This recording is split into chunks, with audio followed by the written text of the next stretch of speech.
everyone, welcome here once again to Overwatch Contenders Australia 2021, and it is Season 2 time. It is also our final broadcast day as well, because we've cut the field all the way down to 3 here, and that means today, Kev, we get to crown our champion for Season 2. How you been, mate? It's been 2 weeks since we've had a chat.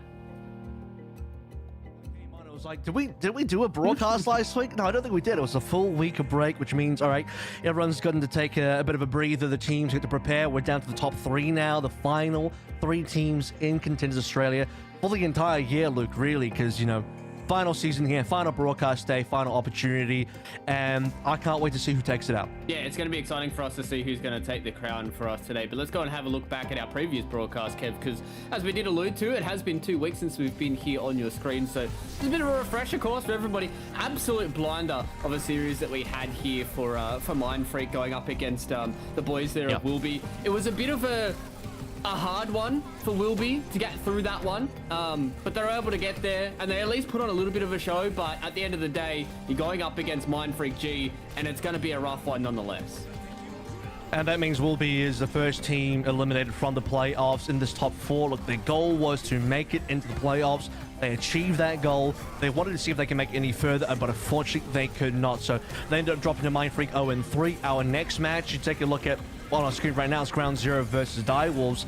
That ended up in what I want to say is a bit of a surprising 4-0 for Direwolves, because I expected that even if Direwolves were going to win this game as probably the favorite team, maybe not by too much, Ground Zero would have at least put up a bit more of a fight. They would have had a few maps going their way.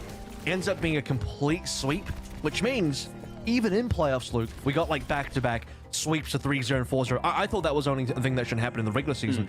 Surely in the playoffs we'd get closer games. Yeah, and that's what we were hoping for, and only so far Ground Zero and Mind Freak G have been the only 2 teams that have been able to give us anything more than the required maps that we needed here. So, you know, obviously as we start to look forward towards this bracket here, Kev, as we did say, there's only 3 teams left for today, and Ground Zero, Mind Freak, this is their final fight here for that grand final. And if off their previous fight, if there's anything to go by, I'm expecting a full set of 7 maps for them today here in that lower bracket final, because it is going to be a first of all for both these series today, Kev. So that means that we're guaranteed at least 4 maps minimum, and whoever has to go through that lower bracket final, they've got a long trudge today. And you know, if it's Ground Zero, if it's Mind Freak G, if this is a full 7 map or even a little bit deeper into the map pool, Kev, it's going to take a toll.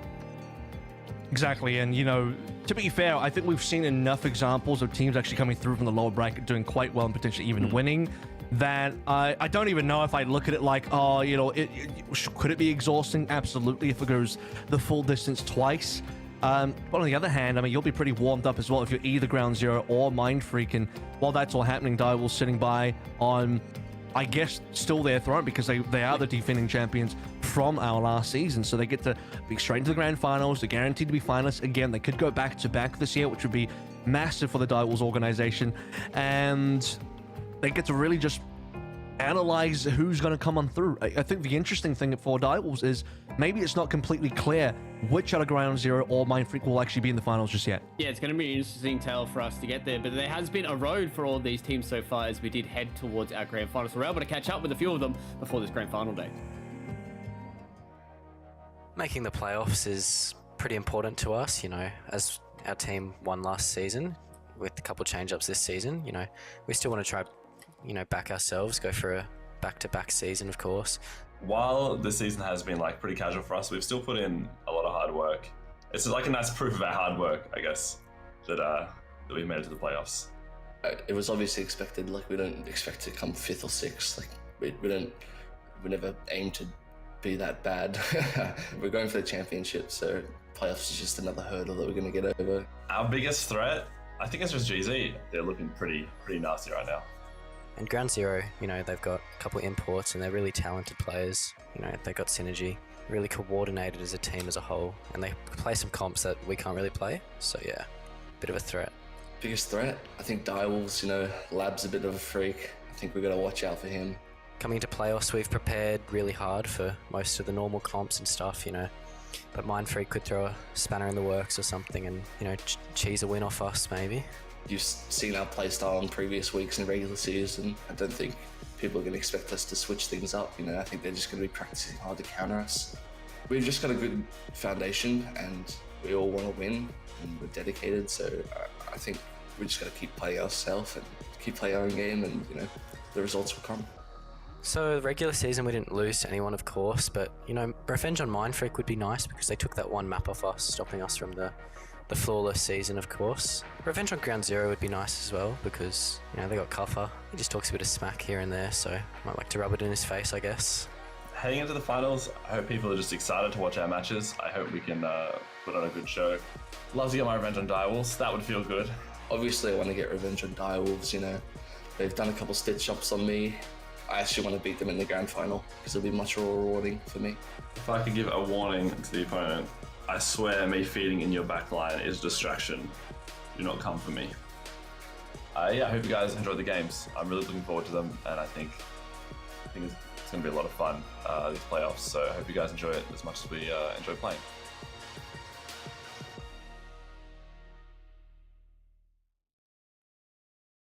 Seems like we've got a lot to look forward here, Kev. All these teams so far seem to feel like every single one of these teams that we've still got left in these playoffs are going to be threats. It seems like Mindfreak, they can throw out those cheeses, throw the the spanners in the works for some of these teams. And Ground Zero, as Kuffer did say, they've got such a strong foundation, and I think mechanically they can really stick it to the best of them. And all it takes is maybe Mindfreak to shake them up here in this lower bracket final. Yeah, and it's the same three teams that have been here the entire way. When I say entire way, I'm talking about the last 2 years, including this one, Luke, has been all about Mindfreak, all about Ground Zero, and now this year about Direwolves as well. The past 3 champions have been in this order: Mindfreak, Ground Zero, then Direwolves. All 3 have taken their spot on that throne in the last 3 seasons, and now for our 4th season in the last 2 years, past the order era that was 2019, we're going to get a repeat champion out of one of these 3 teams. Yeah, which is ridiculous for us to think about. But before we get into that grand final, Kev, we do have to get through our lower bracket final. And this is where, these 2 teams that we've had throughout the regular season, every single time they go up against each other, even in the regular season and in the playoffs, it has been a banger series. And I think this lower bracket final, both these teams are going to be fighting tooth and nail, right, Kev? And it's going to be such a test to both of them to try and get through this as quickly as they possibly can, and it is in a warm-up kind of fashion, because they still do have to look towards the grand final. So you can't really kind of leave everything on the floor in this lower bracket final, but most of the time they kind of have to every single time these 2 teams go head to head. I know, and somebody's going to go home straight away. You have Ground Zero versus Mindfreak, both teams that last year were the dominant teams. Direwolves wasn't part of that conversation just yet until recently this year in our Season 1 final. And now one of these 2 teams is not going to be there at all. They got to get past each other. I think there's a bit of a friendly rivalry there. You had Cuffer play on Mindfreak last season as well. He replaced Bus when Bus was taking a bit of a break. Now Bus is back. He's reclaimed that spot on his team. Bus has been playing with Soggy, Aki on his team, with Slipdrip as well for years now. They've been together for so long. It's been such a standard team. Ground Zero has gone through a lot more changes. They've been more of a volatile team as far as their roster goes. Cuff has been in and out of the team. They had Adam on there last year. There's some new imports on there this year as well, some older imports from our previous season. So Ground Zero has been a bit more of a mixed bag. Mindfreak have been really stable as a core of players, and they're coming back now into what is potentially looking like one of their better forms since they were able to take that Season 1 Grand Finals win back in 2020. Yeah, and I think that's an interesting one for us to look at, is the kind of different dynamics that we've got between both these teams, right? We've heard across a lot of these content pieces involving the Mindfreak guys, and Bus specifically, is they're kind of here just for a bit of fun. And at this point, they might not, they still are playing for the championship, but it's not like, they're kind of in that super regimented kind of robotic kind of idea when it comes to this team. And I think, that can really help when you have these kind of backs against the wall scenarios where you kind of just got to go with it. You just got to, take what you can and do whatever you can here on the field. And I think that's why Mindfreak to me feels like it could be a little bit of a Cinderella story. They've lost every single time they've gone up against Ground Zero in these full series. And now when it really counts them to get into the grand final, this is where the back's against the wall. They could really pull something out and, kind of throw Ground Zero for a bit of a loop. But it still does feel like every single time they go forward that Ground Zero has the number, though. Yeah, I mean, the only time that hasn't really happened is when you look at Season 1, you know, Mind Freak versus Ground Zero, that opening matchup that was kind of the Grand Finals rematch of Season 2 2020 that we replayed as our first game in the first season, Luke. That was that kind of surprising in a way 3-0 that Mind Freak got over Ground Zero. That's the last time that Mind Freak actually took a full match win off of Ground Zero. Since then, it's been mostly Ground Zero winning these games. But as I said, man, it's Ground Zero coming in with different kind of rosters. It's a bit of a fun story to look at, but a fun fact is the only returning player on Ground Zero from their squad of last season is actually just Priest. You know, I was looking across the roster. It's otherwise a totally new roster. We can say that Cuffer was on there at some point, but Cuffer didn't play for the squad last season. It was just Priest. Yeah, and that's kind of wild to think, especially because, you know, when we look back at last season, they came into the playoffs with, you know, Adam and his gang coming in and just trying to clean up Overwatch Contenders Australia, and Direwolves were still able to get the championship. And now, coming into Season 2, even with the massive changes that Ground Zero have gone through, Direwolves still certainly do feel like that they are on top of this top 3, albeit they made their own changes as well coming into this season, and it feels like that they've just kind of gelled a little bit faster than what Ground Zero have, albeit I don't feel like Ground Zero too far behind them. But, you know, after what we saw in that upper bracket final, then if we go to this grand final and these two teams don't kind of go to that next tier, I feel like it could be, you know, a Direwolves championship done and dusted. I mean, Direwolves come in as favorites for today, and the opponents are still incumbent at the moment. We don't know exactly if it's going to be Ground Zero. Will it be Mind Freak? Ground Zero have had the better of Mind Freak for most of this year. But at the same time, you look at how things have been going in this bracket so far. Ground Zero, they narrowly defeated Mind Freak in a 3-2 victory on that day 1 of playoffs some time ago now, several weeks ago now. They went down 0-4 versus Direwolves. You better have hope that Ground Zero did a lot of work in that week off that we had last week, because it was not looking like the cleanest run for Ground Zero so far in the playoffs. I'm not going to say it was that much better for Mind Freak, but Mind Freak come in, I think, with less expectations on their shoulders, whereas Ground Zero probably is a team that you expect to be the favorite in this matchup, have to show up big time today to be able to then match up against Direwolves, and I would extend that to maybe be the same for Mind Freak as well when we move forward towards that grand finals, which is coming up straight after this game. But lower bracket finals, top 3, about to kick us off in Oasis. Yeah, it's going to be a wonderful match for us to get into here, Kev. We have Ground Zero and Mind Freak going head-to-head in a first of 4 to see who is going to be meeting the Direwolves here in our grand final. And we're just going to start out here on Oasis and see who can get the first step here in this series. I've said it every single day so far, Kev. These control maps are very, very important to start off with a bang here. And we see Ground Zero coming in with a bit of a Junkrat run. Yeah, they're going for the Junkrat plus the, you know, the regular Ryan Brawl kind of composition here. Bust over onto a signature of the Orisa. Have to try and find a way in. The point unlocks in 1 second. It's actually got to be Ground Zero moving up first, taking a lot of damage. Yeah, and Nanda's just going to try and take the Sky Supremacy here. At least Magnolia takes down that Immortality field, but with the extra bit of map control, Ground Zero, they can continue to throw these hands out, and Priest getting the first pick there onto Magnolia means they can continue to push forward, get this fight going in their favor. It's all for nothing here at Mind Freak. They're going to be losing a lot of their members, sending them back to spawn as well. Slip Chip in that Baby Diva 4 will just get staggered here on out, and will move himself back into spawn. So now, Ground Zero, they've got the first bit of ticks, they've got a bit of progression, and now they've got the early aggression as well.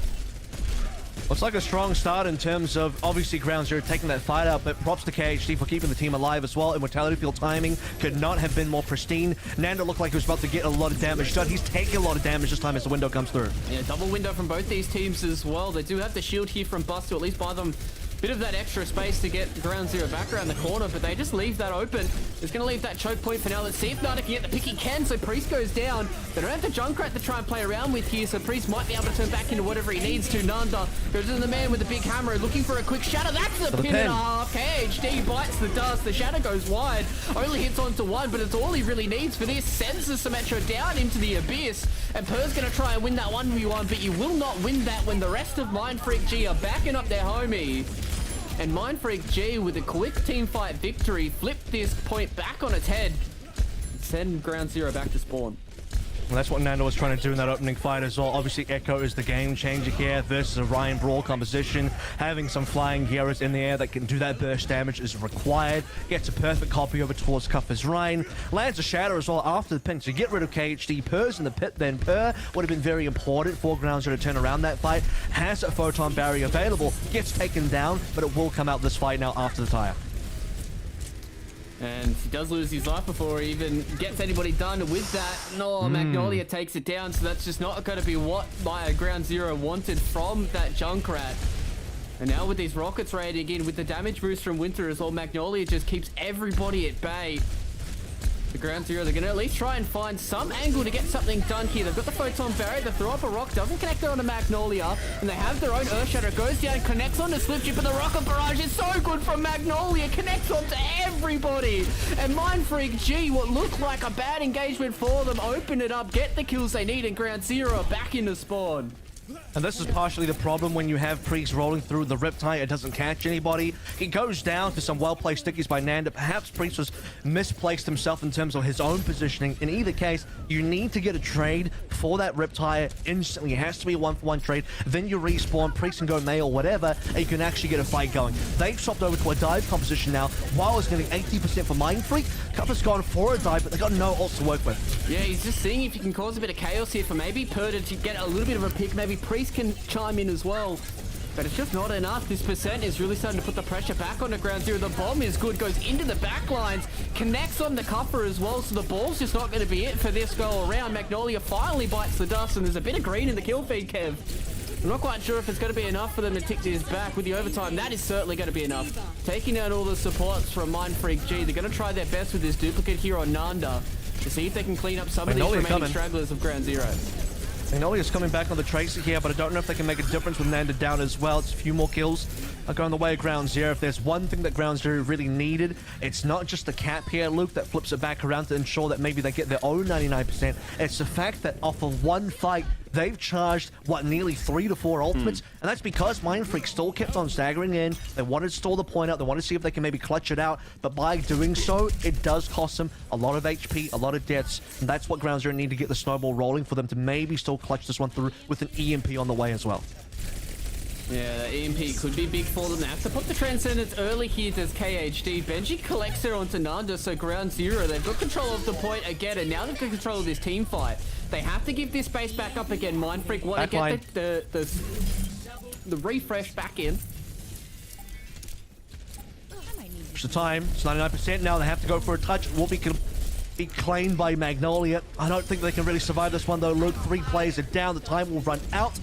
Ground Zero will be able to claim 100 to 99 in a nail biter of a university to start things out with. That honestly could probably have gone both ways. Mindfreak looked like they had a solid run for their money when they have the double flyers out. Nand on the Echo, Magnolia with the Farah. Ground Zero had no answers with that Brawl composition. Priest comes about interesting on a May, which has no capability of actually dealing with either Nand or Magnolia. Eventually they swap over towards that dive composition, and that first fight with the dive is so important. If they do not win that fight, obviously it's over, but not only do they have to win that fight, they then have to find a way to snowball, and somehow they did manage to do that as well. Feels like so many times that we've seen those 99s to 100s, Kev. Especially across here on Oasis, we see it quite a lot here, and I mean, Ground Zero, they're able to keep their cool for that one, and the composition change worked out for them. As you said, they really needed that first fight to go their way, and they pulled it out. A little bit of confidence now here going into the second sub-map of Oasis. We're onto the Gardens here, so see if Mindfreak can send us to a third. Ground Zero are not going to come through with the Ryan Brawl anymore. They probably understand that, okay, I mean, we know that Mindfreak are likely to run flies here. If not the Echo, then the Fire. It will be the Fire to start things out with. Sure, there's not any great counters on the Ground Zero side, but Priest can still pose a bit of a problem with Daniel Hacks into play. We'll see if Magnolia and Bus can get out, though. Now, they got Priest. They get traded. Yeah, they do lose Magnolia in that Tracer 1v1 here, but they still have control of the point, Kev, so they can at least get themselves better on the high ground here. Slipchip is onto that Roadhog as well, I believe. The first Roadhog that we've seen here in Overwatch Contenders Australia, and see you later. Compass says no more of that. They get the res there onto Magnolia, so they at least have their Tracer to play around with here on the point. And Nanda getting the 2 picks there onto the supports certainly means demise here for Ground Zero. Another rocket barrage up there for the Fire. Nanda, 12 HP is all he needs, 11, and he's walking around and he's flagging everybody up as well. Mind Freak G, what a big team fight for them. Yeah, great players coming through. Hernando specifically on his individual mechanics shown from far. Gotta say the comp though is not super good. You've got Aki on this Lucio as well. Slipchip's Hog. I mean, you mentioned the Hog. The reason we don't really see is because it doesn't really add a lot to the specific composition. I mean, you don't have the Diva to support your fire, which I think is quite important. You also don't have the Diva to shut down Priest on that Sombra on the other side with spy checking. So it's a very easy comp matchup, I think, for Ground Zero, especially if you're Priest farming up against that Hog. Yeah, we've usually seen him as those big ultimate banks as well, so a lot of Ground Zero members there will target out down Aki. They do lose their own members on the backside of this as well, and Ground Zero without their Zenyatta, without their Brig, it's really hard for them to push in as well. Got the res now onto the Lucio. They want to try and fight onto this point. There's a lot of ultimates starting to come up for both these teams so far. Bus will have this minefield if there ever is a contest, and a lot of this percent is starting to tip towards Mind Freak as well. Saw that aerial pulse bomb attempt from Per that does not land. Winter claims a resurrection onto Aki that will enable the sound barrier to be played now. Minefields come on through, but Plus, he's going to go down. He's going to bite the dust there nice and early. Winter still does have a res in the back pocket as well. A bit of a rough spot for him to try and get into, especially now with Ground Zero getting these frags going. They've got the whole Hog rolling out, but it's not going to be enough because the Diva says no thank you to that one. There's a lot of trade frags going one way or another. They're going to try and throw out this rocket barrage. Collects one, but it's not really going to be enough for them. The rest is going to come in, and now there's a lot of members coming in Ground Zero. They don't have the supports to stay here, Kev. It's 99-0 as well, and there's a lot of pressure on the scoreboard for them to try and perform here. And Per, with very little HP, is trying to get it done. He at least gets the kill there on Winter with the help of Priest. And now Benji chimes back in, but they're losing members. They're not having the sticking power, Kevin. So many of these members are just getting in. The EMP does a little bit, but they still got their guns that they can shoot. And now Mind Freak getting the fragging power. The stick comes in. They get rid of the Diva mech. They've only got to rely on these small little members. Cuffer's going to try his best with this minefield. Everybody's so low. There's so little time to go, but they're going to hold. They're going to get this one done off the back of Cuffer and his balls. They're going to need to keep this going as well. They've now switched over towards a Lucio Moro, which is something that you would go to if you're trying to stall through, if you're trying to then, you know, clutch up a fight. They've done that. They don't want to ideally be staying on this for too long. They want to go back over towards the Zen, back over towards the Brig. They have to be able to deal with Buster Magnolia. It's still a 0-99 start that Ground Zero have to come back against, and they don't quite have the ultimates. A pulse bomb would be required here. They might have caught some Mind Freak members on rotation, but no kills.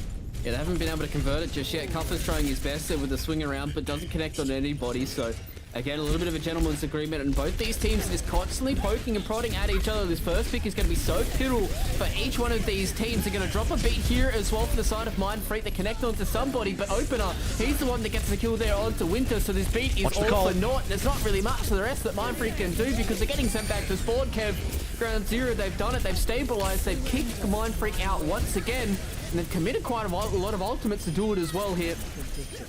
Taking no chances, really. I mean, you saw the ultimates coming through from Mind Freak as well. It's going to be Ground Zero paying respect, saying, we're going to be able to commit also. We have to guarantee that we win these fights. Push it to 99, but they cleaned up. They have no support ultimates. They're going to have to carry that next fight on the back of the EMP now. Priest can, or rather Per can, get the 1v1 kill, slow down Mind Freak, and buying time to get some more ultimates in line would be exactly what they need. But with Per going down, both teams should have 6 around the same time. Yeah, they're going to throw the EMP into the backside here. Catches onto the two supports. They can't just keep their members alive. Bus is stuck between a rock and a hard place. At least they get the kill there on a KHD with that pulse bomb. But now Per's got his own in his back pocket. But there's so many members of Mind Freak G getting these kills. It's only a 1 for here onto Per. He at least gets some mega health back to stay alive for a little bit longer. But Mind Freak, they've done it. They've sent out Ground Zero. Now there's only 1 member left alive on the point. It is going to be Cuffer. Doesn't lose his life there to the Deadeye. So at least buys space for the rest of his team to come back. But this is just going to be Trickle Central for Ground Zero. They're just getting these members slowly in, and now as the overtime wick goes in, they just touch at the final moment. Now with the bomb coming in from Benji, it's going to be something at least, but it's not enough. They need so many frags to go their way without losing any members that it's not going to be it. You're going to win Gardens here. Will Mind Freak, they're going to send us a little bit deeper in here as well. The Earth Shatter goes wide. Simply a formality at this point as well, with this overtime wick being so goddamn fast.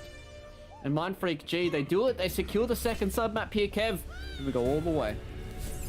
I think part of the issue there for Ground Zero is it took them so long to actually flip the point over. They only got control of Gardens when Mind Freak reached the 99. Then Mindfreak obviously starts swapping over towards what would be considered a more standard composition, get Slip Chip off that hog, go towards a D.Va, very important for shutting down Priest again, and helping Nanda, who I suppose eventually swaps off the fire anyway. Winter, by the way, you'd probably have noticed, didn't actually even really go down for most of the 99% that Mindfreak G had. It was when he finally got manually hacked, taken down. Ground Zero took a bit more control, because there were a lot of clutch reses in there.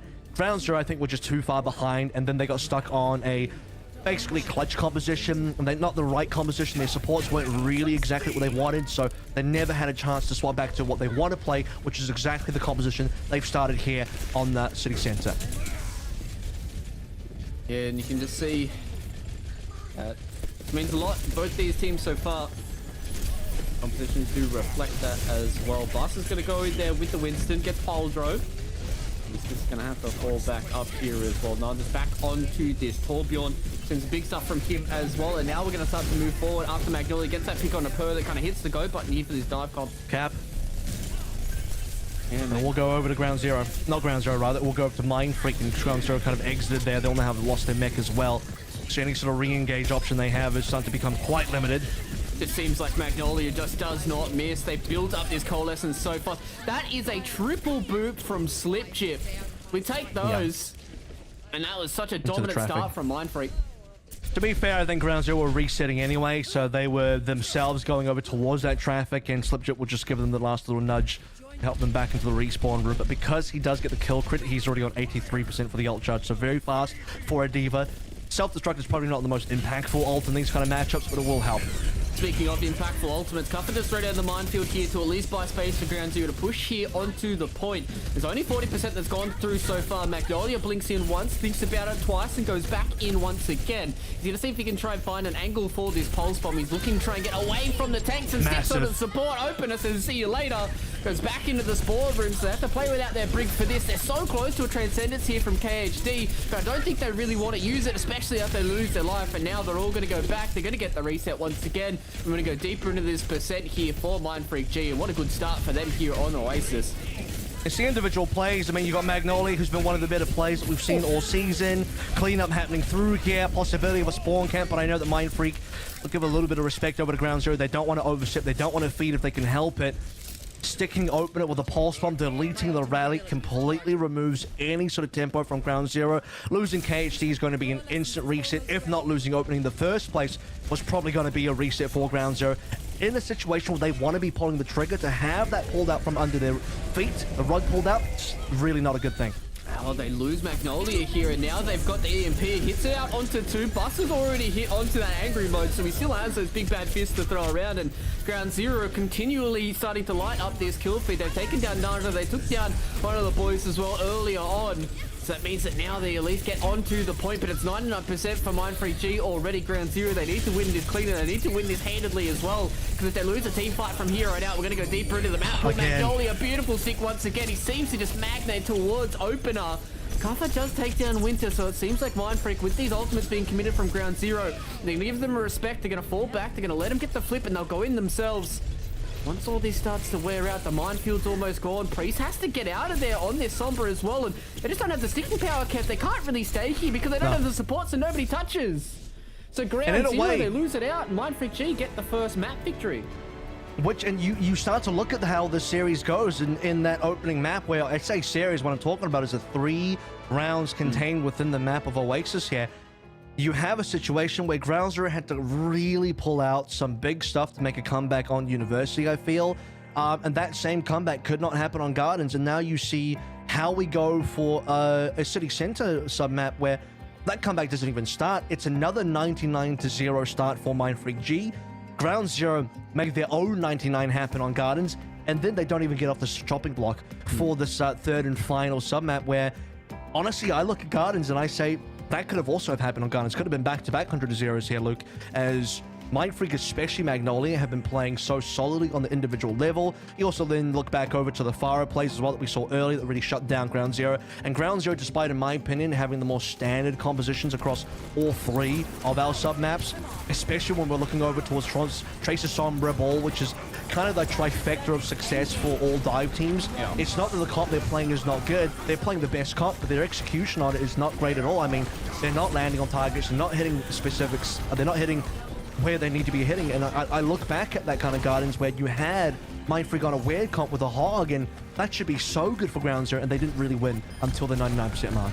Yeah, it really does feel like the kind of Mindfreak have come into this Oasis map all guns blazing, right? It feels like all their star players are really starting to frag out super hard. Like, just looking back at some of these montages, Nanda, Magnolia, they're really big hitters here in the server, and I think for Ground Zero, the only one that's really kind of standing out for me a little bit with some individual plays has been Kuffer.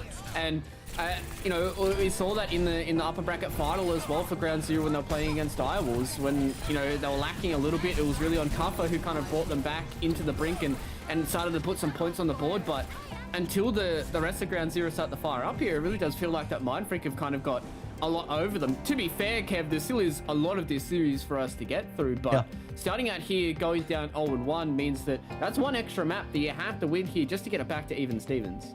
It really highlights that Ground Zero kind of lacking in the decision-making field. Is they don't seem to be moving quickly enough. The tempo's been taken out from under their feet, as I mentioned as well, and you can't allow that to happen. I think Tracer Sombra Ball is a very tempo-based kind of composition where you need to be pulling the trigger early, pulling the trigger before the other team, and being able to dictate where you take the fights and when you take those fights. When Mindfreak G can do that instead, and they're doing it on what I think is probably a worse composition. They were playing Lucio Moira, they were playing kind of like a zombie composition with Nanda, then also on the top for some anti-dive pressure there as well.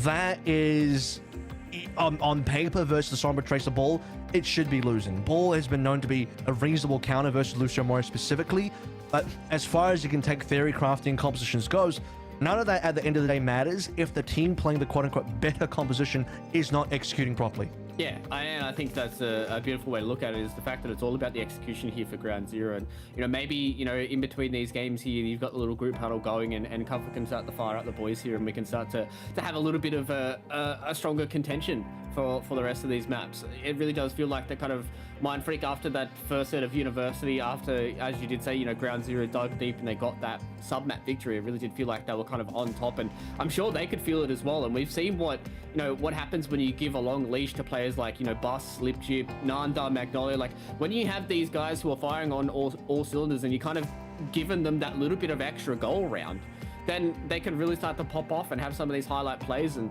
I'm really looking towards Ground Zero to start to wrangle this one back and pull it together and make it look tight, make it look coordinated, because we know they can do it, but it's just they need to perform here on game day. In context as well, you look back on playoffs day 1 in the semi-finals in that upper bracket, Ground Zero versus Mindfreak. Guess what? We started on Oasis. Guess what? That was a 2-0 result for Ground Zero. Shut out Mindfreak, didn't even give them a sub-map. And it was Mindfreak that ended up choosing our second map here. Today, it's got to be Ground Zero, taking us to Volskaya as their map of choice. I believe they did the same thing versus Direwolves. They did. They finished the map, ended 2-3. Direwolves still won in that time bank. But Mindfreak, different team, very different team. We're starting to see how they're firing up today, which pieces are really working, which pieces are really coming online, and even seeing, by the way, Mindfreak losing when they have a quote-unquote compositional disadvantage. I'll hold to that, but I will also hold to the fact that they're executing their lesser composition better than Ground Zero executing their quote-unquote better composition. Yeah, and, you know, we've seen that a little bit from across the entire season here for Mindfreak is when they're popping off, it doesn't really matter what they're on, as long as some of these key members are really starting to pop off for them, and now we're looking towards those members once again here on Volskaya to have a standout performance to bring them the dub. And if they get Volskaya here as well, then setting themselves up with a 2-0 scoreline against Ground Zero, who historically have had their number. And, you know, if they get this dub here, then I really do feel like they're going to have the mental edge going a little bit deeper into the series as well. All right, so they're going to start out on a anti-dive version of a rush comp. They don't have the Lucio part, so you can't really call it a rush. So it's a Ryan Bat Brawl, no Lucio. Got the Brig and the Torb in there. You got Nanda sniping up her. This is what I'm talking about, Luke. How can that happen? Yeah, they just start out in such a good step, and now Kuffer gets stunned up as well. Tries to deal with this turret, but he can't really get that done either. So now the high grounds are completely null and void. They're going to get into this small little health pack room as well, and they're just contesting the point. And one tick's already gone, Kev. At least Priest gets something done by taking down Magnolia, and the rest of Ground Zero can start to push in as well. Benji's going to start throwing out these experimental barriers and seeing if he can buy a bit more space for his team, but as soon as they start to round that corner and Nanda gets a pick on the KHD once again as well, and with 2 ticks on the board, there's going to be so much pressure for Ground Zero to try and make something happen. They need something, but they have no ultimates. This is all just going to be on raw aim and mechanics to see if they can pull something out. At least Per is doing a bit of damage, but he's getting rushed down as well, and they're so close to being able to get this point A. 99% for them as well. They're going to throw down a window, but it's not going to matter because it's Aki's window. It's not even Ground Zero. They're going to get farmed up as well. And now as we head towards point B, this is going to be such a quick gap for them as well. I mean, you talk about the mechanics and the aim coming through to maybe save the day. All that is on the Mind Freak side. I'm not really seeing it coming through from Ground Zero at all. It's unexplainable how can lose a 1v1 to Nanda in an Ash versus Tor matchup. You talk about the snowball. The ultimates are coming through from Mind Freak now, and they're looking for the double cap. Bus was so close then to losing his life. He at least eventually loses it there. So Ground Zero, after getting rid of a lot of those deployables and using a lot of their own ultimates as well, we're able to at least stop the double cap coming through here. So Mind Freak are going to have to go back to the drawing board, but they've got 5 minutes to use that drawing board, Kev. So got a decent amount of time here to try and crack this point B.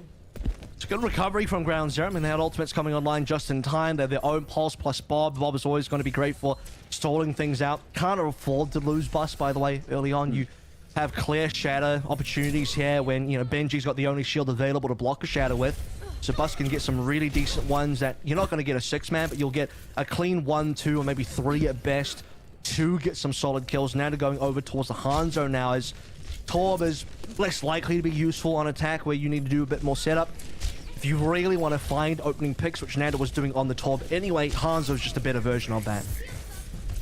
Yeah, now, you know, if we do see those picks light up the kill feed, it'll be a little bit less of a surprise for us, especially, as you did say, with this Hanzo just being able to provide a little bit more in that killing area. So now they're going to push here onto the back point of the high ground. Bus is going to see if he can find himself a good little shadow location. The rally's going to come through as well. They also transcendence as well. Mindful's really just not hitting all too much. Benji throws out a Gravitic Flux. Doesn't seem to hit anybody either. The bomb will collect him on the backside. There's an Earth Shadow that goes down. I believe it caught onto nobody as well.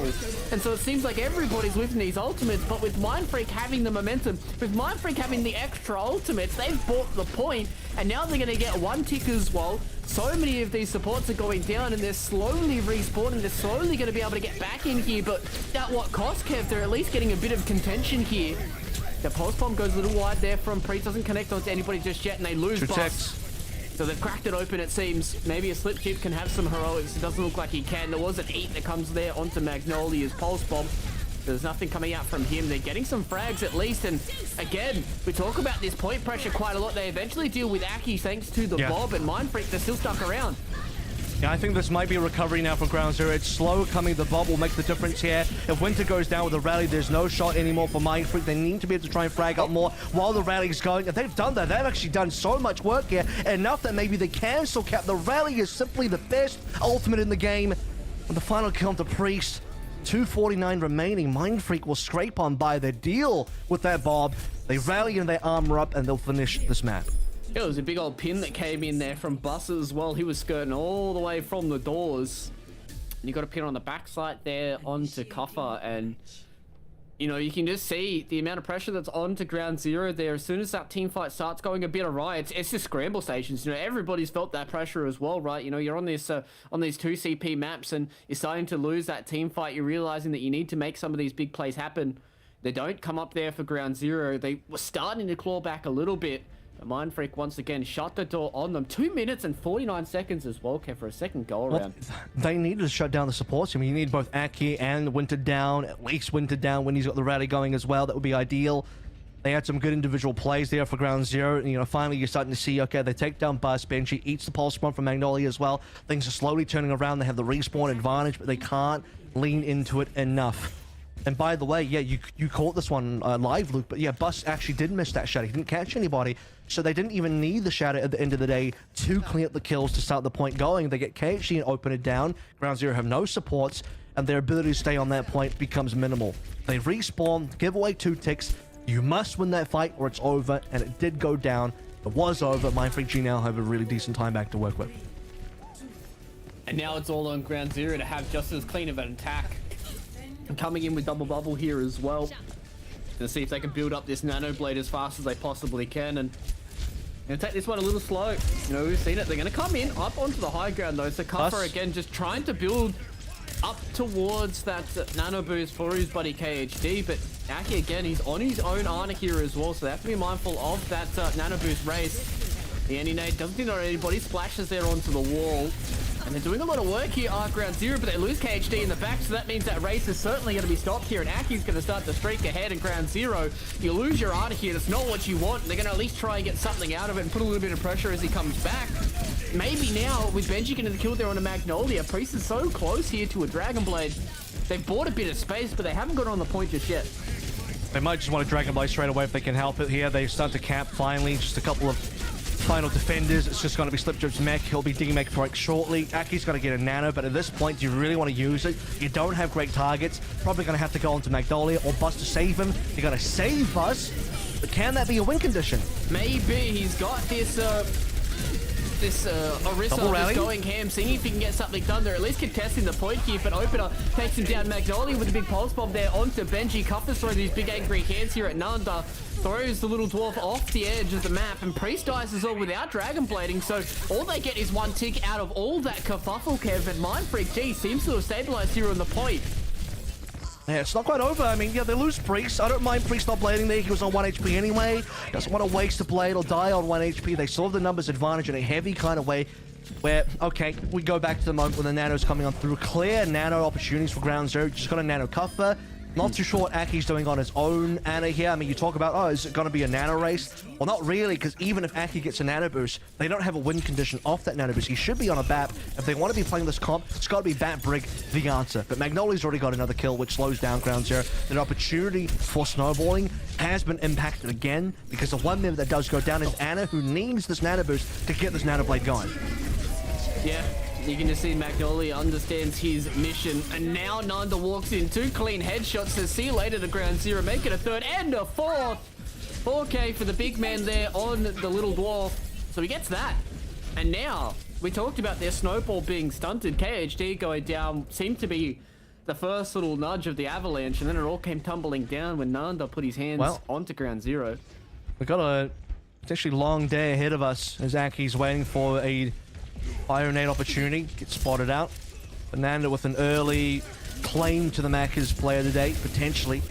Pushing up very far. I mean, where's Nanda going? He's going to spawn. What is that? He was just walking in, seeing if he could put his face in front of Ground Zero. Magnolia again collects on the KHD. Priest hasn't really gotten all too much with his Dragon Blade, but the rest of his teammates are starting to frag up a little bit for him. Per takes down Turret. They don't have to deal with that pesky thing in the backside. Aki takes down Priest on the backside. They're coming in once again. Per throws in a Dragon Strike there into the Graviton Surge. So they will at least clean up Nanda and Kuffer. He's so low. Everybody's so low on the side here of Ground Zero, but they've gotten the kills they need to. Buzz nice and healthy here onto the backside. Aki's so low. He gets jumped on by the big angry monkey. And Kuffer will bite him to back to spawn. And this is, again, another trickle in comes from Mind Freak. They're looking to try and stabilize this with some ultimates coming in. Kuffer looking for the opportunity for the D-Mech here as well. I mean, they see the Slipdrip is actually sleeping currently. The rally has run out naturally. It's just Nanda really coming through with the Molten Core to maybe save the day. There's still 4 players alive. A lot of frags going in Ground Zero's favor. And now that Opener is the one going for the rally, there's a good shot for Ground Zero to cap. Absolute bloodbath between both these teams. They really just wanted to fight towards this little health pack on the backside. And now they're going to look for KHD once again. Magnolia doesn't connect onto that one, and he's trying to get through everybody. But it's not going to be enough. At Ground Zero, they've got 1 tick for now. Mind Freak coming back in on a few different picks just to see if they can scramble this defense and see if they can pull this one back from the brink. They at least keep Bus alive for a little bit longer. The Bionet comes in, connects there onto Winter, keeps him alive for a little bit longer. Nanda's going to bite the dust, and now Bus with the nano boost. Magnolia's come back in onto the bash, and they need to start to get these sightlines opened up for him. And double kill there for Bus is enough for them to at least get these tanky, annoying heroes off the point, and Ground Zero concede the ground. They concede this 1 tick, and they go back to spawn, Kev. And now we stabilize. They get the 1 tech, but really I expected more when they have a 6v4 kind of... I actually don't know if they had 6, but they were only up against 2 players on Mind Freak when they had at least 4 on their side, plus the rally as well. Really, that should have been, I would like to say, 2 ticks. Maybe they can snowball that into then the ultimates, but they've held on to those ultimates. They can play for combos now. Nano comes on through. It will be a Nano Blade. He's chopping through so many of these members of Mindfreak, and they still have to worry about Magnolia at the backside as well. The pin comes down here onto Benji. He's got the personal bubble, and they've got so many of these members down as well. The Earthshatter comes into the backside. Magnolia and Slipchip, they've taken down 2, and now with the sports starting to respawn for Mindfreak, they can at least start to stay on this point. The Graviton Surge connects onto 4 members. They're able to burn through the supports once again. Aki and Winter Bite the dust. The Dragon Stroke's coming all the way from spawn. But now they're starting to stabilize our ground zero. Another rally. They've got the members back on the point. They've got the rally up once again, and it's all about Mindfreak. Can they have another heroic moment? Can they start to get ground zero off this point? They've burnt through so much of this time, but it's not going to be enough, Kev. And we're going to go all around once again here on Volskaya. There's a clear discrepancy in the time banks, but it's a completion nonetheless. Finally. Took a while for ground zero to get there. Some excellent frags coming through eventually. They open the door with the Nano Blade from HD on towards Priest. Benji in a lot of trouble. If Benji goes down there and there's no grab, could be a different story. The grab actually lands quite comfortably onto several members, and they get those kills as well. Dragon Strike coming through from spawn. And the rally will close the door. Open it with his second rally in roughly 2 fights. And ground zero can use that to get that point going, and know that they did have the initial tick from a previous fight, so they only needed to cap 66.6% of that. Still 115 compared to 249 though, so Mindfreak are working with more than double the amount of time that ground zero have.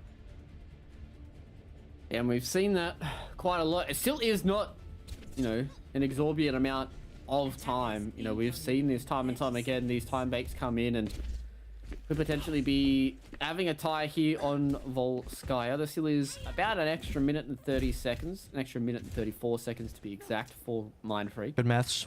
Quick maths. Always maths on stream. I know a lot of other talent are quite scared to do maths on stream, not me. Yeah. It's because you're you're behind your screen right now. You got your calculator out. Zero fair. Don't expose me, Kev. Okay. You don't want to pull that out live on broadcast so people can actually see. But when no one's looking, we're good to go. Double bubble coming through from ground zero again. Pretty much the same comp. Double Shimada Bros versus a little bit more of a standard double shield.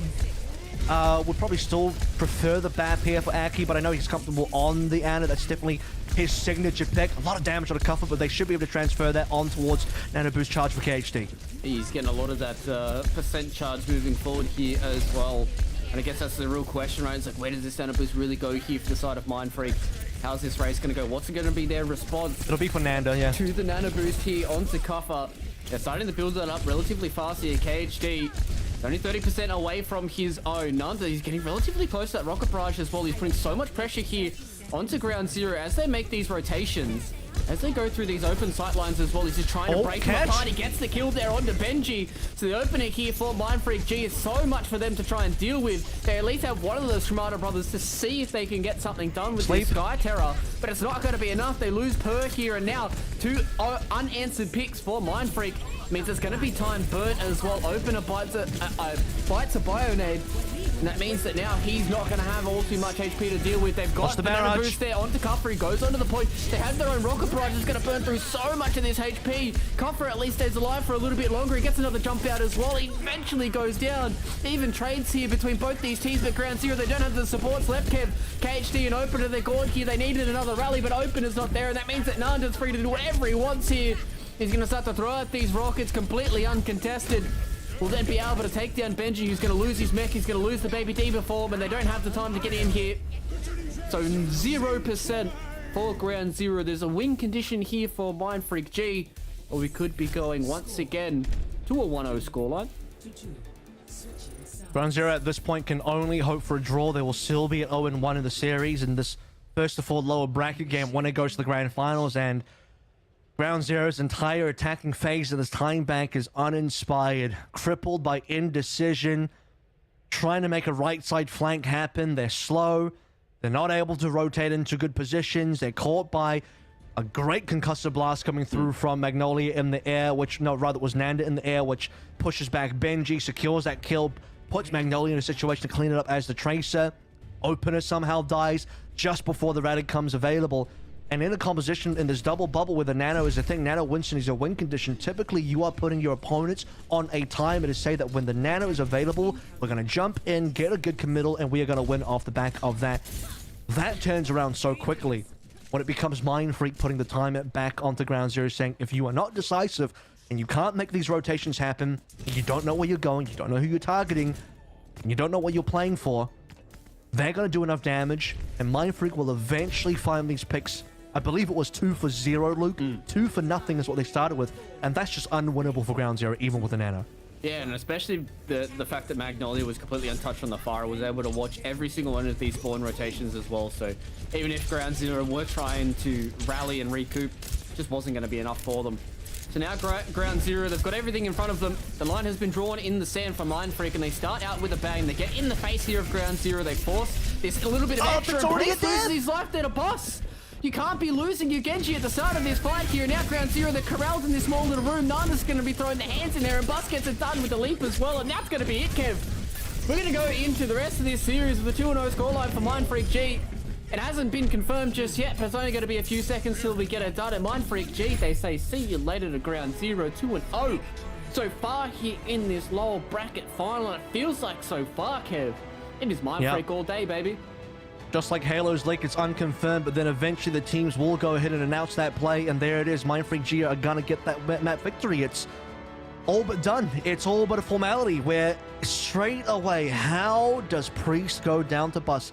If you look back at the regulation time, Luke, when you had that other opening from Mindfreak G on that attack for Nanda outsnipes per Torb versus an Ashe, you do that you put that experiment in a vacuum, 2 equally good plays. The Ashe should outduel the Torb like 99% of the time, right? And here you have a situation where somehow Priest is dead, and then somebody, I can't even remember who was the next person dead. The point is, Ground Zero lose 2 plays instantly with 0 trades. That can't happen.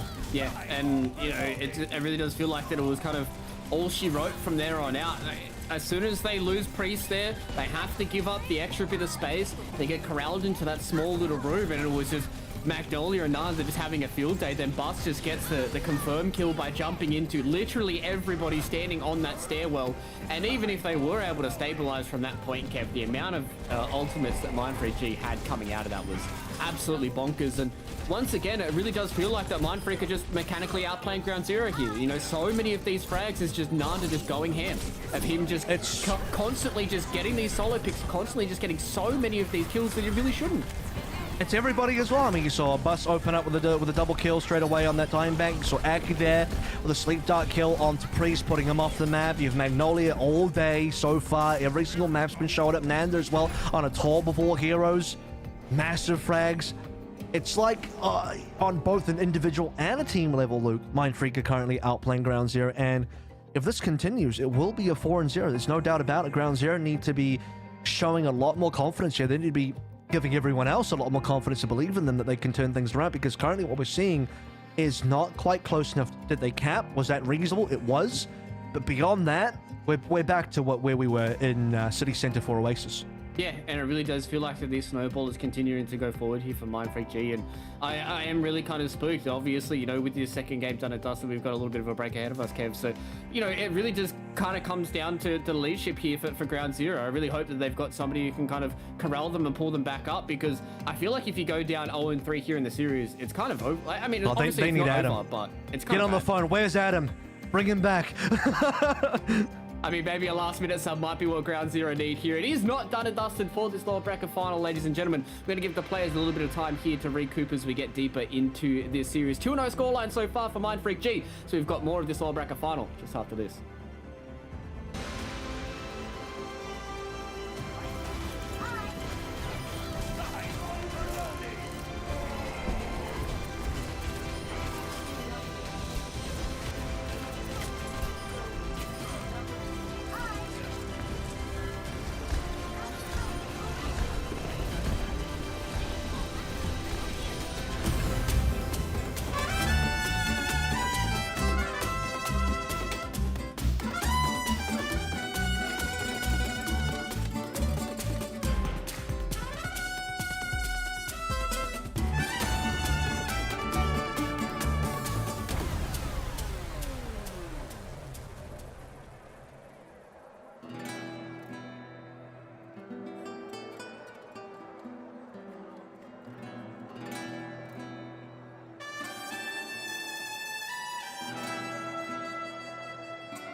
See, I told you it was only going to be a short break, ladies and gentlemen, because now we're back here with Overwatch Contenders Australia Season 2 of 2021. We are in our lower bracket final.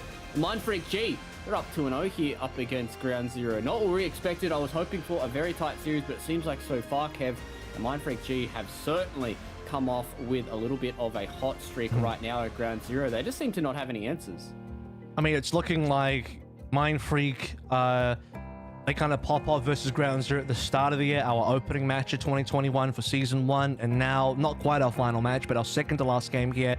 It's more of the same, where, you know, Mindfreak have taken full control in the match versus Ground Zero, where otherwise, Ground Zero have been the team that have more successfully overtaken Mindfreak for the most part of the year. But at the most critical juncture here, Luke, in the lower bracket finals, literally the winner goes to the grand finals, gets that top 2.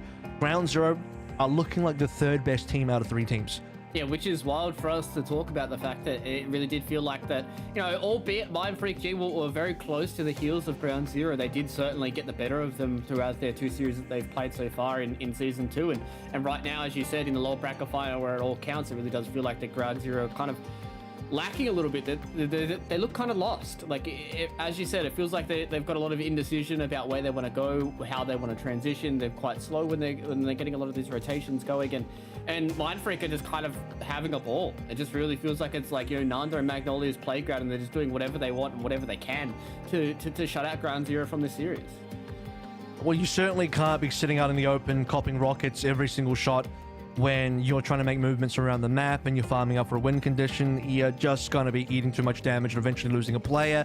And it seems like when you look at, I don't have the stats in front of me, but this is just based on the eye test and what I remember and what has stood out in the series so far. But Mindfreak have so successfully gotten these opening picks. You never really see that from Ground Zero so far in today's matchup. They just don't get that opening pickup. They can barely make a trade happen. If they do lose a player, oftentimes it's Mindfreak getting away with 2 picks for absolutely 0 in response. Yeah, and you know, we were seeing a decent amount of that, you know, that Ground Zero dominance in the first kind of sub-map of Oasis. You know, when we had the university fight, they were able to pull it back from the brink and get us towards, you know, the extra parts of Oasis. But, you know, across Volskaya, it really did feel like that they don't have much left on the table. And now we're setting our sights here on the King's Row as well, Kev. So maybe this is something where Ground Zero can start to pop off. Maybe this is where they find that magic going forward here. But as we said before we went to the break, a 3-0 scoreline here for Mindfreak G almost certainly seals it for me, because I feel like the confidence, the momentum, the freedom that Mindfreak G are going to get in that 4th map if they come up trumps here on King's Row is going to be all but too hard to get over the top of. I think you need to start the comeback now. I mean, there's still a world where, okay, Ground Zero, maybe they can pick up the next 2. We go to a 2-2 kind of situation in the scoreline. Things are saved, but you continue losing in this way. Suddenly it's 3-0. That's match point, by the way. And once a match point has been secured and Ground Zero haven't picked up anything, you are reverse sweeping in a 1st to 4. A BO7, 1st to 4. You gotta get 4 in a row. That's a tall enough order that it's almost impossible to do. I mean, I can count on a single hand how many times I've actually seen it done at a professional Overwatch level. Famously, Shanghai did it against Seoul Dynasty in May Melee last year, but beyond that, I mean, it's so rare for any team to make a comeback once they're down 0-3 in a 1st to 4. So really, to me, it's already starting to feel like a must-win map. Yeah, and, you know, even just across multiple esports, right? It's a lot of mental fortitude to be able to come back from the literal brink in a series. And right now, it does feel like that Mindfreak is certainly onto a point where they've got a lot of the momentum going into this series. And if it does start to balloon out here on King's Road, then it really does feel like it's going to be all but too hard for Ground Zero to get over the top of. But now, as we have a quick pause here, ladies and gentlemen, as we get into game number 3, we can start to set our sights a little bit more here on kind of the comeback train. And I think, to me, it really does feel like that, you know, I don't want to put everything on Nakafa, but, you know, he's one of those players that can really kind of ramp up the team. You know, if he has another stellar performance like he had onto Oasis, then maybe the guys can rally behind him. And also, there has been a sub as well, Kev. We've got Hariko back into the mix here instead of KHD. Yeah, okay. So we'll see if that makes a big change for Ground Zero or not. Obviously, Opener is kind of their star support player, the one they were waiting for at the start of the season. Opener had a bit of a health scare via COVID just early into playoffs. They survived without him. That was actually, I believe, the 3-2 victory they got over Mindfreak was when they didn't have Opener. So you'd imagine that with Opener, it should be much better. Couple will take a bit of damage, but he's okay. That will give up a lot of space, though. Yeah, and it's a lot of space that Mindfreak G really do love to utilize. We've got double flies going in here as well, the Echo as well as the Fire, and once again, the opening pick goes away here of Nanda. The Rockets seem to find their mark here, and they take down Benji, and oh no, Cuffer's stuck in a corner. At least is able to get out of that alive. And now Nanda with his anti-nade on him has to be careful about these sightlines that he does contest, but one tick already so far. Ground Zero, they're looking to try and build towards this nano boost onto the Winston once again, but they're just stuck inside due to all these rockets. They're probably going to cap now as well. You're looking for a final touch. A couple will go on in. But where's the damage follow-up through? They're just getting nailed by these rockets in the middle of the air. Maybe that's something here. Per and Opener are able to at least get two. They drop down the window here for Mindfreak G, but it hasn't really netted them anything out of this. And at the final hour, Ground Zero come in, capitalize on that. They take down these annoying flyers and they take down Mindfreak G. So Ground Zero mounted defense up to 2 ticks. I mean, that is pretty clutch because they had no ultimates to actually work with. Benji had to respawn on a D.Va, giving away 2 ticks first. Bit of a cool Sonic Arrow catch from Per, by the way, into a fight. That's not something you see every single day. And Cuffer will jump on in. Nanda, for whatever reason, goes in the Alderworth Hotel. So he actually goes with a melee range and dies, I believe, to Opener, the Brig player. And here comes that Nano. We're going to throw that in here. They're going to claim Magnolia. Boss is just trying to get his big old booty out of there. At least we'll survive for a little bit longer, but now with Ground Zero reinforcing, reinstating and their spawn camp here on Mindfreak G. They're going to at least be able to get Slipship as he demexes as well. And now Ground Zero, they've started to fire up a little bit here onto King's Row, so it seems like all they needed was a little bit of English too. Yeah, I mean, they just got some ultimates coming online critically. Double support ultimates there. Rally is always going to be great. There's not been too much shown on the Mindfreak side. Okay, they popped that window down earlier, but they're waiting for the other 5. They will have now duplicate into a rocket barrage, which will instantly delete Cuffer, right? So no chance even primal for what it's worth. Cuffer, if he does primal, possibly could live. Yeah, maybe if you get something done there, but that's just not what Nanda is about. It's about instantly deleting Cuffer, and it says see you later too. And the Dragon Strike is nice and good here. The Dragon Blade forces out some cooldowns as well. So now the duplicate gets dropped by Magnolia, running through the rest of Ground Zero. Wants to build up onto this bomb. They take down Opener, so they have no Brig to play around with. At least they'll have Hariko and his kills. The Valkyrie is doing a beautiful job at keeping everybody alive. And now Magnolia walks back in. He's setting his sights on the Hariko. It isn't able to stick there onto the Ana just yet. And there's so many of these kills going the way here of Mindfreak G. The Cuffer's trying his best. We'll get rid of Aki, but the Cat goes in. It means that now that Ground Zero, they concede the point, they concede the space, and they have to go back to spawn. Yeah, not the best Dragon Blade we've seen out of Priest, although to be fair, he was under pressure from the fact that his main tank went down. And it's unfortunate for Cuffer, but if you lose your main tank like that, you didn't get to pop your Primal, it's 5v6. Your team has to clutch on through, and you would have loved to have seen Priest maybe get a much better Dragon Blade than what he actually managed to pull on through. You have these ultimates from Mindfreak G that have been banking up, and they get huge value out of them, and they'll easily be able to get a cap with. They only need 1 tech, by the way. So 3 minutes to go now for B. Seeing what kind of snowball they can pose as we move forward. Bit of an adjustment from Ground Zero as well. We've kind of gotten rid of the Shimada Bros. We got Per over towards the Kree Priest on the Tracer here. Bit more hit scan damage given over towards Nanda and Magnolia. You're going to throw in this nano boost as well here from Hariko into Cuffer, so he's going to cause the chaos, but they still have to be careful of this pharmacy in the backlines as well. Getting closer to another one of those rocket barrages. Fast again, trying to wiggle that big booty out of the way. Gets himself around the corner and into the safe hands of his supports. And Mindfreak, they're losing a little bit of this ground here, but with this bomb, they might be able to do enough. They've taken down Per, but Opener takes down Magnolia, so it's all here onto Nanda. Another rocket barrage goes into the bookstore, but it gets eaten up completely there by Benji. He will play there, but the man on the D.Va to be able to soak up that, put the umbrella down, and say see you later to Nanda's highlight reel. Aki's going to try and utilize this window, but he gets slapped through it. So he's taking a bit of a snooze here. Wake up, Aki! Okay, he gets up and gets ready for this next fight because Nanda, he's got the frag there on a Hariko. The duplicate comes in. This bookstore is a bit of a bloodbath indeed. And they're taking down more of the members of Ground Zero, and they're going to kick them off this point as well with a little bit of the pistol whip from Magnolia.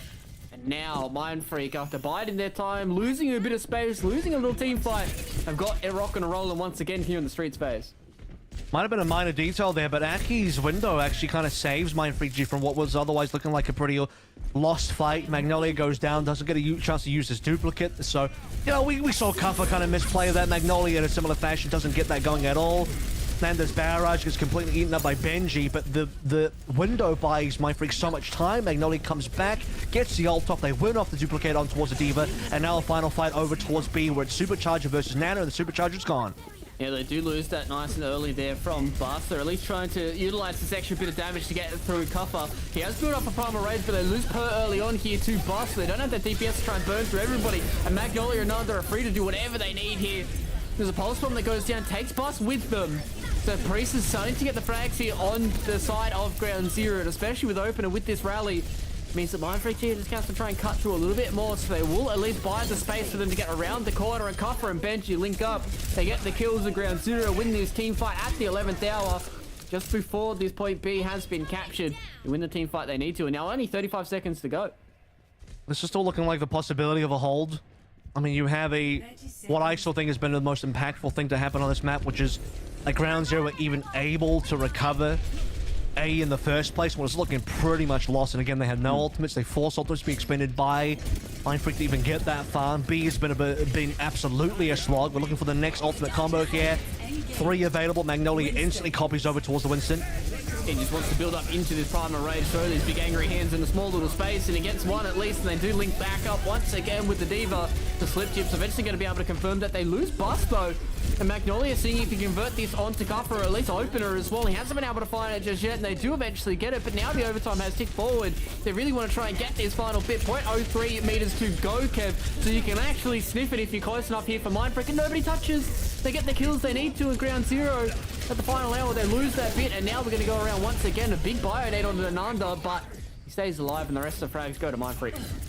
Well, can't touch if you're not alive there, and pretty much everyone on Ground Zero had fallen by the wayside. Magnolia, brilliant copy, will find the kills required. Bus might have gone down, but everyone else will pick up the pieces there and get the necessary trades. Aki had the window as well in the back end, just for the extra security. No Nano to come on through from Hariko, and not enough trades coming through from Ground Zero overall. The Nano will now be played. Yeah, they throw that in here onto Cuffer, but they've already lost Priest. At least with the tickle gun, Cuffer takes down Magnolia, and now he's got the big angry hands ready and raring to go. You're seeing if he can catch Nanda into a corner, but they catch Bus sleeping instead, and he's going to lose his life as well in Ground Zero. Beautiful executed team fight with this Nano boost, get themselves enough, and now Nandus is going to throw down the Molten Core, seeing if he can take somebody with him. He's not going to get it done, and it's all Ground Zero all day, and they hold once again, and 30 seconds to go. I feel like Mindfreak aren't going to be able to get... Hariko and Benji die.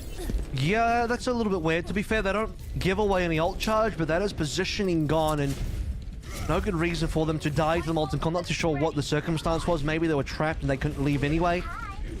So last opportunity now, 10 seconds left to go. Bob's already in place. They have to deal with the Bob. Aki's going to window straight away. Especially with this stick coming down onto Nanda as well. Ground Zero, it seems like they've woken up in this series so far. They're going to have a good hold here onto King's Road.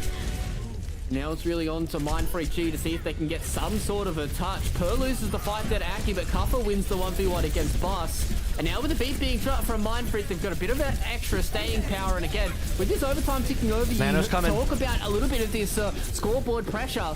Another Nano boost goes in, but it is only on the Opener, so he's just going to go in there and swing this player all around and see if he can take down the Mindfreak G members. They certainly can get that done. They've got a lot of these members nice and healthy here, and Bus is going to try his best to get back onto this point and touch a little bit, but there's so many members here for Ground Zero. It's merely going to be a trickle, and now with another Primal Rage coming in from Cuffer, they get it done. So solid defense there from Ground Zero. They pulled stuff back. They looked better coming into King's Road here, so now it's on to Mindfreak G. See if they can defend one step better. I mean, I don't really mind that from either team. I think Mindfreak got more than where it was looking at the initial stages of B. They lost so much time over both A and B. It wasn't looking likely that we're going to cap B at all, so to even get that far on C is being, I would say, bonus distance for them. As far as Ground Zero goes, especially when you take into context the last 2 maps, this has been their best showing so far. We are not going to see a time bank, and you got Priest Per and some decent opening shots to actually get these trades where, and by the way, not even trades, they're getting opening picks sometimes that are not answered by Mindfreak, so they're able to do to Mindfreak what Mindfreak was doing to them on the last 2 maps, especially on Volskaya, where Ground Zero looked like they were just heavily falling apart. Here, the damage is finally being found, the picks are finally there, and they got a defense going. Who knows? That you know, obviously we don't understand what these team communications are like, but maybe it's the Hariko factor. Maybe they just needed that extra voice. Maybe Hariko got, you know, got the call from the coach and said, all right, you're in, boss. You need to wrangle the boys. You need to corral everybody, get them together, make sure they're working as a unit, and get this one done, because 0-3, it's not a pretty scoreline to look at. He hit some shots. I mean, Hariko's got some decent sleep darts in there. One into Aki from long range, which is good to see. I believe he landed on some DPS players on A as well. I'm trying to remember exactly when that happened, but presence has been felt. It's everyone else that's also stepped up as well. So not just Hariko being added in, but Ground Zero looking better overall. But is it good enough to actually take a map win? The attacking phase now is going to be where that's decided for Ground Zero, and a strong defense from Mindfreak can absolutely shut it down as well. Yeah, and now it's really on Mindfreak to have this good opener. If they can at least get something that's a nice little bionade that goes into the back lines there for Ground Zero. They take down Hariko, so it's a big start for them, but it's a lot of members from Mindfreak G getting into the kill feed. They will at least lose buffs on the back lines for this, but they take down Priest, Magnolia, and everybody else is starting to frag out. So Ground Zero, they lose the first fight, they give away some ultimate charge, and they burn a bit of time on the clock as well. They're 50% to that nano boost, 50% or 60% to a primal. So it's not all doom and gloom for them. This is going to be a defensive nano boost from Mindfreak G. Likely will go into somebody like Bust or Slip Jip when they're in trouble, damaged up. The point alive. The Nanda actually, I guess they just want to go for the damage. We'll look for damage option, I suppose that's fair. Especially with the man who can hit shots like Nanda can. They corral everybody into this corner. They're going to go into the hotel as well, but that just means everybody's stacking up for this pulse bomb as well, and just Ground Zero get melted, they get minced, and they get rinsed as they walk out that door, and everybody will bite the dust. Slip Chip at least gives over a mech to Ground Zero as a bit of a peace offering, but he's going to get that back relatively soon anyway. I mean, can he though? He's on nearly 60% now. There's a timing window for Ground Zero where they finally will have a nano boost after nearly 2 minutes.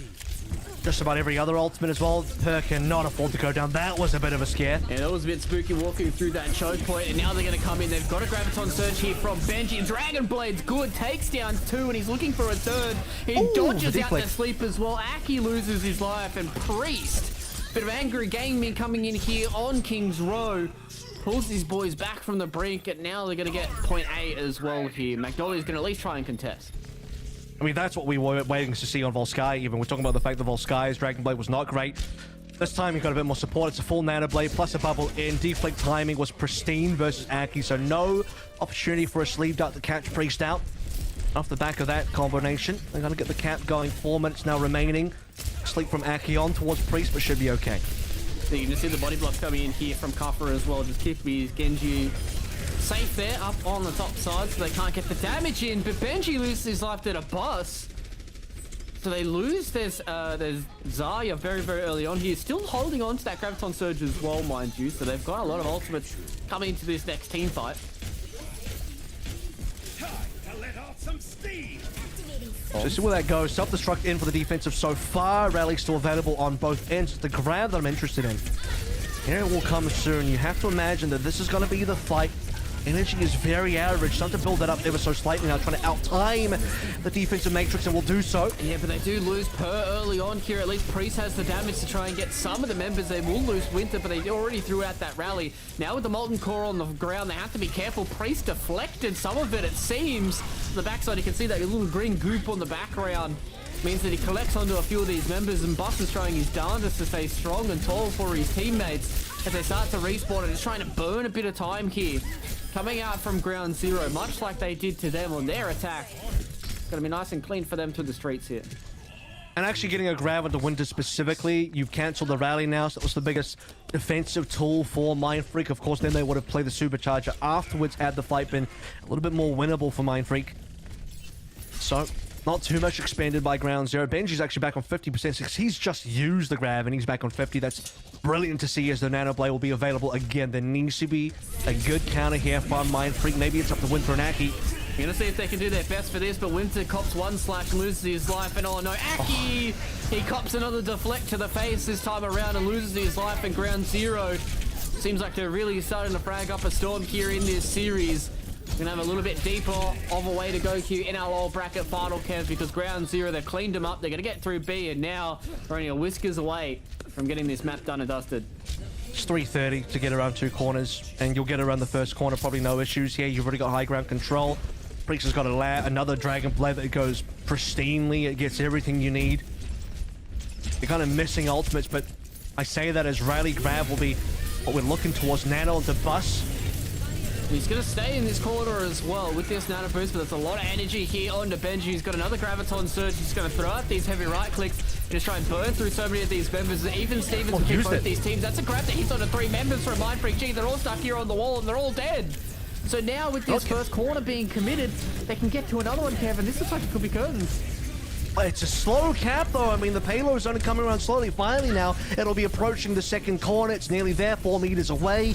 You see Mindfreak G actually contest this, but you got a full energy Benji. He's taking a lot of kills. He's got a lot of damage. It's not looking good for Mindfreak. He's just hitting those right clicks on the floor. At least Bus gets something by taking out Opener, but Benji, he's still the menace on the front lines. He's still so hard to deal with. You need to get the reset, but it doesn't matter because Priest has his own. And he gets the kills he needs in Ground Zero. Get themselves a map victory in this series, and we're going to go deeper, Kev, into the night, because that is a 1-2 scoreline now for Ground Zero, and it seems like they've woken up with Hariko on the board. Raked through the coals in the first 2 maps for Ground Zero. Back to the drawing board in between the breaks. They're coming strong into Kings Road. Hariko rejoining the roster, and it's looking much better. And again, it's not just Hariko coming through with some decent plays, but we saw, you know, Benji Zarya towards the end there, picking up some really good steam. Huge amounts of energy, massive damage, big grabs all around. You have Priest finally landing some decent blades compared to what we saw in the earlier maps, helped by the fact that he's been nanoed every single time, and the bubbles are absolutely going to be crucial there as well. And Ground Zero are not only trading kills effectively, they've now taken the lead in getting some of these opening picks, and that was something that was completely missing in our first 2 maps. Yeah, it really does feel like that they've just kind of flipped the switch going in here. They're getting these opening picks they need to. They're pressing in. They're just so decisive when it comes to these team fights. You know, throwing in the nano boost on the cover every time he needs it. You know, Priest seems to be getting the absolute perfecting of that timing on most of these Dragon Blades, and especially with these bubbles as well. And Ground Zero really starting to step up here. And boy, am I glad to see it, Kev, because I would have been quite sad if our lower bracket final was a 4-0 sweep for Mindfreak G. But now we get to go a little bit deeper. Mindfreak, they get to pick the map going in here as well. And it means that now they might be able to pull out a bit of spice because, you know, we saw in that pre-finals video, the Mindfreak G are certainly a team that can start to pull out some weird stuff. And there's interesting rivalries between all 3 teams. I think it's great to have like a 3-team rivalry where everybody on every single team is looking at the other 2 teams thinking, well, there's something there that we want to defeat all around. And I think definitely one of the key players on this map, and you see the mechanics being shown here, Priest, specifically his knowledge of the timing of the matchup versus the Ana has kind of just outplayed Aki time and time again, just knows those deflects pristinely up to the microsecond there, and both Winter and Aki going down the last fight to the Dragon Blade is exactly, well, the second to last fight is what will get Ground Zero eventually across the line for B, then on to C as well. And now onto map number 4, where Mindfreak will have to have the map pick, and Ground Zero have gotten themselves onto a boss. We're not going to see a clean 4-0. I still thought that up until that point that we entered Kings Road, looking at only Volskaya and Oasis, Mindfreak G were playing much better than Ground Zero. It was looking like a 4-0 was on the cards, but Ground Zero come back strong. And this is what we touched on, right? The fact that this is where it needs to start for the comeback for Ground Zero. You know, if you start going a little bit too deep down the rabbit hole of the 0-3 scorelines, that's when it really does feel like it's kind of in the books for Mindfreak G at that point. But now Ground Zero, they've woken up. They've got a lot of these members starting to frag. They seem like their coordination is on point. They're really starting to stick it to Mindfreak. And I think at this point, this is where it really starts to look a lot better for Ground Zero. And this is the Ground Zero that we're expecting coming into this series. Whereas I think the first 2 maps were a little bit of outliers for them. And you could tell that, right? Like, obviously, they took those couple of minutes. They got the sub coming in here. They certainly would have, you know, had that pep talk going into that game number 3. And it seems like it's worked out for them. And now Kufra and the gang are really starting to get a roll on. And I think once again, like, if Mindfreak can take this map here in, you know, a 3-1 fashion, then it really does feel like that maybe Mindfreak can stunt this kind of snowball, because it feels like maybe momentum might be swinging a little bit back in Ground Zero's favor if they get another, you know, clean map. And I think, you know, this is what I said going into Kings Row as well, is like, this is where the comeback needs to start happening. If there is a world where a comeback is possible, it's got to be Kings Row, where you get the 2-1 now. Maybe the next map could be a 2-2. We've now evened up the score line. Anything can happen after that. We can still get a 3-1. And a 3-1, it doesn't feel as over as it would have been if Mindfreak had just won this map and it's a 3-0. I think a comeback from a 3-0, when you are the 0 and that's the deficit you're working with, almost no team can possibly come back from that. So this is giving Ground Zero a bit of a starting home base to work from. It's just coming down to, where do we go from here? How does it look for the rest of the series? Again, map pick goes to Mind Freak. Probably expecting, I think, a Havana here works well for Mind Freak, but that's kind of good for both teams. We've seen that in their own games. Ground Zero have not shied away from picking Havana, so it'd probably be an even map. I don't really see Mind Freak going too heavily into the others. Obviously, you've got the Route 66 and Dorado there, possibly Dorado, but I think Havana's probably still the best look for them. So most likely that's what we're going to go next. And it's just looking like a much more even game, which is great to see. Yeah, and I think that's a kind of big storyline for us to go through here is it's going to look a little bit more even. You know, I don't think either of us wanted a kind of wash one way or another, and I think that kind of reinvigorates a team like Ground Zero, especially because, you know, the big thing for us to look forward to here, Kev, is whichever team wins this series has to go in and play a first to four against Direwolves as well. So it's all about making sure that you have that, you know, the right kind of momentum, the right kind of fire in your belly when you get through there, because if you're coming in, you know, even though you might get the win, it might be a deflated win, you know, a 4-0 victory against, you know, whoever it was, still might not give you the same kind of results that you need to going into that final, because it still could give you that kind of false kind of sense of security, right? Where you're like, you know, that was easy, we didn't really get to warm up all too much. Now going into a grand final, it really feels like that we didn't get that, you know, that kind of lower bracket advantage of having the match fitness, right? I mean, it works in various kind of ways. We just saw, spoilers for those that didn't watch Contenders China, but Team Chaser came through very similar fashion. They didn't have to play a first to four in their lower bracket, but they got a 3-0, and then they went into, I believe, an 8-map banger in the grand final. So, I mean, wow, that was a bit of a final. We can only hope, Luke, that we get something that crazy. But I mean, Ground Zero have been in those kind of games before. We can just look back at last season where we had a 4-7 map. I think that was Direwolves versus Ground Zero in that upper bracket, which strangely this season our upper bracket game was not great at all. So hoping that lower bracket into grand finals will be able to deliver that. And right now, yeah, at least have 3 maps underway out of a possible 7. I mean, I could go longer than 7. We'll have to wait and see how Rialto goes, which I didn't even know was in the map pool, so I'm learning something too. Today I learned with Kev, Rialto in the map pool, and we get to see changed the map pool? What's going on? Well, we get to play it either way here, Kev, so have Mind Freak G here on the attack early on. Seen this a few times here from a lot of these teams. This is the first time we've actually seen this kind of pirate ship go through for any of these teams so far. We've seen a lot of Rialto throughout the regular season, but it has not been something that we've seen with the pirate ship. Well, I think Mind Freak are the perfect team to kind of bring through more cheesy picks or less common picks, and that will throw off a team like Ground Zero if they don't know how to deal with this. It's Magnolia on the flank now, and they're not wasting any time on the Ground Zero side to try and get a kill. And they open it up by taking down Opener, and this is what we touched on, right? Mind Freak G, they're so good at getting these opening picks and just snowballing that into something, and we've seen a lot of these matches here on Rialto. This first kind of fight usually does go one way or another. It's either a kind of whitewash for the attackers, or we do see that kind of even Stevens back and forth poke, and then we have that extra fight underneath the archway. But Mind Freak, they want to have a bar of it this time around. They're looking for the high ground hold as well here. So they can get Bus set up, they can get Magnolia set up as well, and they can just stop this open defense coming in from Ground Zero. I think Ground Zero were not aware that Magnolia had actually taken a flank angle. They were assuming that Magnolia was going to be on the payload the entire time, but they're playing a pirate ship where the actual main cannons of that ship are off the boat itself, and it will remain that way as the window comes on through, and this is where the amplification damage is going to be really disgusting. Yeah, he's just going to start to burn through the Magnolia, at least stays alive from that pulse bomb. But Priest then was able to clean him up. So, Ground Zero, they open their defense with that fight here on the archway. We've seen it time and time again. But they at least repulse Mind Freak G from here and will force them back into spawn without having too many casualties. So at least they only lose Opener, but that's about it. I gotta say, one thing here you have to watch out for is the fact that Magnolia is playing so far in the open that Hariko can land some good sleeps. They're not going to get blocked if he's not playing behind a shield from either Bus or Slip. So whatever angle Magnolia chooses, Bus has got to put down like a custom shield just for that bash and keep him safe. And even so, Pulse Bomb from Priest lands on there. This is going to be a barrage that's going to be completely eaten up. Yeah, they do take down Opener as well. Benji's going to lose his mech on the backside of this as well. So without losing all too much here for Mind Freak G, they only lose a couple of cooldowns for it. They get a lot of momentum back here onto the payload, and they get a lot of kills onto Ground Zero as well. So with this contention being non-existent from Ground Zero, they get point A off a relatively fast fight. Now they're just going to burn through Coffer as well, and they set back up on the pirate ship. Yeah, it's just going to be a cleanup in terms of the last few stragglers from Ground Zero who failed to contest in time. be fair, I don't know if they were going to be able to contest in time. They needed cover to get on there instantly. Some defensive matrix from Benji as well. But won't be the port to call for now is high ground control. Magnolia not spotted. He's in a side area currently. You can see he's just below Nanda. So as Ground Zero are looking for the Bastion, they won't spot him. They'll actually get him on the back end maybe. What's this? It seems like Magnolia's he's jumped gone for over. a bit of a flank. So the Bob's been kind of wasted now because the Bob was specifically for Magnolia, who's jumped over the wall. Yeah, he was just doing that that loop-de-loop there with the tank mode.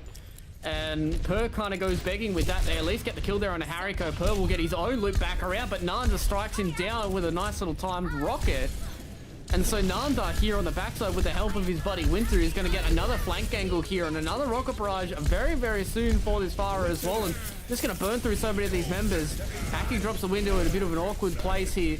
Going to try and utilize it, but it's not going to be enough for them. Open it dies once again. Bus will join him in the grave as well. But Nanda, he's getting into the backlines here. Cleans up Hariko, but the even trades here are starting to favor the Mind Freak G guys because they've got the res going in as well in Ground Zero. They haven't really been able to convert this into any kind of solid hold on this corner. And albeit after the dust settles, Mind Freak G are going to be happy with how this went. Ground Zero have no supports. They have to pull back entirely. They'd be lucky to even get Benji's mech out alive, but Sliptrip's going to solo shatter that one away. Pulse bomb.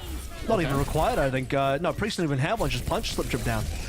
He used it in that previous fight to take down some of those other members. And now with these even trades going in once again, they've committed so many. The battle mercy seems to be so strong here. Per will eventually take down Magnolia on this Tracer, but Ground Zero, again, it just feels like they've just got that little bit of hold coming in, and it starts to slip out of their fingers. They've at least reinforced Ceramic here on this corner as well, and it's going to force Bus back to the high ground, get healed up by the boys, but Cupper's not going to let him sleep. He takes down Winter, takes down the big bad Bus as well, and now finally Ground Zero get these convincing conversions and send Mind Freak G back to square one. An embarrassing way for Priest to die there, just to the sidearm of Winter as he blocks him down. Big change up in composition now. Mind Freak after losing control of the payload. Obviously can't play the Bastion anymore. The ult's gone anyway. Moving over towards the Lucio Mora. So kind of like a zombie comp. Bus will stay on the Orisa for the Supercharger only. I suspect that he'll go over towards a Winston later. But for now, they've got to keep Slipchip up. Supercharge down. Hope for the best. I don't think the Supercharger really complements the composition well, but they're going to wall over it. But they've missed Bus. They've completely misexecuted the wall. Yeah, he just wasn't able to get that big old booty there over the wall. So now Nanda and the gang are just going to get into the backline to Ground Zero, at least force some of these heads to swivel. Magnolia gets a kill for them, but now with the Supercharger in the backline, it doesn't really do much for them. They give it a cart progression once again, but it seems like it's all falling to pieces here, Kev. Mind Freak G not been able to hold on to this. The Pulse Bomb's big. Magnolia starting to frag up a storm a little bit here in Ground Zero, losing some key members for them. But they've still got Cuffer, they've still got Priest here ready to contest the cart for them. Now, Winter, he's going to try his best here with Lucio, but most of the time, this is not really the fight you want to be taking. He gets a buddy to come in and help him out a little bit as well. So Mind Freak G, they've at least kept this cart stable. But now they have to fall back once again. They have to give up this cart and try and fight one more time. 23 seconds left to go here. Buster will go towards the Ryan instead. And now this is where Nando's May has to try and find an opening. Not easy versus a dive composition. Blizzard can maybe be a closer for this, assuming he doesn't get eaten up by Benji. And a final rally could be what gives Ground Zero a win, especially with Nando down. That's a Blizzard taken off the table. Yeah, they don't have their May here on the field to Mind Freak. And now they're really trying to rely on some individual brilliance from maybe from Magnolia. But nobody touches. They're not there on the cart, Kev. They get pushed out. They didn't have the contention in there, so 101 meters through point B is going to be what the line will be drawn. Now Ground Zero, very much within their grasp here. We've seen Rialto go all kind of different which ways throughout this season. Full caps, holds on A, pushes through B, C getting held as well, so it's kind of a bit of a mixed bag that we've got here. And a first-time pirate ship on the attack as well. And you can see where the pirate ship has successes on A, but once you get to the windy corners of B, far more narrow. A lot of high ground that can be abused by the defending team. Your Bastion simply can't just sit on the payload. You need to be sitting your Bastion on high ground somehow. But pushing through the chokes is quite a bit of an ask. And so you have that one opportunity. Your tank form, boost up your over the wall.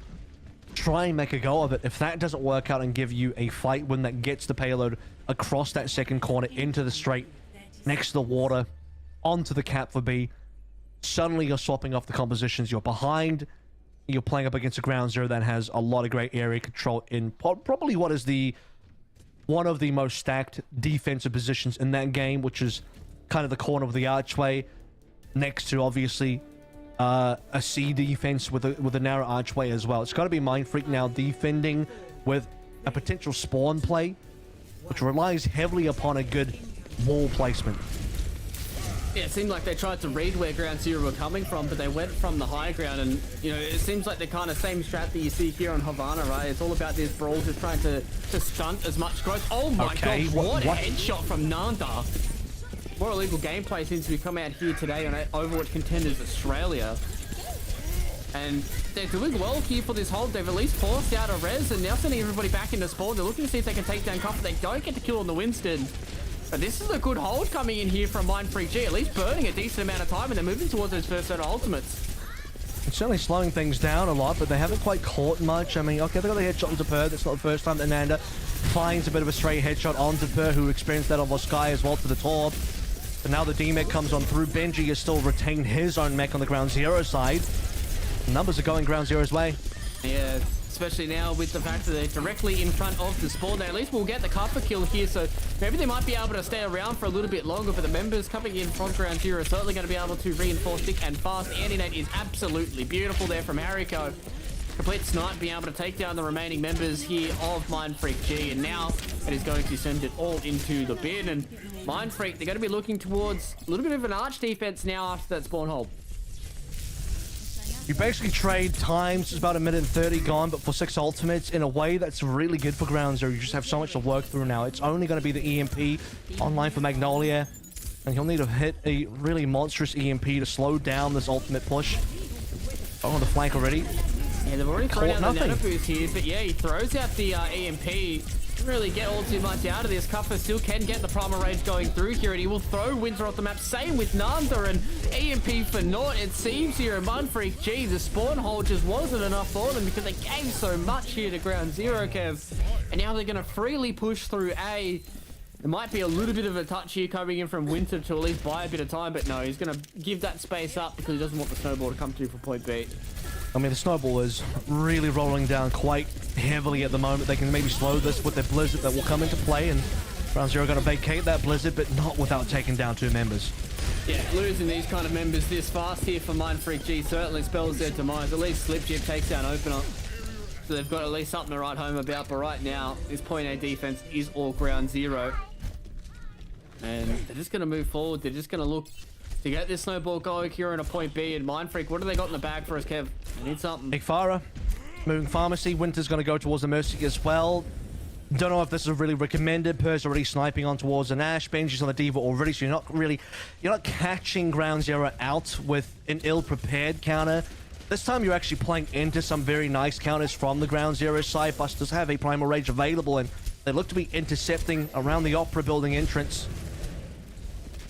Now we've got a Primal Rage coming out from Bust, throws one of the members off the map there into the river. It seems like Anna cannot swim here, and Magnolia connects up there as well to take down Per. They're going to set the sights here on Opener, so good team fight here from Mindfreak G. They're going to make it get done, but they won't do it as cleanly as they were hoping to get this one done. A few more members take a swim as well, and Magnolia is the only one that's left in the kill feed with these 2 big tanks for Ground Zero. They're going to be able to stabilize and continue this car push, so Primal Rage for Primal Rage works out well there for Ground Zero. Still continuing through, and still a Nano available as well, so Primal might be gone, but the tougher main tank on this Winston can still get a lot of value on that next fight. Nanda's gone over towards the Torb now, so Mindfreak again are just resetting the ultimates. They can't quite get anything underway. It's Slip Chips that's the closest towards self-destruct, and that's really it. Yeah, they really don't have much here from Mindfreak G. Need to come up big with some personal performances. They've got some big members to get it done. The bomb goes down, takes down Nanda's turret. That's about it. Now the rally's starting to work forward for Ground Zero. They can continue to move forward. They continue to put the pressure back on here on the Mindfreak. They've got 2 minutes to try and get through this small bit of movement, and it seems they've already done it. Ground Zero, they get the win here on Rialto. They look strong up against Mindfreak G, and now we even up the score, Kev, 2-2. And we go a little bit deeper once again into the series. Seems like Ground Zero have kind of fixed up some problems for the first two maps, and Mind Freak have introduced some problems that were not quite seen in the first two maps. I mean, you got some compositional musical chairs going on, but mystery heroes for Mind Freak on that defense where they were playing a whole bunch of different stuff, just constantly swapping, never actually building up towards any ultimates. A reasonable spawn hold, but this isn't Havana. You can't win directly on a spawn hold. It's very easy for the attacking team on Rialto to eventually break past the spawn, especially when you have so much high ground area that can initially come out from. And Mind Freak, okay, they'll stall for a minute and a half, but you give away 6 ultimates. And Ground Zero, they snowball so hard off that. Yeah, and that's the scary thing. It really did feel like this payload never really stopped moving there for Ground Zero, and maybe it was one of those, spicy plays that, everyone kind of talks about with Mind Freak G here, hoping for that spawn hold to go a little bit better. They did burn some time, but as you said, it just never felt like it was really a convincing spawn hold, right? Like they were never getting that full 6-man wipe. They were never getting 3 to 4 members of Ground Zero out. This is basically the highlight of that spawn hold was Per just getting those kills there, and then as soon as Ground Zero got the higher ground, as soon as they started to get some of these picks, was all she wrote, and it just never stopped. That's why most teams never spawn hold there, because you can't actually get those. And I didn't actually catch it live, by the way. Cuppa even booping Nanda off while he's going to the cryo freeze. Yeah, you can't actually win from that spawn hold position because you will never get a clean wipe, you will never get a clean fight, and eventually the attacking team will overpower you from multi angles, including high ground approaches as well. And even the Mei, unless the attacking team wants to roll out on a Ryan composition, the Mei's not going to lock down enough for you. Even though Nanda got a nice hitch onto Per, instantly raised up. And then beyond that, you respawn, you make for a final play into the courtyard of A, but you're 0 ultimates, or maybe 1 or 2 ultimates versus 6. By the way, you've whiffed an entire EMP. I believe Magnolia got an EMP off the spawn hold, but he whiffs it onto 0 members, and you can't win if you do that, so. Yeah, they really kind of just needed something to come up trumps for them in that first fight for Mind Freak G. But, I mean, it really does feel like that, whatever that talk was in that break for Ground Zero has really started to work out for them. And this is where it really does feel like that maybe the momentum is completely swung the other way, and going a little bit deeper in this map pool, Kev, is going to be something we have to try and explore between Mind Freak G and Ground Zero. Ladies and gentlemen, time for us to go to another quick break here. We're going to get deeper into this lower bracket final. Ground Zero, Mind Freak G, all tied up 2-2. So we'll see you guys after this.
Hello boys and girls and welcome back here to our tied up series between Ground Zero and Mind Freak G. 2 maps apiece for both these teams and they're still vying for that wonderful number 4 where they will eventually meet Dire Wolves in our grand final here for season 2, Kevin.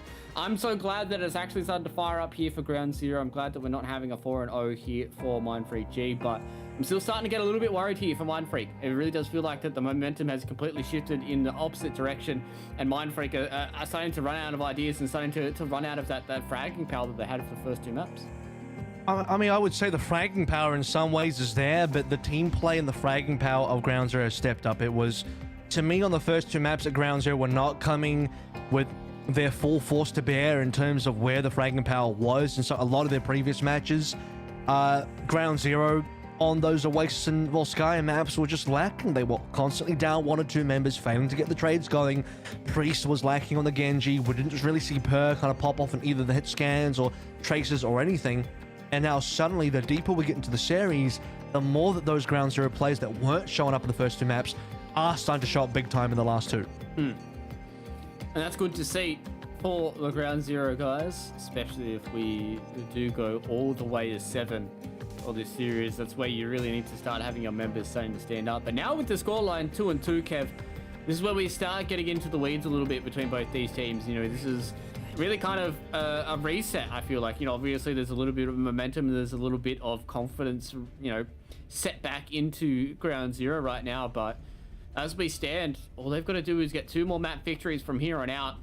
And if they can just have that going forward, they at least will get an extra series in Overwatch Contenders Australia Season 2 of 2021. And now we're into Nepal.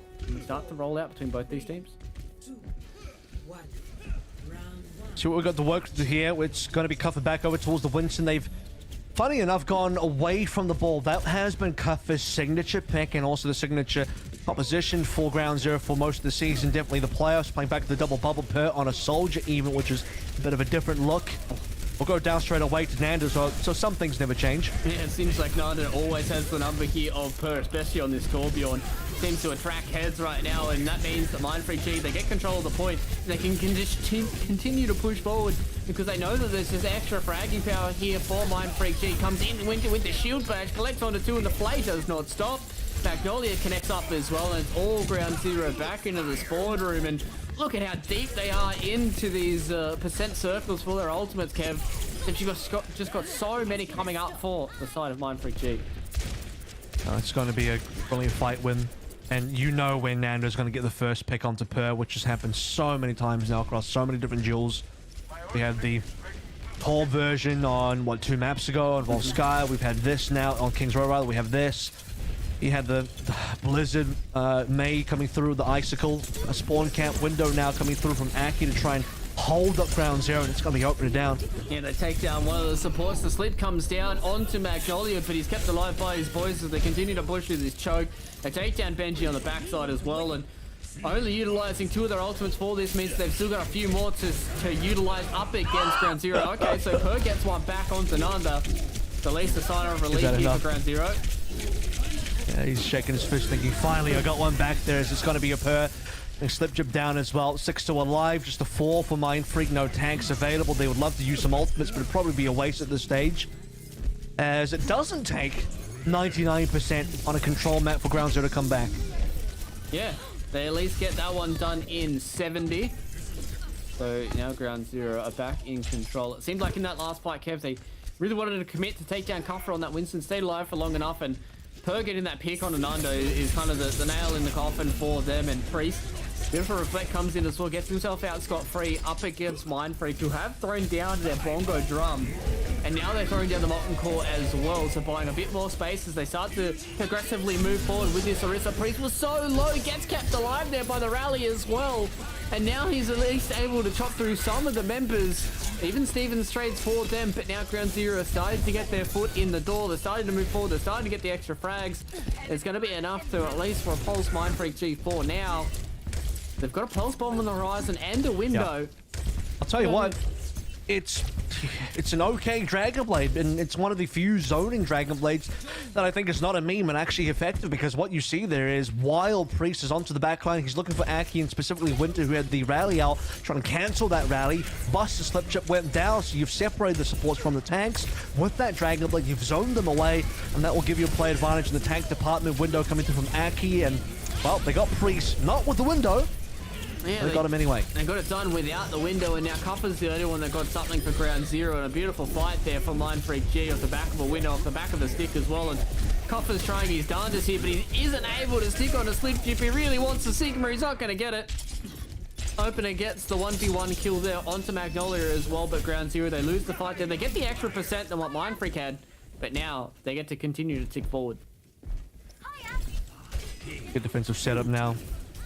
Molten Core is going to be important in this next fight, especially when you know Cuffer wants to dive on in, and Molten Core will prevent players from actually committing for those dives. Freaks will have to watch out for it as well. It's grab it on Surge. It's going to be interesting, and Benji doesn't have any energy, so it's got to be a grab where correct abilities, including Bioden, including players, can land correctly. But now, Flux catches potentially too. Yeah, they get caught up in there in that small room. The Graviton Surge will come in. Slipchip's going to try his best to kinetic grasp that one away, but he won't get it done. And now the overtime stick to Overkev. Again, scoreboard pressure being put back onto ground zero on these control maps. They at least move forward with a lot of energy here onto Benji, and he's starting to laser beam down Bus, who has to just get himself out of there, but they lose Zaya. It's only Opener left here onto the point as well. He's eventually going to lose his life there to Magnolia, and the wick will tick down, and that's going to be Mindfreak G taking the first sub-map here on the poll. And there's one thing that's been consistent so far is that Mindfreak gets such an incredible lead on these control maps. And previously on Oasis, it was 0 to 99 starts for ground zero. At least it's what was again 70%? Is roughly what Mindfreak were able to get before the point swapped hands, and slightly better than going 0 to 99, but 0 to 70 is still a deficit. Just seems like ground zero can't get the neutral flight locked down in their favor. They're always losing somebody early. Nanda gets per so many times as that opening frag, specifically with just a single tap to the head. And you see ground zero coming in, bit of a chance to swap and bit of a chance to flip the point. Rather, they do so, but they can never hold on long enough. We get to the final engagement. Molten Core is going to lock them down. The grab is not going to be good enough. Benji doesn't have enough energy until the end, but by that time it's too late. Benji already is taking a bunch of damage. Yeah, he's getting so low there. He walks in. Copper had to jump back out as well. Beautiful Bionet comes in as well. They get the connection onto Opener. They weren't able to convert that onto the Benji kill just yet, but once again, the opening frag goes the way of Mindfreak G here, and they've just got pure control, Kev. In a couple of seconds, his point is going to open up. Mindfreak G will get the flip. The percent will continue to tick up, and ground zero. They need to get something done here. It's almost a 100% win rate here for the control. I can't remember who got the neutral on University. At least all the other ones, it has been pretty significantly Mindfreak favored. It will be Aki down to Per, so maybe a turnaround opportunity, especially when the Nano comes up as well for Hariko. Yeah, they're forcing a bit of a fight coming in here as well. Capo realizes that he can go in here. They get the 2 extra frags here, so Mindfreak G, they will lose this one, so it seems like they're getting faster and faster here at ground zero. Let's make that 16% this time around. So 99.70 down to 16. That's a pretty good improvement for ground zero. Okay, we're getting there, and just checking back as well, yeah, it was ground zero who technically won the first neutral for University, but since then, they've not had a single control point neutral win, including what we get here. At least 16%'s already been caught up to. It hasn't taken that long. With that much effort, Nano should be in play now. Instantly gets pucked up for his Primal Rage. Yeah, they're going to burn through some of these members as well. They at least have the Immortality field for a little bit longer, but as soon as they go out of his Heavenly Little Grace, they get bopped back to spawn, and ground zero, they're starting to understand how to get this one done. They're really getting it on top of Mindfreak. Now with a little bit of a spawn camp coming in as well. They do lose Priest off the back of that, but take so many of these members, they force the respawns coming in once again, that now they've got some more ultimates coming up. They've got the Dragon Blade, they've got the Graviton Surge as well, so hard fight for Mindfreak G to win. It's going to have to be a dry blade though, but you need to be able to force out the Immortality field. That's the most important part. The Immortality field kind of ruins everything, so whoever can do that first, and it might cost them an ultimate, is going to enable the next person. So maybe the Dragon Blade forces out the lamp for the grab. Could be the other way around. Yeah, they're just going to go straight in right now. The slashes don't do anything. He gets minced as he goes in there, but it seems like Copper was all the damage they need. So they just walk in. Yeah, they do lose the Graviton Surge and the Dragon Blade, but they got the kills they needed anyways. And ground zero come out on top now, and they're starting to tick this higher and higher. There's a lot of ultimates for the side of Mindfreak though, so Might be the fight they need. I'll tell you what, Luke, in a strange way, that ends up going better for Ground Zero than if Priest got more, because Priest ends up being the bait for Cuffer to pop off when it should be the other way around, right? The main tag. But because Cuffer didn't have an ultimate, he builds an ultimate off that, so he's got the Primal Rage available again. And it's going to be pretty pivotal as they start to walk in here as well. Magnolia goes down. A Kinetic Blast eats the Pulse Bomb, so Per not really winning out here on these control maps so far. The Gravitic Flux goes down onto the point, and now there's a lot of damage coming in there as well, but they haven't really been able to convert these kills just yet. Massive Bionade goes in as well. They lose buffs, and the overtime clock is starting to tick in here and convincing that Mind Freak G have to get in onto this point to contest, because they certainly do. Otherwise, we're going to go to a third and Ground Zero. They're lining up the kill feed. Nana's doing his best to see if he can strangle this one back for his team, and they certainly have done it, because the overtime's gone and Nana starts to stabilize. Same with Magnolia, and they've done it, Kev. Yeah, I mean, it's just tanks, it's just DPSs. Magnolia gets one and Nand on the top with 3 somehow. So Cuffo will have to come back with a squad and wait for Per to respawn. It's not quite lights out in terms of either squad. You'd still say that Ground Zero will be able to come back and get a fight win somewhere to close out the 100%, but with what? They're waiting for a pulse, they're waiting for the Dry Blade once more without the Nano. Mind Freak have also cleaned out their entire stock. They're waiting for their own ultimates, which means this is as good as a neutral fight again. Yeah, but this time around, Kappa loses his life, and all it takes is Ground Zero to win one of these fights convincingly here, and we start to go back around once again. And Magnolia, Pulse Bomb goes wide for him, but Pulse Bomb does stick there for Per, so he's able to take down Nando, who seems to be a bit of a thorn in the side of Ground Zero so far. Which takes down Hariko, so they lose their Arnicky. You really wanted him to build something up big, but Benji bites the dust as well, and now the overtime has flipped back because they actually got a back cap, Kev. So it's really going to be all for naught, it seems, especially with that stun coming in. So it's a little bit of a time save there for Ground Zero, but that's all it is. Yeah. Well, I mean, that's useful as well, because otherwise Mind Freak would be on the 99 now, as we're about to confirm that in a short while. Both teams will be able to hit that 99. It's going to be a Nano Blade at least for Ground Zero, so not high hopes for how they went to win without ultimates, but to be fair, Mind Freak at that stage also did not have ultimates. It was a drive in a neutral fight that goes once again to Mind Freak. Flex coming through, Priest down is humongous. Yeah, he had the Dragon Blade in the back pocket as well. They throw out the Nano Boost there on a Cuffer to see if they can get stuff done, but now there's just so much of this choke control coming in from Mind Freak. They've got the Molten Core, they've got the window, Bus lives as well, and all they have to do is just keep their eyes on this point, and Cuffer's going to try his best to contest. He will at least get that, but so many of his members are losing their lives, and now Ground Zero, he's seeing if Benji can get a hop to come in. Immortality Field goes down, it's a lot of energy, so at least Benji gets that frag. They get that kill, the flip's going back the way here of Ground Zero. Benji's going big. He's seeing if he can pull this back for Ground Zero. It's not going to be enough, because Mind Freak G, they've got their own frag power, and the Dragon Blades for naught, and that's going to be it. We're going to send ourselves into a 3-2 scoreline here for Mind Freak G, because control is all theirs, Kev. And what a tight map for them. They're looking strong. Ground Zero just cannot win a control today. I mean, they got the University, that's about it. You'd have to say that they were favored on Village. It was looking like a possible win for Ground Zero here, but I mean, what is going on at the end there? You have Priest going down straight away, no chance for a Nano Blade. The Nano goes on towards Cuffle, which is reasonable, and they nearly pull it through off the back of 100 energy on Benji Zarya, who gets a decent grab, but when Priest comes back, he's the only one alive. He Dragon Blades into nothing, and it's all over. So Ground Zero just being picked out early. Brilliant flux placement from Slipjip as well. Mind Freak G lock that door down, and Ground Zero are in a really tough spot. So what could have been a turnaround for Ground Zero, especially Luke, when we talk about the fact that it wasn't this huge 70% or 99% lead that Mind Freak had. It was just 16. So Ground Zero had a far more even game on Village, and even that was not enough. Yeah, it really felt like that was very back and forth there on the Village, but you know, props to Mind Freak G for really being able to lock that one down. And I really do feel like, you know, sometimes when you start seeing that overtime clock start to tick down, you know, Ground Zero, I kind of dropped the ball a little bit here, and it really does come down to a lot of these opening picks, right? Like, we've seen it time and time again in so many of these fights where their Pearl Priest bites the dust off the back of, you know, Bus getting a little, you know, over aggressive and being able to confirm the kill, or even just Nanda with some individual brilliance. Yeah, I mean, this Nanda's been playing phenomenally today, even on the maps where they've been losing. His ability to get these opening picks, especially on a Torb as well. I mean, I want this guy on my Junkenstein team for sure, as we're looking at a situation where they were probably going to lose Village if not for Nando Magnolia popping off, and Nando got, what, 3 frags at one point? They had no supports, it was just tanks and DPS alive, I'm pretty sure. Nando gets 3 frags up against Ground Zero, who are looking like they're going to lock it down. And from there, Mind Freak just hold on. Yeah, they hold on and they just have that extra bit of clutch factor. And you can just see here in the highlight package where it was getting right towards the end there, and Benji almost did it. He almost pulled it back for them, got a nice little grab going in there, was able to burn through a lot of the members with that 100 energy, but it just got to a point where there's just too many members starting to trickle in here, and Mindfreak G were just getting the frags they needed to and really kind of shut the door. So going a little bit deeper into this, Kev, this is more control maps going forward. That's when it's going to start getting spooky here for Ground Zero, because as you said, they haven't won one so far, and Mindfreak seem to have just that little bit of extra because they can smell the victory. They're the one map away.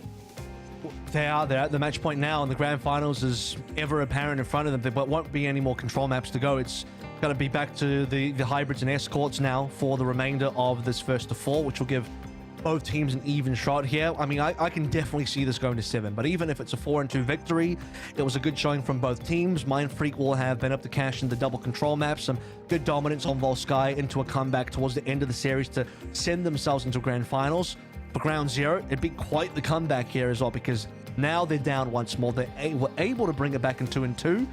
They're going to have to see if they're going to bring it back to 3-3 now. Yeah, it's going to be a pretty big task for them, right? Because they, as we did say, you know, it's match point now for Mindfreak G. They can smell the victory. They just need one more map victory, and surely it's got to reinvigorate them, especially if, you know, Nandra and Magnolia can have a pop off, right? Like if they get a few more of these opening frags, if they start going a little bit deeper into this matchup and really start to get in the heads of Per and Priest, that's when it really starts to get scary, because we've seen a lot of these teams so far in Overwatch Contenders Australia, Kev, really get carried by their DPS players, and you know, Per and Priest, they're starting to show up in some of these matches, but now it's backs against the wall, and this is where you can't make any mistakes. And you are right, Kev, we're going to go into a hybrid map here. We're going to go into Numbani, so I'm keen for that. Barney, which is going to be the pick coming through from Ground Zero. Obviously, the last time we were in a hybrid, that was King's Row, which... whose pick was that again? I'm trying to remember. Was that also Ground Zero? That was also Ground Zero's pick, if I'm not mistaken. Yeah, because Rialto was picked by Mindfreak, so we've already been to a Ground Zero favored, or at least when I say favored, I mean they want to go there. That was their map choice, and we're going to another hybrid that Ground Zero are dictating. So the one left on the table here is going to end up being Blizzard World. That's going to be unplayed. So Numbani's a decent dive map. What I'm starting to see in terms of evolution for what the game plan is for Ground Zero, they've heavily shifted away from ball tracer compositions into more Winston, Benji on the Zarya, double bubble kind of stuff, Hariko on that Ana, and that's where they're finding success. And Numbani is like one of the Winston maps available in this map pool.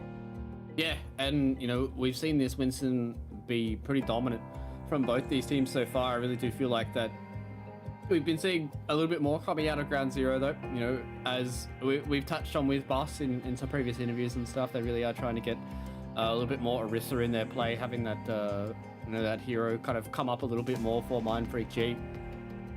And now we're getting our sights set onto Numbani. We're going to get into it very, very shortly, ladies and gentlemen. This has always been a wonderful map for us to watch, Kev. I think we've had some very banger maps on Numbani across playoffs and the regular season as well. It really does feel like this map kind of brings out the best in both these teams. Especially when you have all 3 points being pretty viable now, where previously B was a bit of a formality to get through, as no one really is able to defend properly on B. It's A and C that we're talking about, but things have evolved on even this map over the course of the competitive year. So it should be no surprises that it will be double bubble, or at least just a single bubble now, as Cuffers on that Winston. Benji wants to go on towards the Diva, which I appreciate in some way, because there's a high likelihood that there might be a flyer on the other end. We've seen both Fire and Echo being played by Mindfreak over the series today. Benji's just doing his due diligence. I mean, there is still a chance he goes back over towards Zarya, but high ground control, I think, is quite important for this A point. And, you know, to be fair, I guess Benji has only really been the singular member that we've seen bust out the Zarya and do well on it. And we've seen a few mixed results from Zarya throughout the season, so a little bit more of the safer pick here from Benji on this Diva. And as you did say, high ground control is absolutely everything here. And once again, we're going to be trying to build up towards that nano boost here for the side of Ground Zero. They want Kuffer to get as healthy as he possibly can. Oh, pulled off. Does get pulled down to the low ground here. He's just going to try to at least jump back up and cop a little bit from the enemy team here. Priest will take down Nanda's turret as well, so they at least have something here on the backside. A little bit of hope, but Priest, Nanda, how is he finding these frags? It's unbelievable. It's actually like every single map. The consistency is unreal. At least on the attacking side for Ground Zero, they'll get the res, they'll respawn. If that happens again in the next phase, when Mindfreak are attacking and Ground Zero are defending, it will be inexcusable. And it has been excusable the entire time. It's going to be Nano jumping in now, Couple looking for backline. And all he's going to get a slip jump.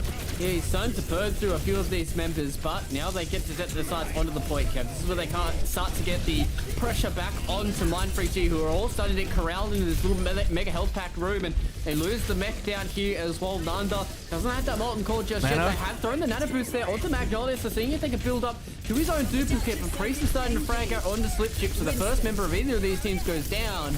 And now it's really on to Mindfreak G here to see if they can kick out Ground Zero. A lot of these members are so low-key, they do take down Open off the back of Aki's beautiful brilliance. And so, now with both the supports in the spawn room, it means that Ground Zero can't stick around here, especially if they can't get these frags, and Magnolia will demech there onto Benji. Will eventually lose his life, but the rest of Mindfreak G can start to stabilize. I mean, they might just nano Kuffer for the fun of it, because Priest is copied over anyway. Doesn't even get a chance to pull the trigger, sadly. And then it's got to be Ground Zero falling back. So had they maybe kept Benji's mech, could have been a different story, but Magnolia will go over towards the Primal in his duplicate form, find a frag on the Hariko, transfer that with the focusing beam onto Benji, and just sow absolute mayhem onto the backside of Ground Zero, where 2 minutes has been burned already. Yeah, and now they haven't even gotten a tick yet, Kev, and this is usually at the point where you see a bit of this poker pod go through. Kuffer had to Primal Rage for that as well, and now he's just kind of angry in a small little room. There's not really much that he can do from this as well. The Hulk goes down, they're going to get the D-Mech onto Benji.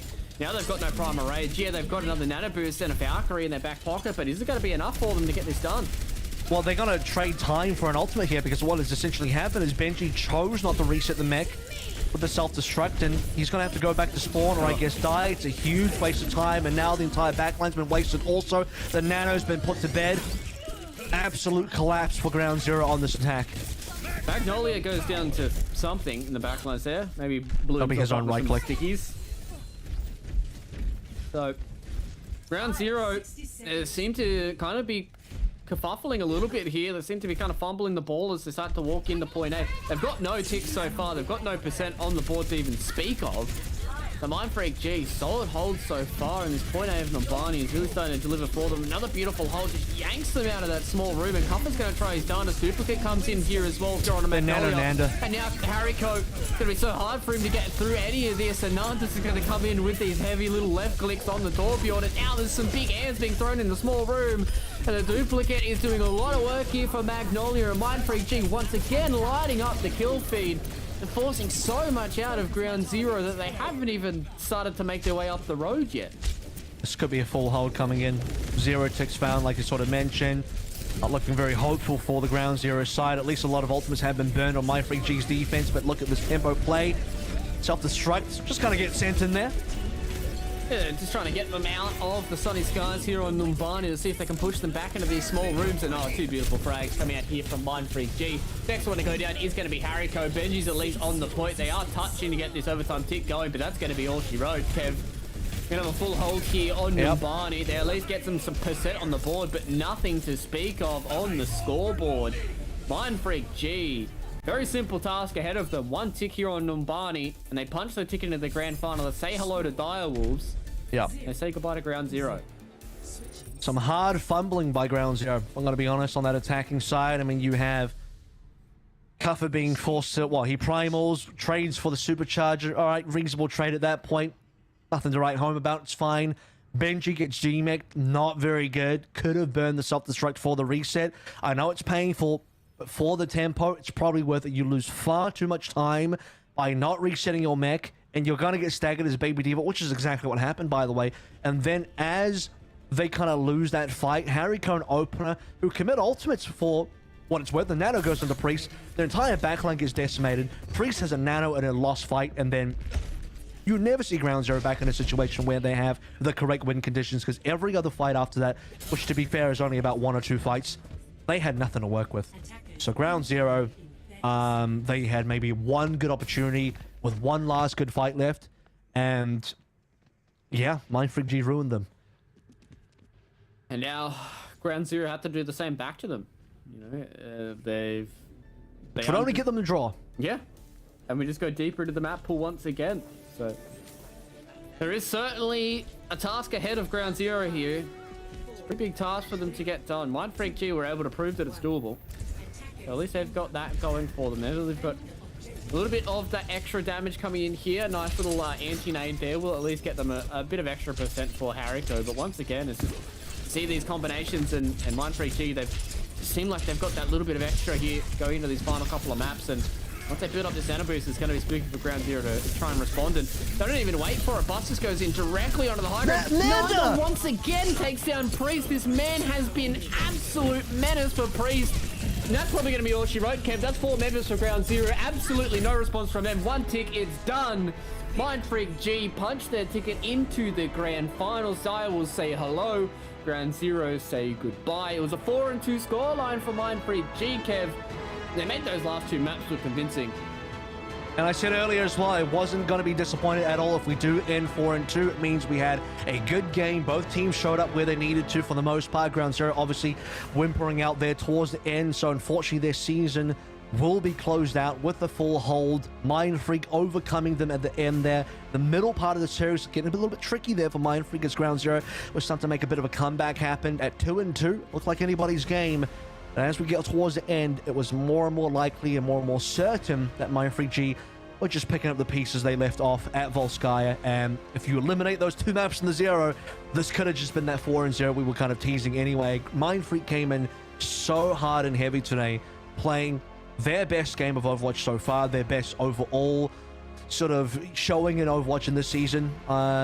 And they overcome Ground Zero, a team that's, I think, been one of the most troubling teams for Mindfreak to beat all year. Exactly, and you can just see with their past records, just the score lines that have been going through for Mindfreak G and Ground Zero. Every time they go head-to-head, it goes the entire distance. Both teams leave everything on the battlefield, and it's usually Ground Zero that come out on top. This time around, Mindfreak G seems like that break helped them out so much. Coming into this series, they just come in, they make it look so dominant.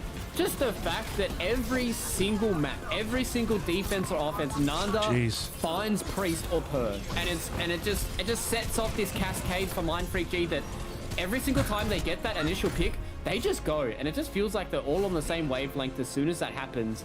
And if they're firing on all cylinders off the back of Nanda, off the back of Magnolia, those guys look unstoppable. And I think that's why, you know, when we had that little video from Lab, he was saying that Mindfreak are the kind of scarier team that they've got, because they've got these really high heights and they can kind of bring whatever they need to the table. And I mean, this grand final is going to be a bit of a spooky one.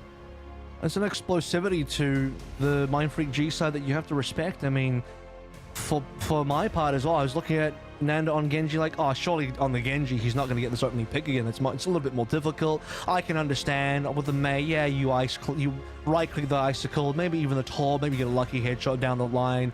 How do you do that on a Genji? He just simply dives on top of Priest and deletes the guy. No chance to respond. But that also comes through from the fact that Mindfreak G are able to have this confidence where on this A attack, you see how aggressively they straight up walk in. They're not waiting for a Nanda by sitting by. Bus simply dives in, gives Nanda the space to work with. He finds the kill. Mindfreak snowball their fight instant cap. So a big difference in between where Mindfreak G were mentally as a team in terms of their decision making versus where Ground Zero were, where they were far less decisive, far less confident. And that's usually what happens when you have that kind of gravitas to the fact that you're only one map victory away from going into that grand final. And Mindfreak G capitalized on every single mistake that Ground Zero made throughout this series, make it a 4-2. But Kev, that series done and dusted. It's time for us to get our Macca's play of the game here onto our screens, ladies and gentlemen. And it's the man that we just talked about. It is going to be Nanda here on his Torbjorn for our Macca's play of the game. It just felt like he just gets so many of these multi-kills, like, and he would just come out, get these either opening frags, multi-kills, and just have so much pressure on Ground Zero to try and stop him from doing what he does best, fragging up a storm. And it couldn't have been anyone else today. And this is kind of the early play that we saw on Volskaya, where it's kind of thinking, well, this looks like a pretty decent map to play the game right off the cuff. And throughout the entire series, I would say all 6 maps, Nanda was the guy to really look out for. Magnolia started off really strong on that. Tracer has been good over the course of the series. But when we talk about a player that's just doing crazy stuff that should not be happening, especially with the level of consistency that's being shown, it was Nanda over the course of all 6 maps. Unreal stuff. Yeah, and I mean, looking forward into our grand final as well. We've got one of the biggest fraggers in Overwatch Contenders Australia, in Nami.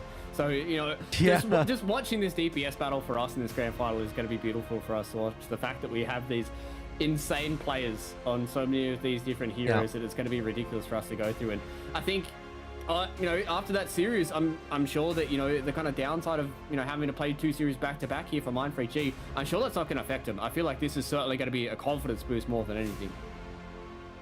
They better be warmed up now. 0 excuses going in. You're about as warmed up as you could hope to be. And we also, by the way, got a little bit of a warning as well. I believe it was Lad that was saying that Mindfreak could pull out some cheese. Well, that cheese got pulled out nice and quick on that first series. We saw some pirate ship. We saw plenty of Torb. All sorts of wacky stuff, double flies. This is kind of stuff that no one else in this entire Contenders region is willing to play. Probably for good reason, because most of the win rates on those kind of comps are not high. But Mindfreak make it look good. Mindfreak make it look like you can actually win. And guess what? They have, and they've denied Ground Zero from the Grand Finals. And fun fact, Luke, this is the first time that Ground Zero have missed out on a Grand Finals for the past 3 seasons. Yeah, and that's ridiculous to think of, the fact that, you know, we came into the regular season, you know, we looked at these teams and we had a very clear top 3 in Mindfreak, Ground Zero, and Direwolves, but, you know, we still did feel like it was a 1-2-3 for Direwolves, Ground Zero, and Mindfreak. And now, when it mattered most, Mindfreak G were able to get over the top of them, Kevin, and now they go into the grand final. A lot of wind in their sails, a lot of interesting things being thrown out. Their star members are really starting to frag, you know, even on the other side of things like Bus, Slipship having phenomenal performances as well, and even the support duos as well. These guys are absolutely fragging out, and I think it's just a beautiful storyline that we've got going here, where Mindfreak G were able to get over the hurdle at the final step, and now they go into a team against Direwolves, who have been across the season, Kev, untouched, but Mindfreak G are the only team to actually take a map off them. That's true, and when you look at it under that context, maybe Mindfreak G are the best suited to take down Direwolves or potentially make that attempt happen. We got our matchup against Direwolves with Ground Zero, 0-4. Pretty disappointing showing from Ground Zero, and when you really put things into perspective, a part of that Ground Zero does then proceed onto a lower bracket today, and so maybe it's not super surprising that Ground Zero doesn't go to the Grand Finals, considering their upper bracket performance was starting to kind of reveal that Ground Zero were lacking some of the capacity to go for another Grand Finals run. So again, you know, it's the first time out of 4 seasons, 2020 season 1 and 2, they went to the Grand Finals. They won season 2 2020, by the way. Last season, this year, they went to Grand Finals versus Direwolves. This year now, on the 2nd season, they're only going to finish 3rd. Yeah, and maybe that's something that they need to think about heading into future seasons here for Overwatch Contenders Australia. But Kev, we've got our winners on the line here. We get to start to talk a little bit more about Mindfreak G. We've got Bus ready here for his interview. Bus, mate, congratulations on the big victory here up against Ground Zero. I just want to know the kind of mentality of the guys going into this. Obviously, you guys have to play 2 series back to back, but, you know, after those first 2 maps, surely you guys are going to be exuding confidence right now. We're feeling good. We're also feeling a little bit tired. We came into the match, I don't know, we weren't super confident, but we just decided that we just send it and just give it our best shot, and it worked. It worked in the way we decided to play aggressive and play our game and try not to just, I think, let our mind affect us too much and just send it, and worked out well. Pretty stoked. That's good. I mean, you know, I can see some of the tiredness. Maybe you spend all night chopping trees, and then you wake up, play some Contenders, and get into the Grand Finals now as... honestly, I was saying on the broadcast just a little bit earlier, but this is looking like some of the best Overwatch you guys have played as a team probably for the entire season. So you're kind of peaking at the right time from what I'm seeing. What was going on for you in those middle 2 maps? Because you kind of dominated on the first 2 maps and the last 2 maps, but that middle area where you kind of dropped the 2 to Ground Zero, things started to go a little bit wonky. I'm not sure. Yeah, I think we just got maybe just a bit overconfident. We felt like, you know, we had already won. We sort of put our finger off the trigger a little bit, but then we decided that we just need to turn it up and just stay consistent if we want to, win the series. And now what's the story for going up against Direwolves? So you've taken down Ground Zero. I think that's a really important win because they're a team that kind of have beaten you guys quite a decent amount, but Direwolves have looked pretty damn good this year. They've only dropped one map to you guys, actually, so you've been the only team to have taken a single map off of them. Are they too much for everybody, or is this going to be a grand finals that you guys are going to show what's up? Honestly, like, we were so stoked to beat Ground Zero. Like, I was not super confident, I'm not gonna lie, but I'm more confident in our matchup against Direwolves. So like, yeah, I'm feeling pretty good. I thought Ground Zero was going to be like super hard for us, but we ended up, you know, pulling through pretty well. So yeah, I'm more confident about Direwolves than I was about Ground Zero. So hopefully, if we're not tired, that's we're good. on our game, we can snatch out a win. Yeah, it sounds good, Bus. So I guess my last question before I do let you go to get prepared for your series. What's the preparation going to be for you guys here? You got a couple of minutes before you have this grand final going in. What are you going to do? You know, you're going to zen? Like, what's the deal? I'm pretty sweaty, so I think I might go outside, get some fresh air. Yeah, I think that's it. Maybe close my eyes for a second, take a deep breath, and get back to this game. Yeah. All right, it seems like you got everything ready here for your grand finals. Congratulations once again on a 6 series up against Ground Zero. Yeah. Good luck for your grand final here against Direwolves, mate. Awesome. See you guys later. Yeah. It's just like it just makes me feel happy when you see players that come into a series like, hey, we didn't even know, we're just gonna send it, and we sent it and it came up, you know, good for us. So hey, and now they're just stoked to be in the grand final. So I'm just happy for the Mind Freak guys. The best part about that is actually they feel more confident against Direwolves than they did against Ground Zero, so that actually says a lot because they beat Ground Zero 4 and 2, and the maps that they won look really convincing as well. So if they feel good about beating Direwolves, well, they feel better about Direwolves than Ground Zero, then that's a good shout for what I would hope to be a good grand finals game. Yeah, I'm hoping it's going to be a banger as well, ladies and gentlemen. But that means it is time for us to get ready for that grand final. We're going to take a couple of minutes to get it ready for you guys at home. We're going to have our grand final of Season 2 of 2021 Overwatch Contenders Australia just after this.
afternoon's a chill one with a frozen Fanta or frozen Coke in hand.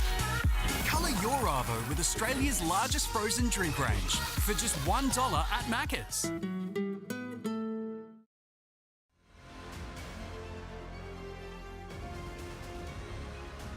G'day ladies and gentlemen, welcome back here to Overwatch Contenders Australia Season 2 of 2021. We only have one series remaining.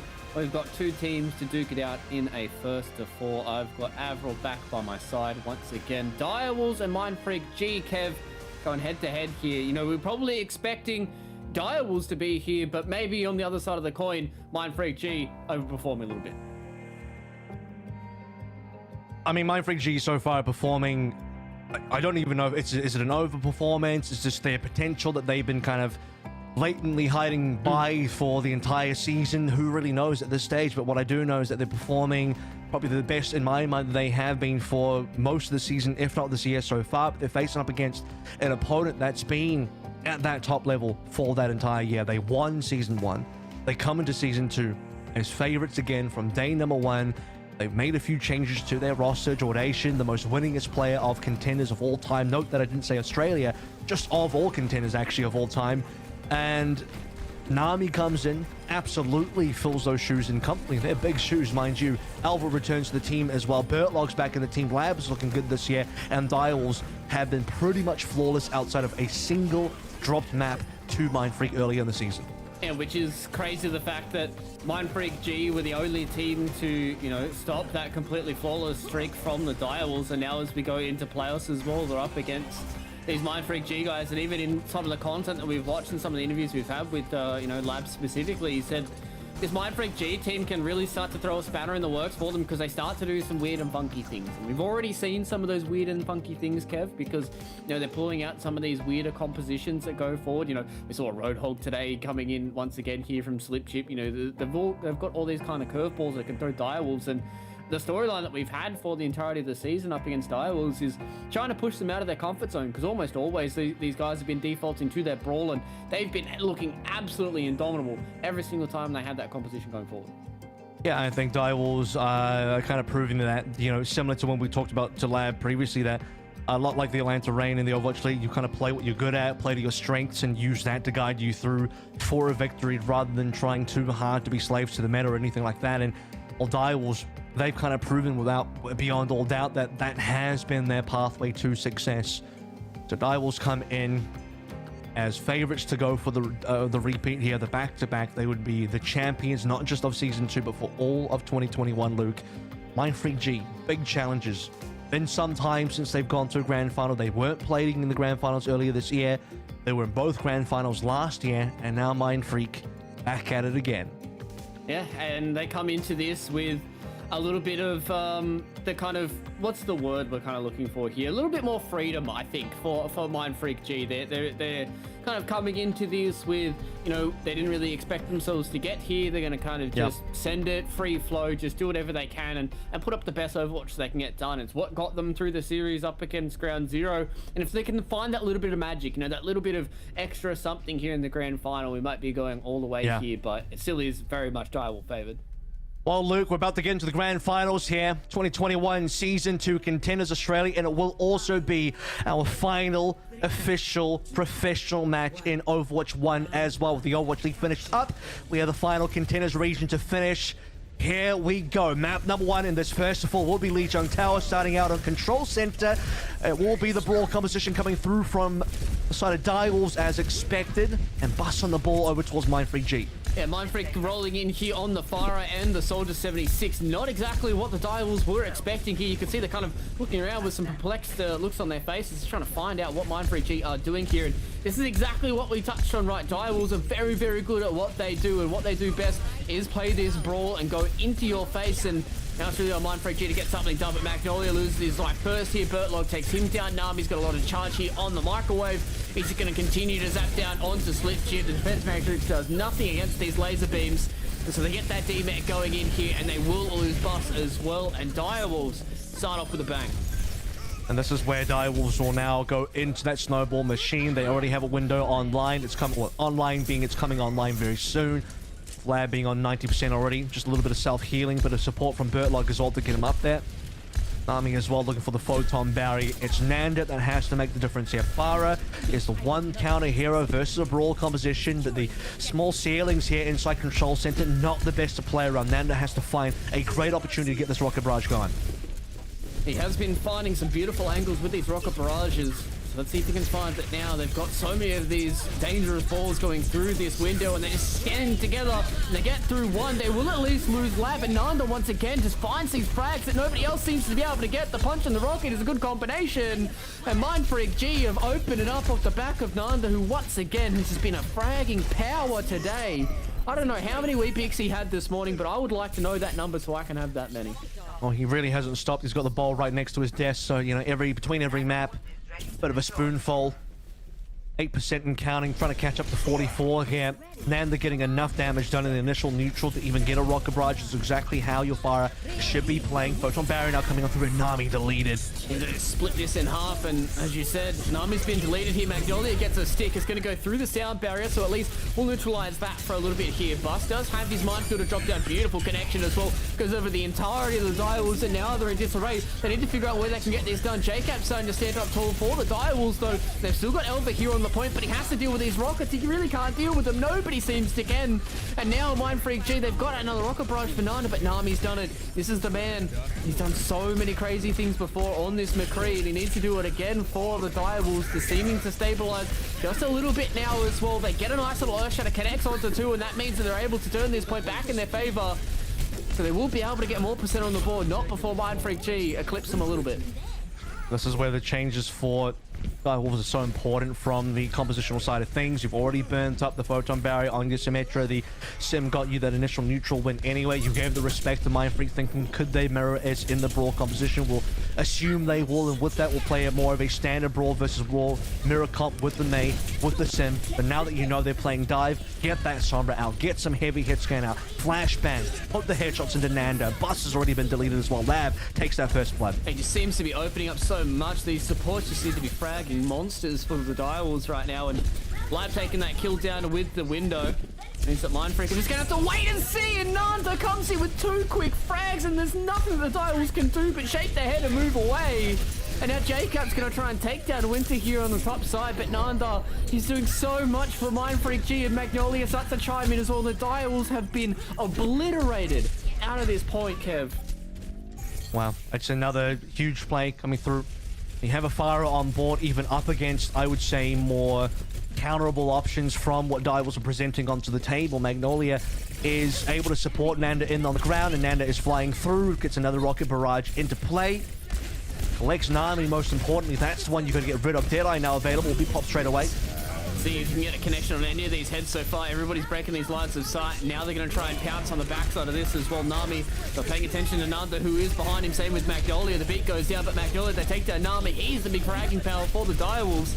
JCap is going to win this 1v1 here against Slipship. Bertlog's the only one so far for the Direwolves to get into the kill feed.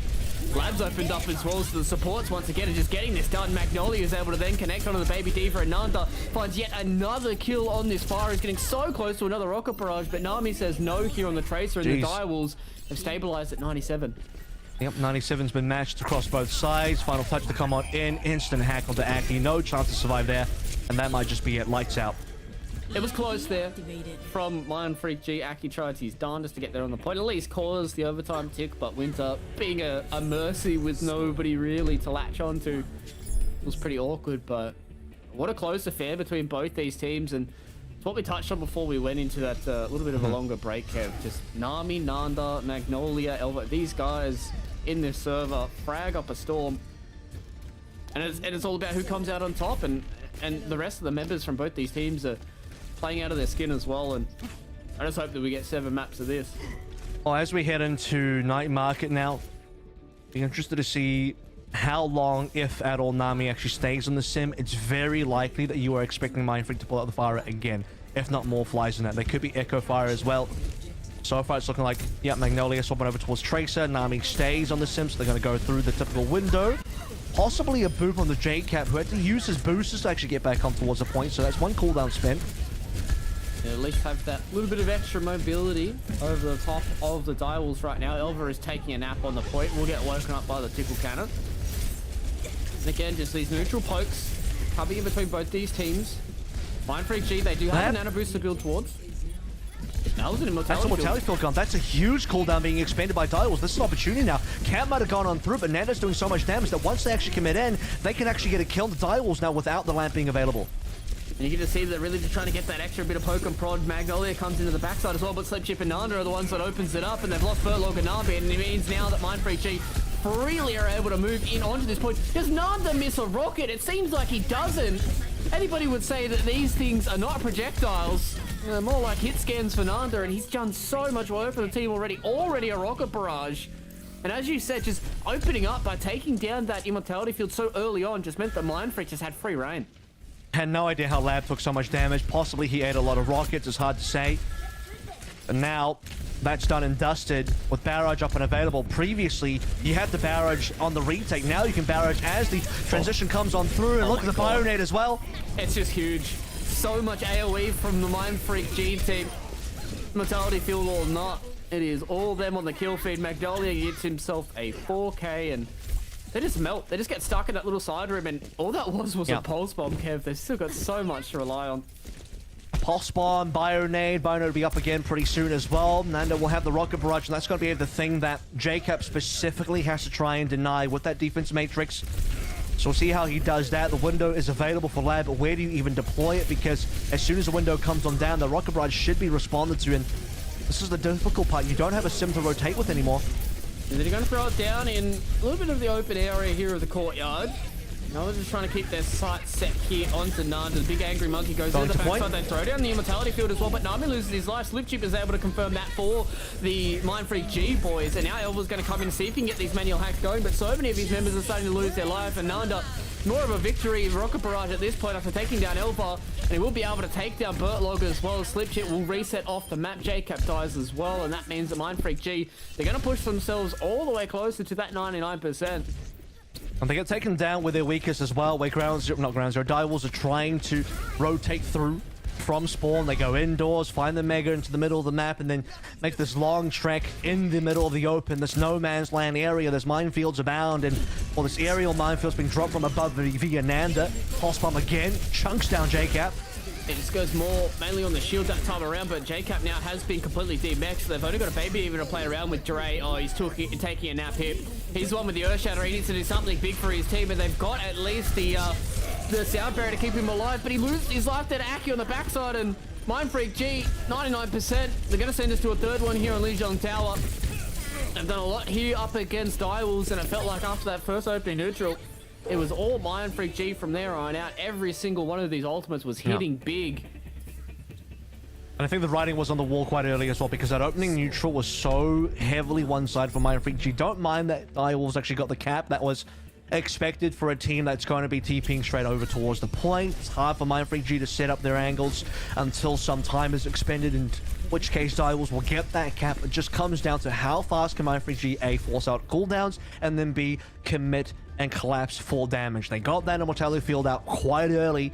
They got to sleep onto Elva as well. Put some pressure on the Direwolves, and then Nanda strikes when the time is right. And really after that, Direwolves struggle to rotate because all they have is a Lucio speed, a bit of an umbrella coming through from JCaps on the defense matrix, but they lose the sim. They can't TP anymore, and that makes their comp so slow. You can just see though, we're really starting to get stuck in the mud here. But now, Lab, oh, he's copping so much damage from those rockets. And Nanda smells blood in the water. He wants to try and confirm that kill on the Baptiste. And Bus will roll through on the ball here again, just trying to disrupt this little ball. They're starting to move through here for the Direwolves. They're trying to at least get a roof over their head so they don't have to worry about this fire as much. You can see now Nanda's just really just trying to find these angles, throw these rockets in onto the backside. Oh no, he's not going to convert. No oh way! The translocator into the wrong spot there. Haven't been able to get the kill onto Elva just yet, but he's got a sliver of HP, and on the point, this is where the real fight is starting to pan out, and Burtlog takes down Nanda. It's the first time in a long time that I've seen that fire have to head back to spawn, but Slipchip and the boys are starting to stand up here for the side of Mindfreak G, and the Direwolves starting to grumble a little bit here on the backside. Elva at least will be able to join the fight. Magnolia gets pinned by Dre. That means that the Direwolves are going to be able to stabilize here, albeit without a mech. And they're going to get it done, Kev. Maybe. Seems like it, but it depends. I mean, Bus will get taken down here. It's been hacked out as well. Nanda's available, but damage is limited when you've got a Diva flying in your face. Elvis collected 2 kills here as well. The neutral has been won now ever so slightly by the Direwolf side. They're ticking up in terms of this cap. And it's mostly down to the fact that Nanda did die. I don't know how he dies to Bertlog, but the Nano ends up going to Magnolia afterwards. And it's not what you want to see. EMP rakes across here, so despite it being a 5v6, should still be good damage. Yeah, he hit on the 4 there, but Magnolia is starting to light up the kill feed here. He got the pulse bomb kill as well. Has to recall back into safety. Bustin's got the minefield, and it's everybody getting the kills here for Mindfreak G. It's only Bertlog that's really the only one that's left alive. J-Cut will eventually lose his life, and Mindfreak G, they get that one done. Only about 38% is going to be what the Direwolves are going to get here. Actually, part of me, it's going to be 40%. But they've still got a lot of ultimates in their back pocket here. Too sure where Bertlog was for the sound barrier there. That probably would have been the correct call to make the sound barrier in time to continue the fight. Maybe they were not quite convinced that Mindfreak were going to be able to pull it through. The pulse bomb from Magnolia, I think, was the tipping point there for sure.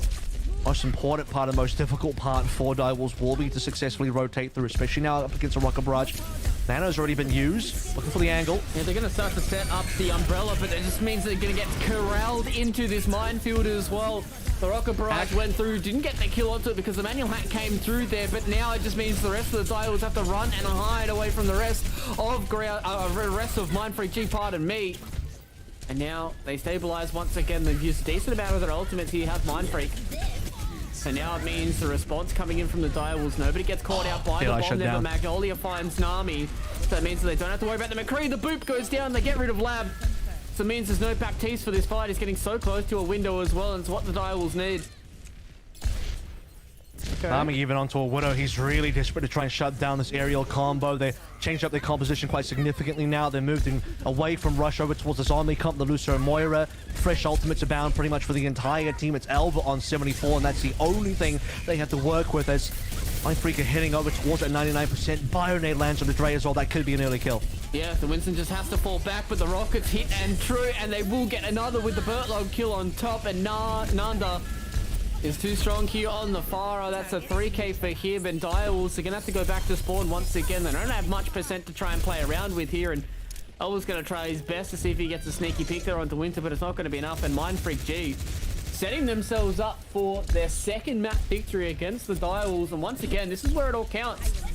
This is for all the marbles, ladies and gentlemen. This is the grand final of Season 2 of 2021 for Overwatch Contenders Australia. Dre goes in, gets sent back out instantly.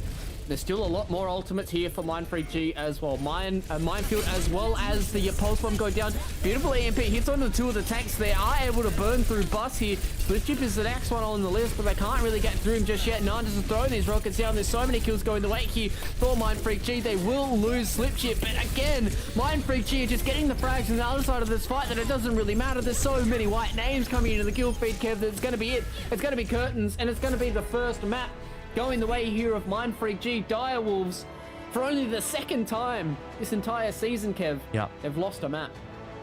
2 maps in this entire season, both of them to Mindfreak. And I'll tell you what as well, today's playoffs day and the finals day, Mindfreak have been undefeated so far on control maps. Okay, they dropped a couple of rounds in there, but overall for the actual maps in total, 3 out of 3 Mindfreak have won. And they've counter-comped Direwolf successfully as well. Okay, we didn't expect them to do too much on Control Center. If Mindfreak want to run a Brawl Mirror versus Direwolves, who are definitely the best at that composition in our region, it's not going to go well. So they're going to try and play some Farah. Farah, not the best on Control Center. The sight lines, the ceiling, it's a little bit too low. It's not really great for a Farah. But then you go into Night Market, that's a much better map. You go into Gardens, another great map for Farah. And suddenly, Direwolves, you can see the slow adaptation as well. Direwolves on that Garden Sword, they don't opt to start with the Symmetra, so they're slightly late towards the point. They still rotate on there. They start on the Kree plus the Sombra, which is what they want. And even then, despite it being closer, Mindfreak G, once Nanda gets into action, he's pretty much unstoppable. Nami was not able to shut him down enough. There was only the one time when Nanda actually died and then Winter was punished. That was one time that Mindfreak kind of lost that pharmacy duo, and they did lose the fight off that. But other than that, Mindfreak were looking pretty dominant. Yeah, it really does feel like that Nanda is such a terror in the skies right now, and this is what we touched on, that it feels like that, you know, if you're playing Direwolves in their own court, they're going to beat you most of the time, but this is what Mindfreak G did, and this is what, you know, Lab was saying to us, that it's a little bit of a wild card up against Mindfreak because they do some weird stuff. And coming into this with the counter comps, they do love their Pharah. They do love a lot of this other stuff for Magnolia as well. And it just goes to show that when you have somebody who's so comfortable on such a hero like Pharah, who has some heavy carry potential if he's popping off, that it just does so much work here for Mindfreak that the rest of the members just have to kind of play their roles. And Nanda with these multi-frags, with these zoning, you know, concussive blasts, with these rockets that were unrelenting. It is so hard for the Direwolves to get a hold onto the map like they wanted to.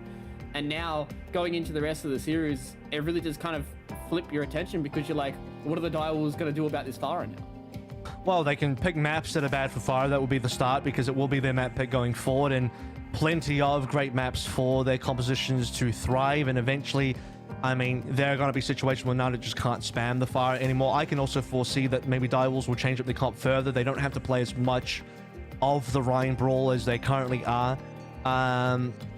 Yeah, outside of control, I think Mindfreak's ability to hard carry in the Pharah does diminish ever so slightly. Obviously, there's still some other good Pharah maps out there like the Rialto that we can get to later on, depending on who ends up being able to pick that. But Direwolves, it's a rough start. I wouldn't be too worried for them just yet. Mindfreak, this is exactly what you need to see because there are definitely some other maps in that pool that wouldn't be as good. And first and foremost, I'd probably look at a map like Hanamura has traditionally not been a good dive map at all. Yeah, and that's where it kind of comes back to, you know, these teams that do get to pick the map. They do have that idea going into it. They have these kind of counter strats, etc., going into it. So we'll see what Mindfreak G can bring to Hanamura here, whether or not we're going to be having a little bit more of this this brawl composition coming out from the Direwolves as well, right? Because that has been something they've been, pardon me, extremely strong on. They will. They'll attack with it. There'll be symmetric TP brawl on towards the point. If it is defense coming through from the side of Mindfreak, I suspect that they'll start on a Pharah. If not an Echo, a minimum expectation will be Echo here.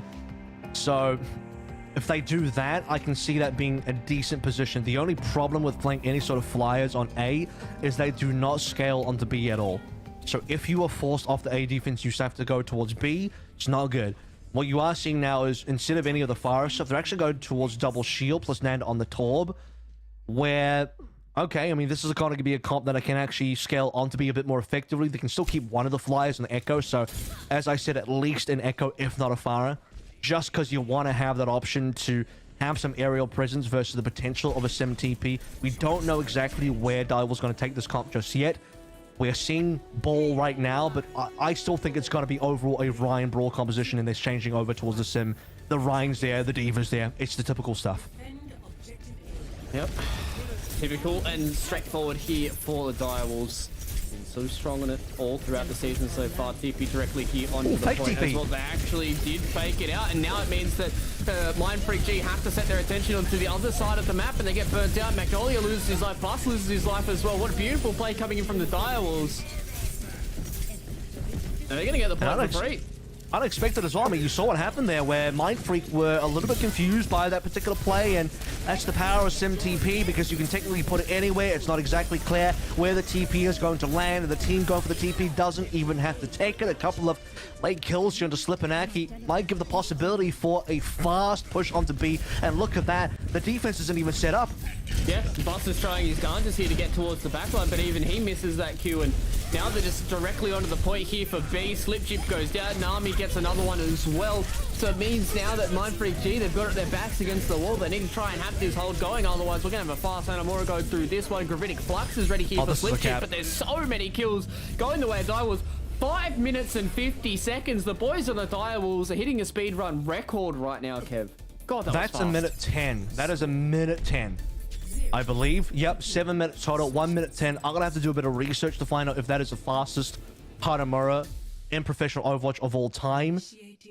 There was a record set by O2 Blast, I believe, last year that was something like that. But ridiculous. It's absolutely incredible how quick that was. TP on, or fake TP on towards A. Completely capped that out. No issues, no resistance. Late deaths onto Slip and Aki, I believe. TP across from A to B on the open side of the map, the coast side of the map, straight onto the point. Zero setup from the defense because they're still respawning. and then into another snowball, you play your ultimates, you instantly cap. It's done. 1 minute 10 finished.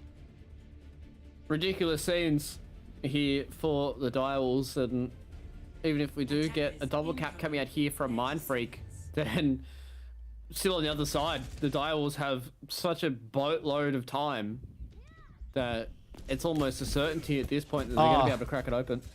Luke, it's 2 seconds off the record. 2 seconds. The fastest time that has ever been recorded, to my knowledge, is O2 Blast versus Top Honor in Contenders Korea Week 2 last year. 1 minute 08. So 2 seconds off. Maybe if the fake TP was a real TP, that could have been the Direwolves record. Hey, second fastest is still nothing to scoff at. And the boys of the Direwolves right here, right now, are looking to try and get themselves a full hold so they don't even have to utilize that Mindfreak G to say, hey, you fake TP, we're going to fake TP too. But this time, they don't get the clean frags that you need to. Nanda does take down Burtlocks, so that's certainly a clean frag that they need to get this one done. And the Direwolves, once again, bamboozled by their own play, and seeing if they can get in here to at least try and even this out here. All they've lost has been Burtlocks, so they still have a few members to try and get this fight going, especially something like Elder can start to pop off right now. 20 HP is all he had, but there's just so many members for the side of Mindfreak here already on this point, and Nami's locked out, and that's going to be a point A fast. Not extremely fast, but still very, very fast nonetheless here. The Direwolves are trying to put up a little bit of a resistance here, but it certainly is going to be a point 8 cap for them. It's just at what point and what do they need to give for this? And Magnolia, such a frag movie for him. Laser beams and sentry turrets is all he needs, it seems, and now that is point A. Going the way of Mindfreak G. And fun fact as well, as we approach the 550 mark, exactly at this point is when Direwolves finish the entire map, just to put things into context. So still a fast cap, you're not wrong, it's over 5 minutes in the time back now remaining as we push on through. It did cost him an extra window, an extra amplification matrix, which is slightly expensive. You can see that Direwolves will have a defense already set up here. Dre is checking through in the ball form, checking the stairs. He'll go for a bit of a slam in a hot second as well. Both teams have ultimates to play through. Maybe one less for Direwolves now. Yeah, especially when Aki gets that frag. They TP all the way onto the backside of the point. They now split it up in half with this photon barrier as well from Magnolia. They are starting to get the laser beam going down. Burtlock will at least bring Nami back into the fray for the Direwolves. And he's going to try and fight through this photon barrier, which has since depleted.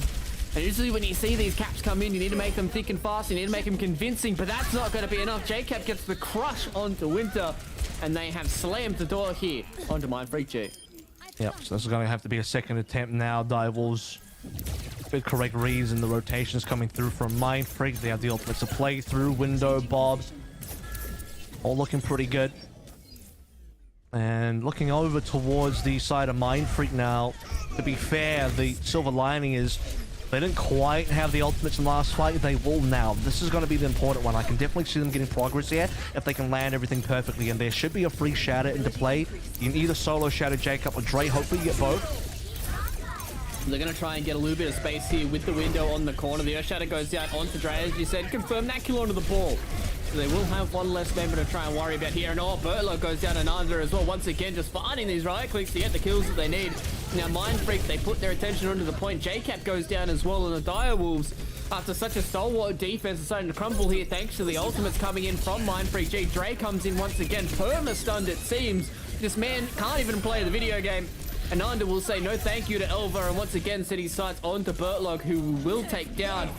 And Mindfreak G, a fast finished, and now with 2 minutes on the board, we start to wrangle back in the time bank for the Direwolves. They've got 3:58 on the board, Kev.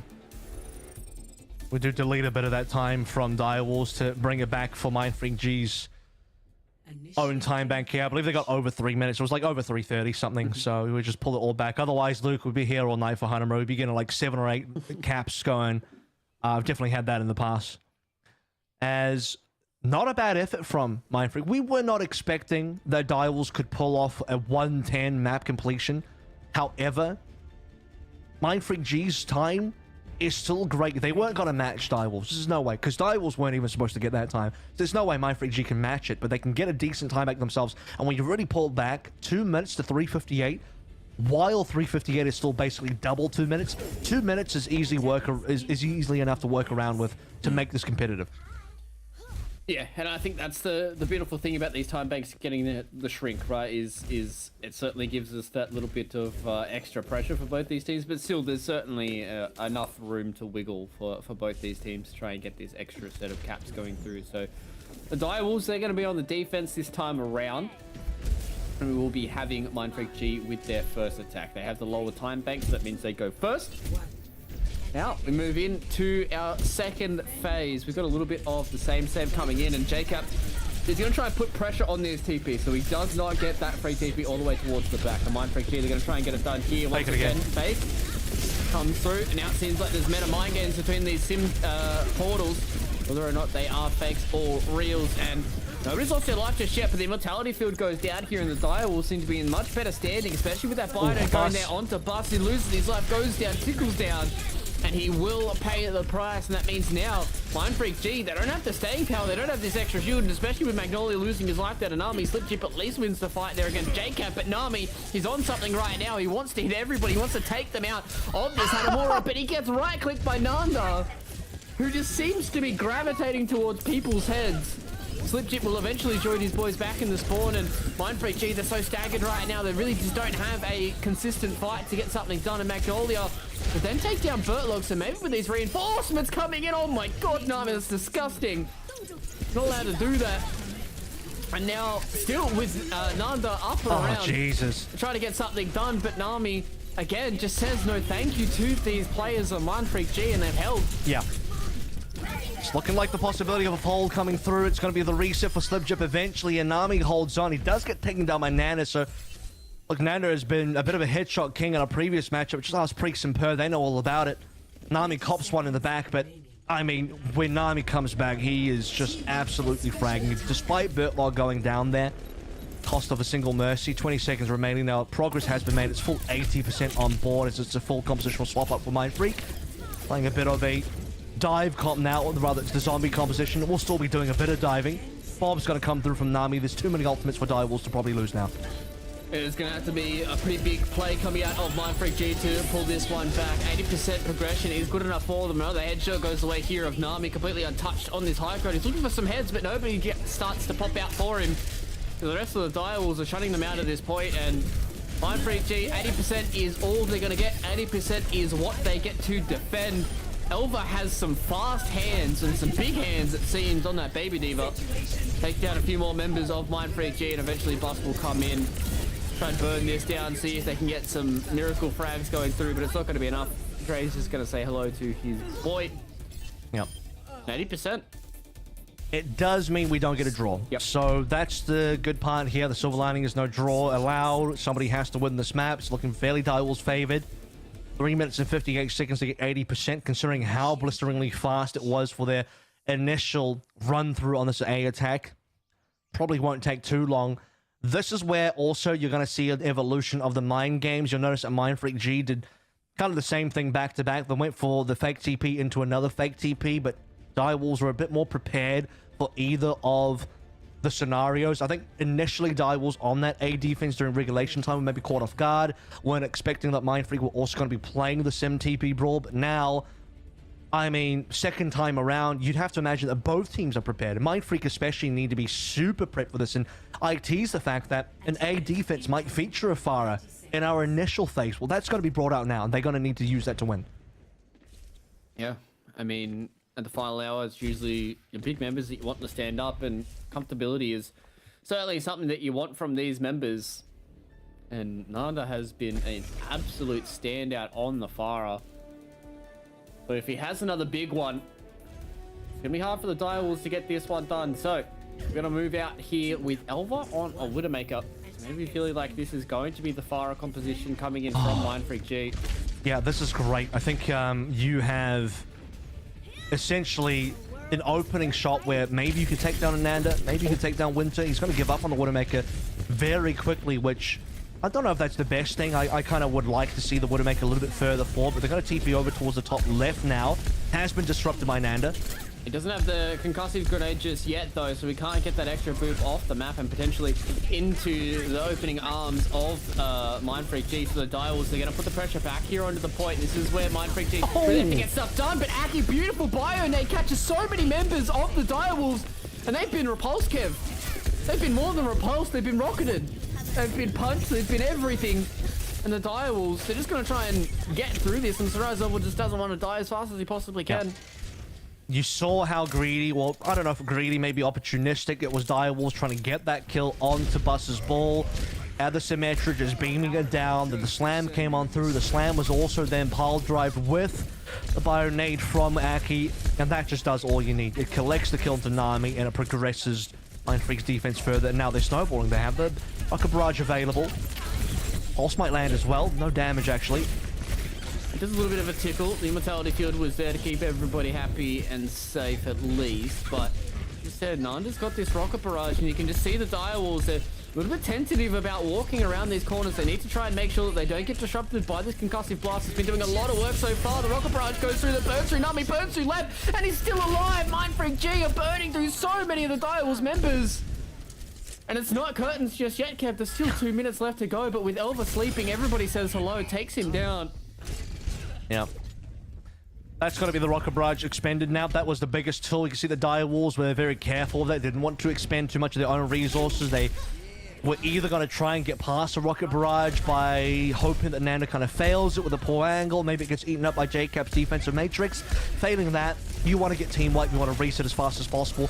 Play for the final 2 minutes you have remaining. Now you have a 6v5 with Magnolia down. Should be unreasonable because Magnolia's too far forward. Can they make hay while the sun is shining? Well, they're throwing down a minefield to at least stop a lot of these members moving forward, but Aki takes down Labby, takes down Nami as well. Arnie is supposed to be a healer. He gets the frag numbers out as well, and everybody's standing still to try and get this reset.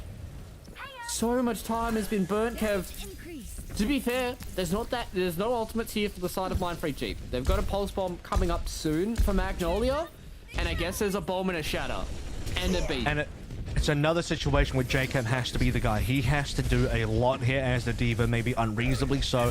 He's got to try and eat the pulse bomb. The barrage is nearly there, has to eat that as well. Slipstrip has been hacked up. Can they land on him in time? Sound barrier will cancel the effects of the Bionate, so this is a good opportunity now for the Direwolves. Especially when they take down slip chips, they don't have to deal with it. Oh my god, beautiful EMP from Elva. Connects there directly onto the Rocket Barrage, and they're going to crack this one open, Kev. They've made this one look clean and fast. The Rocket Barrage got one of the kills, but I don't think it's going to be enough. Good Plus, hack. a manual hack as well here. And the Direwolves at the brink have pulled it back from what seemed like Mindfreak G being able to get a hold here onto Hanamura. I mean, Direwolves, they sweated. That took them a lot longer than what they had hoped for. And Mindfreak G, albeit they lose Hanamura, they are really making Direwolves work for this. I think because Direwolves had to make the compositional swap, right? They had to get the Symmetra out eventually. Not the Symmetra. Well, they started the Symmetra. They had to get the Sombra out eventually. And you got to build up the EMP from scratch. And because it wasn't great fights for Direwolves, it's not a good opportunity to build EMP. So it's a slow game for Direwolves. Eventually, the EMP's got to connect. And by the way, if the EMP doesn't hit Nanda, I think Direwolves will lose that point. And Mindfreak will be able to hold. They go up 2-0, which would be crazy versus Direwolves. It's a totally different story, but you notice how I think prioritized the Direwolves were to take down Nanda's fire, because what essentially happens is the EMP cancels the barrage, puts Nanda onto the floor, and then Dre solo shatters Nanda. That's how badly they want to get him down. Yeah, and as you did say, like, you know, if that EMP did not hit onto Nanda as he was rocket barraging, he already got 1 kill on the lab. He'd already killed the Moira as fast as he'd clicked it, and there was a lot of members that were going to be stuck in that corner, and I feel like this is kind of how close this game has gotten, right? The fact that it comes down to those very small micro decisions, those very small kind of clutch moments for both these teams, albeit it was a record-breaking pace for Direwolves on their first attack. There certainly was moments there for Mindfreak where you were sitting there going, yeah, they can win this, they can hold, and they can go 2-up in a series against our indomitable champions in Season 2. And, you know, Direwolves, they've at least evened it up here, and I'm certain that, you know, if there ever was any doubt going into the series against Mindfreak G, I'm certainly sure that they are not going to be underestimating Mindfreak G from here on out. Well, it comes down, I think, to me, a lot of map choices. So who gets to pick what map and where? Obviously, Mindfreak winning that first map is great because Lijiang is pretty decent as a map for Direwolves' choices in terms of their style. That's why they chose Lijiang as the highest seed here in the grand finals, having been the team that comes to the winner bracket, right? But they lose that. They still get Hanamura as the next choice. Now, we don't have any more Assault maps left, so there it is. That's the final Assault map, the final 2 CP of Overwatch 1 competitively in professional play. Done and dusted. Farewell. Goodbye. We send you off into the dark evening, and maybe a bit of a Viking funeral. Send you out a bit of a wooden boat, or get the flaming arrow out, and you know we'll have a bit of a eulogy for it. But it's all done and dusted now. Direwolves have won it. They got that map pick, and moving on from here, Mindfreak G will get the next map, which I believe will be Hybrid. Some interesting choices there. The Mindfreak map they really want eventually down the line is, I think, going to be Rialto if we can get to map 4, and that can also be Mindfreak's pick. But if it is, that means Direwolves would be up 2-1. It's all ifs, ends, and buts from here on out, Kev, and that means that we have to take a little bit of a break so we can get into the truth of this series here. It's grand final time. It's 1-1 apiece here between Direwolves and Mindfreak G. So it's a short break, ladies and gentlemen. Have for more action after this.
G'day, ladies and gentlemen. Welcome back to Overwatch Contenders Australia Season 2 of 2021. We're already into our grand final here. We're already 2 maps deep, and it is 1-1 apiece here between Mindfreak G and the Direwolves. We get to go a little bit deeper, Kev, and boy, am I excited that we get to see more maps between these two teams, because we've got some fraggers on board here, and I just want to see more of it. Yeah, to me, it's just like, please no 4-0s, please no clean sweeps here, have some maps being traded back and forth. Come on, fellas, it's the grand finals. Surely we're not going to have a complete blowout. I'm trying to remember, Luke, was Season 1 grand final? It was. Season 1 grand finals was a 4-0. So we're not going to get that. We're not going to repeat it last season, which is good. It's a good start. But yeah, I guess to be fair, last season we did have a banger of an upper bracket match, and then this season round we didn't really get that banger of an upper bracket match. So, you know, maybe this is where the banger starts to come in for playoffs. Thank God. And I mean, Mindfreak are certainly stepping up today. As I said, I'm not quite sure what kind of has gotten into these guys today here on the final day of Overwatch Contenders Australia, but they're showing up, and these guys are playing the regular season, and they've looked so good for us, Kev, across today. They put away Ground Zero in a 4-2 fashion, and now they're coming into this with a 1 map up against the Direwolves, who, mind you, everybody at home, they've only lost 2 maps during the entire regular season. It has been one to Mindfreak G, and now a second one to Mindfreak G. So it seems like this team, I don't know what it is, they've got a little bit of a kryptonite effect here onto the Direwolves, but they are playing some really, really good Overwatch right now, and they're starting to push the Direwolves, which is what we hoped after what we saw from the playoffs in the Direwolves. And I'm thinking there was a funny thought came across my mind about the potential of a rock, paper, scissors scenario for Contenders Australia, where Ground Zero seemed to always beat Mindfreak, who seemed to be like maybe the Kryptonite team versus Direwolves, who then seemed to be like the team that can just put away Ground Zero, right? And for anyone wondering, it's like, okay, yeah, Direwolves still the favorites. So you have to remember back in the day, Season 2 last year, Direwolves came in, big team, you know, just rebranded from the Sydney Drop Bears, Jordation's back on that team after winning with Mindfreak, and then Direwolves lost to Mindfreak and I believe the lower bracket final for the grand final Season 2 last year, this time last year. And that was a huge upset because Direwolves was expected to go to the grand finals. So when I say that Mindfreak has been a bogey for Direwolves, I mean, that's been extended for over a year. Like, that's just been true in some sort of fashion for a year plus. It's not always consistent in that way. Obviously, still a 3-1 win in the regular season this season so far for Direwolves, and they've been looking dominant.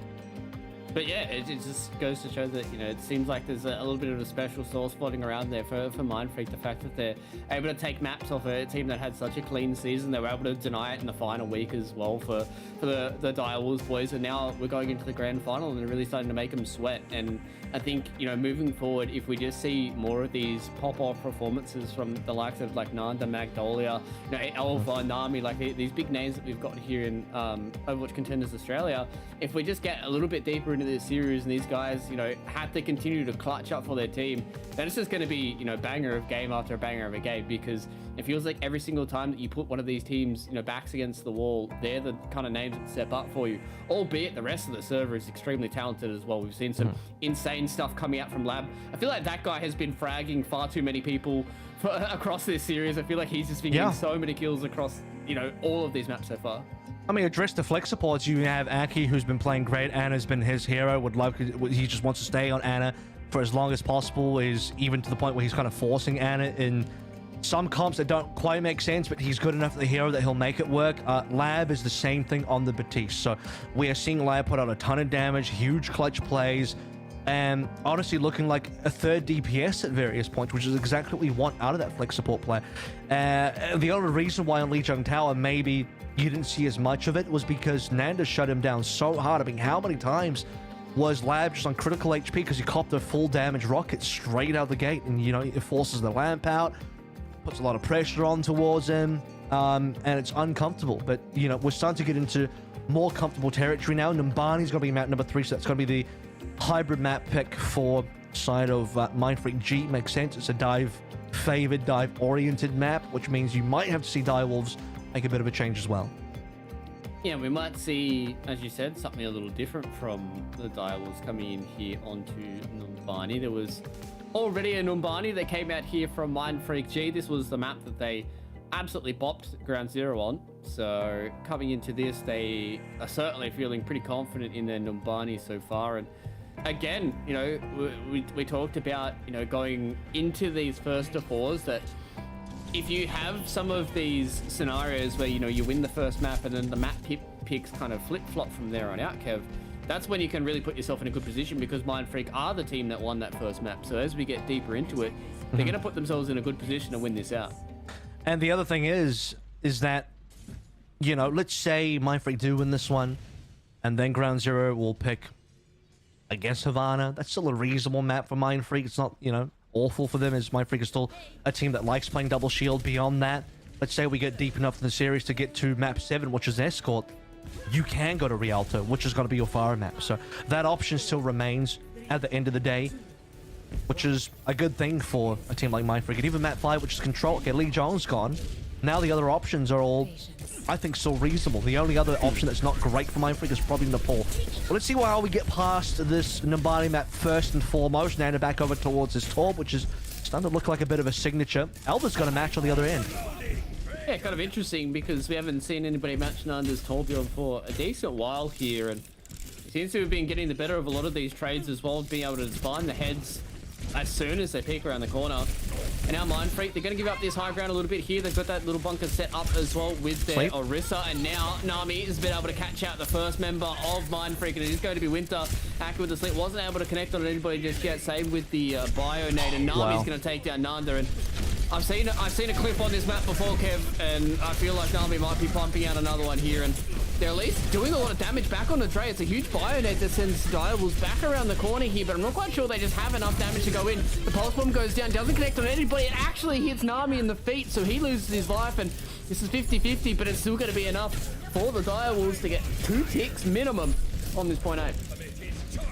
They might cap as well. You need to see a touch coming on through. It does come through from Slipchip. Nanda gets nanoed as well, so the possibility of a lot of damage. Mid-air rocket onto Lab with the melee confirm as well. It's kind of what we're talking about, right? Lab just can't catch a break from Nanda. Yeah, it seems like they've held here, have Mind Freak G. Bus is going to walk through the green goo. Going to hurt him a little bit here as well. And now the Direwolves, albeit a little bit of time burnt through, might be able to get this extra point on the board for them. Nami's trying to try and find the head of Magnolia. Lab helps him out and gets him back up and healthy as well. And the Direwolves, they're being slowed down a little bit here on point A, but eventually, after a bit of a grind, they will get it done. So 4 minutes and 30 seconds to get through here on the streets phase, Kev. Just have to survive against Nanda and the Nano Boost and the Rockets. And then they can get it across the line there. Nami comes back in, frags up a Storm as you'd expect. Just Nanda down.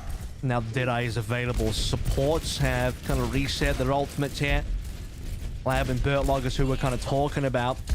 And Nanda, despite all of that, is about to farm another rocket barrage. And that's the power of the AoE damage in the sky. This is a brawl composition. It's up to Nami once more, plus JCat, to be the 2 members to put him down. He's going to see if he gets it done here with the Deadeye. They just get themselves out of these lines of sight. Flipchip will bite that one up for him. And now with the bongo drum being dropped down, the Direwolves have to break their own lines of sight here. Give up a little bit of space. The stun comes in. Magnolia doesn't get caught by it. Tries to get something done with the pulse one, but he loses his life. And Nanda is bright and blue and fragging up a Storm. Dre and Lab bite the dust, and Nami's the next one to go as well.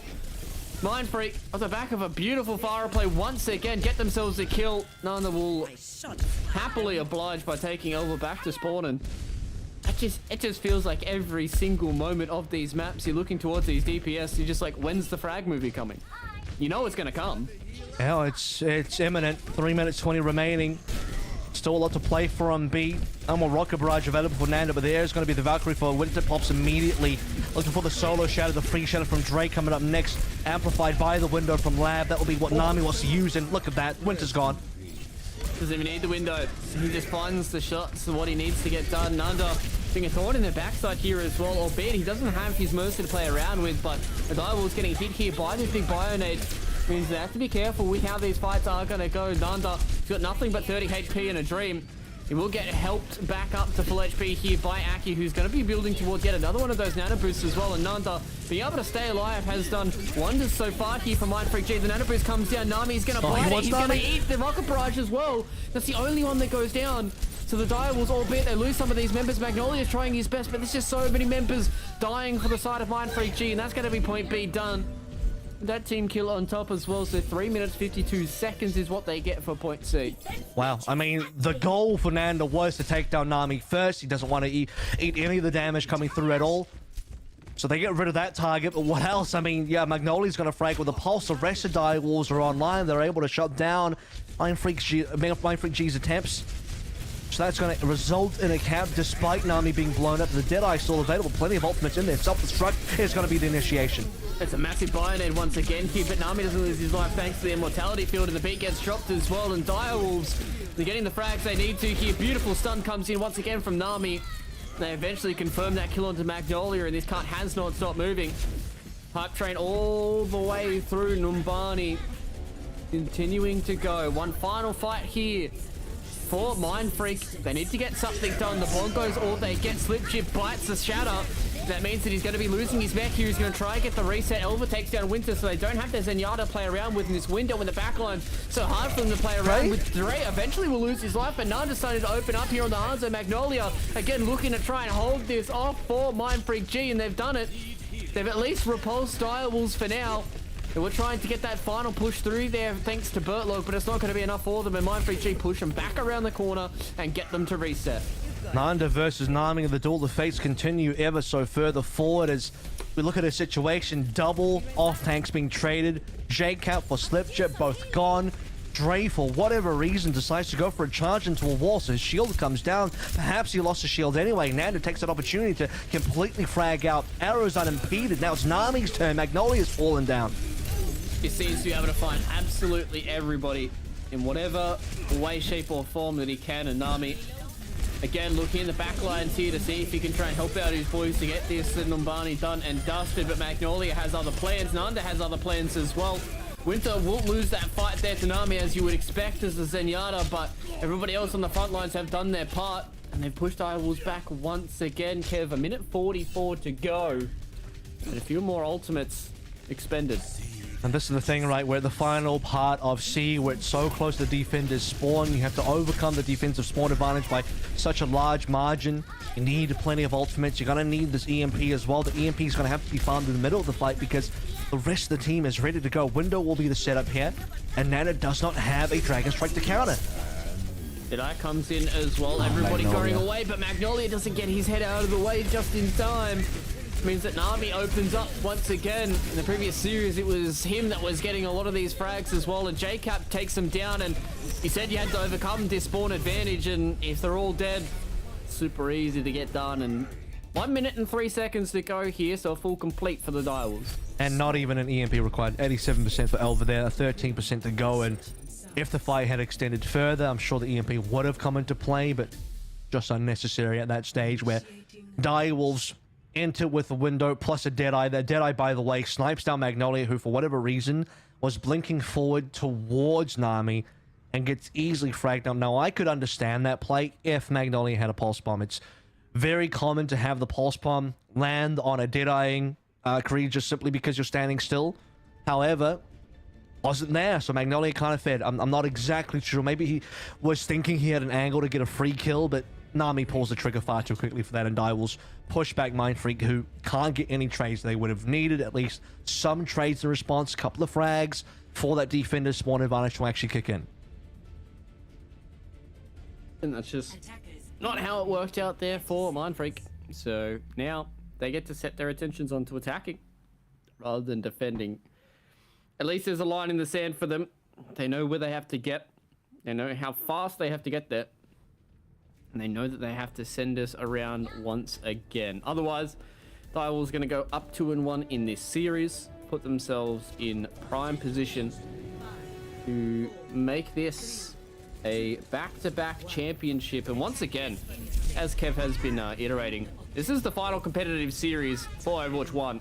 Yep. Before we start moving on to the sequel. Get in while you can. Get it while it lasts. It will be really the farewell tour is where we are currently. 3 maps deep, well, 2.5 maps deep. We're currently into the second phase. Attacking side is now going to be from Mind Freak G, working on Nano Boost and all of that, but the damage on the Slipchip and Buster tanks is we're working on getting Aki this Nano sub 1 minute, or actually at the 1 minute mark. It's actually not even clear if it goes to the Bus or Nanda here. Both are viable options. And we'll see who's the one that gets the blue juice for this fight. They're looking to try and get something. D-Mech is huge here for Magnolia, especially when he converts the kill there on a J-Cap. The concussive grenade does a lot of work for Mindfreak G to be able to take this high ground back up. They don't even need the nano boost, Kev. They're taking down Nami, they're taking down Lamp, and everybody from the dials is starting to crumble. So we'll go back to Sport and a fast cap here on Numbani for Mindfreak G. Just one kill is all you need sometimes. You get rid of J-Cap and suddenly the chips start to fall. Concussive Blast puts everyone to the low ground. All that Direwolves can hope for now is to get some counter trades with the Brawl. Get Dre's hammer swinging on some targets. If that can happen, who knows how the rest of it will go. Maybe the respawn advantage is going to be enough, and J-Cap just can't catch a break here. Down to Magnolia straight away, and that's going to cost Direwolves more opportunity to try and set up this defense. They won't be able to stop this payload just yet, as it rounds the first corner unimpeded.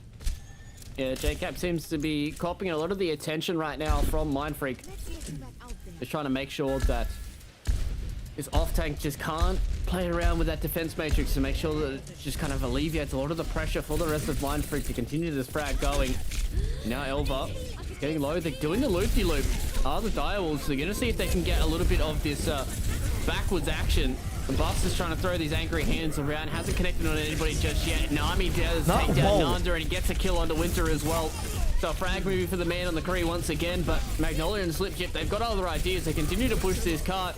The window gets dropped down here from the Direwolves as well, so Lab's looking to see if they can get these conversions. They will be able to get it done on the Slipchip before he gets that mech back into it as well. And Bust just has to try and rocket jump his way out of here. Magnolia again is trying to have some prowess with these sticky bombs. Wasn't able to get the kill just yet, but he got the kill either way. Elva once again getting the double kills there onto the supports, and now Mindfreak.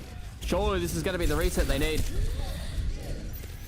345 still there. Nanda in critical HP. No ultimate to work through. Desperately needs some healing. Trying to get this payload underway, but it's been paused for some time now with Bus going down. Mindfreak might just have to give up some more space. I mean, they still have the opportunity to go for a bit of spam. Nanda looking for some off angles here. And now that Bus has come back, payload slowly moving up again. Where do Direwolves want to slow this down? They have a Shadow available. Just have to get past Bus's shield, and then the Shadow should be free. It's all about just trying to find those angles here for Dre, seeing if he can line up enough of these members. Does he pull the trigger early? It looks like he does. They want to try and get rid of the Bus here.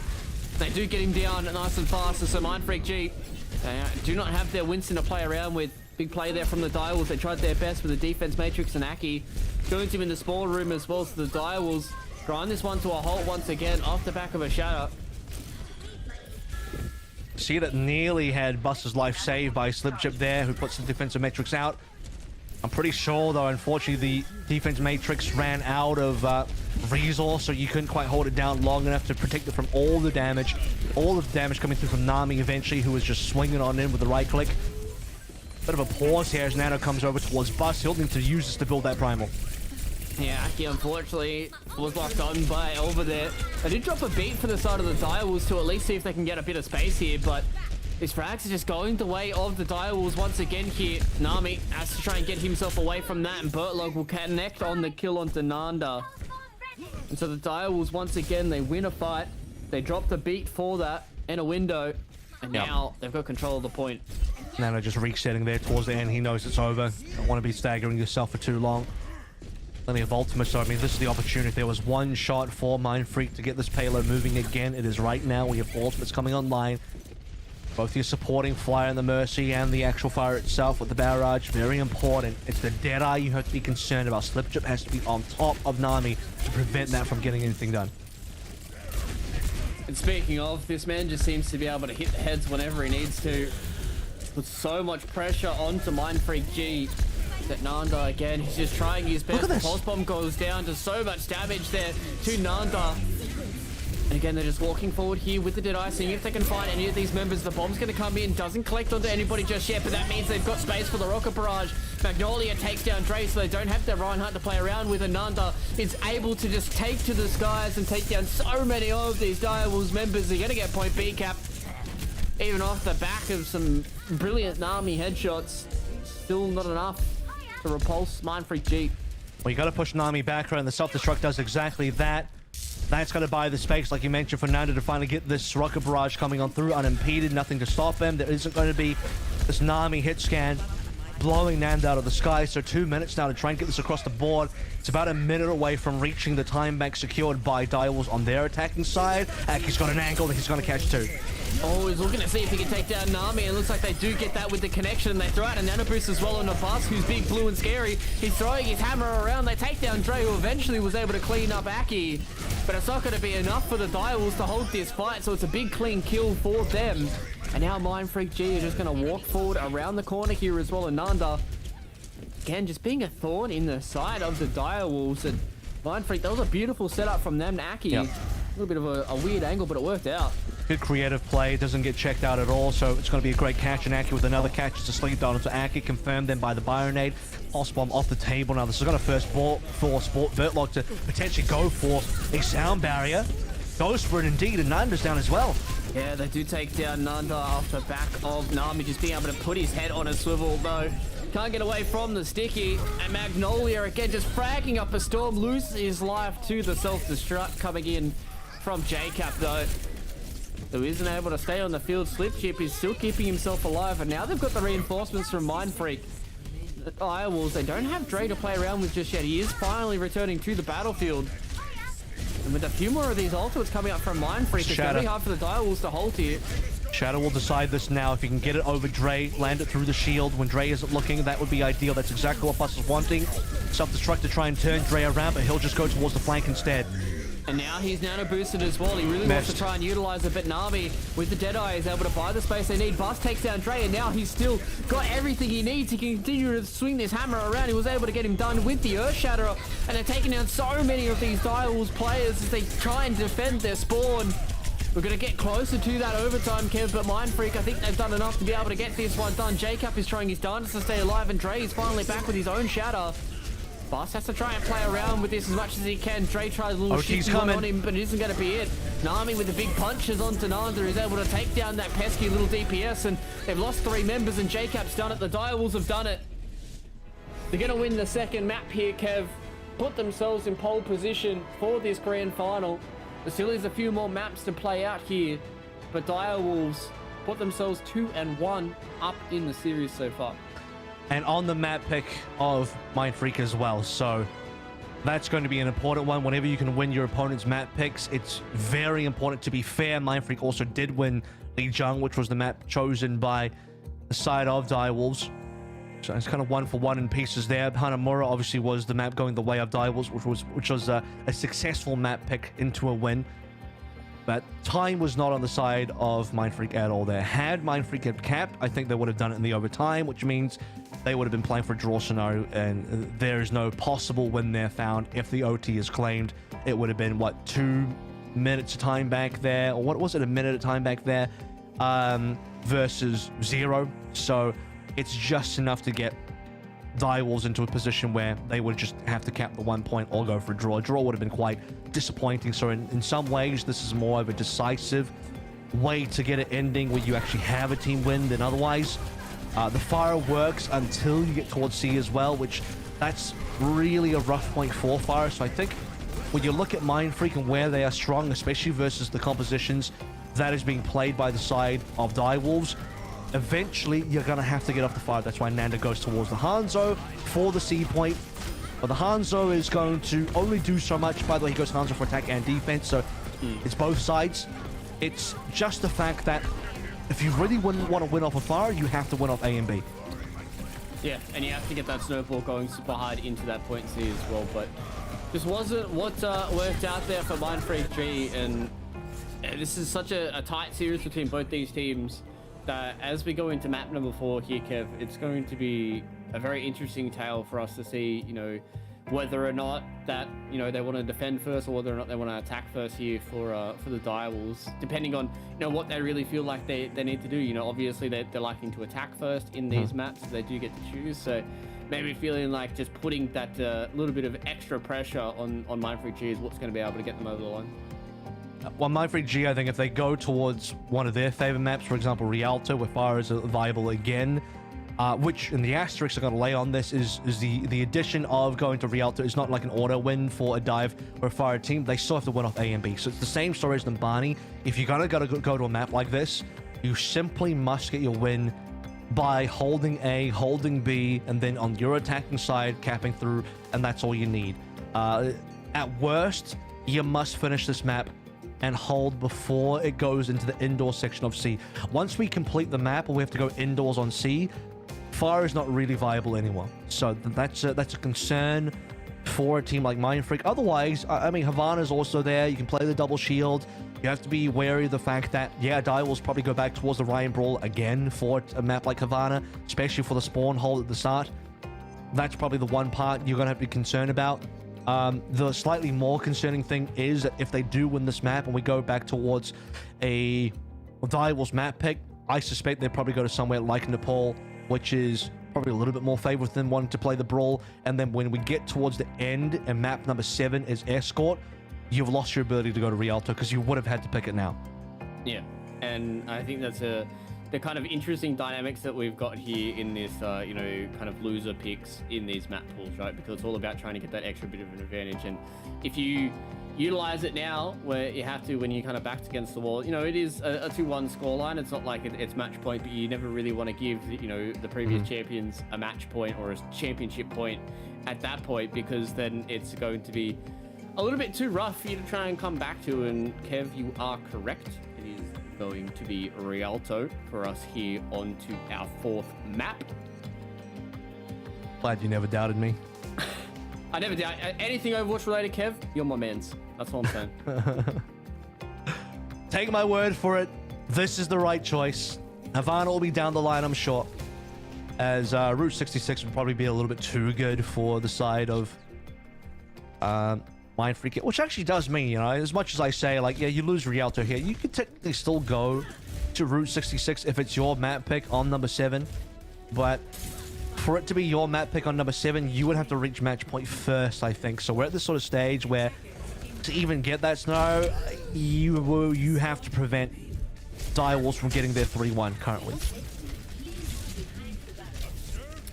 Which is kind of the positive here of going up nice and early for the Direwolves, going 2-1. 2 map victories in a row as well. Means that the pressure is now back onto them. Slip Chip loses his life early on in these opening picks. The music was going the other way around here for Mindfreak, and now they're starting to lose some of their off tanks. It's not what you want. Yeah, that was Bertlog, I believe, because he got an assist there. I believe he actually booped Slip Chip off, which confirms the kill from Nami. It's a 3-man Byronade from the other side, but it doesn't look like anyone's dying on the Direwolf side just yet, so they survived. Yeah, they're just able to keep this ball rolling forward, and, you know, we've seen this brawl work out wonders for the Direwolves, and just goes to show once again how strong these guys are on this composition. Thunder at least will get something there onto Elva. He's getting close to this Dragon Strike, and maybe this is something where they can try and pull out a little bit of magic from the hat. He's getting very, very close to it and might want to throw that through into that smaller room, but no, they've done it without it. They've at least repulsed the Direwolves for now, and the Dragon Strike's just going to go through and buy a bit more space for the Magnolia in the backside. Going to see if he can build up a Blizzard, but Nami says no to that. Bertlog gets in with a kill as well. And the Direwolves, after those first couple of ultimates has been used, it was all them.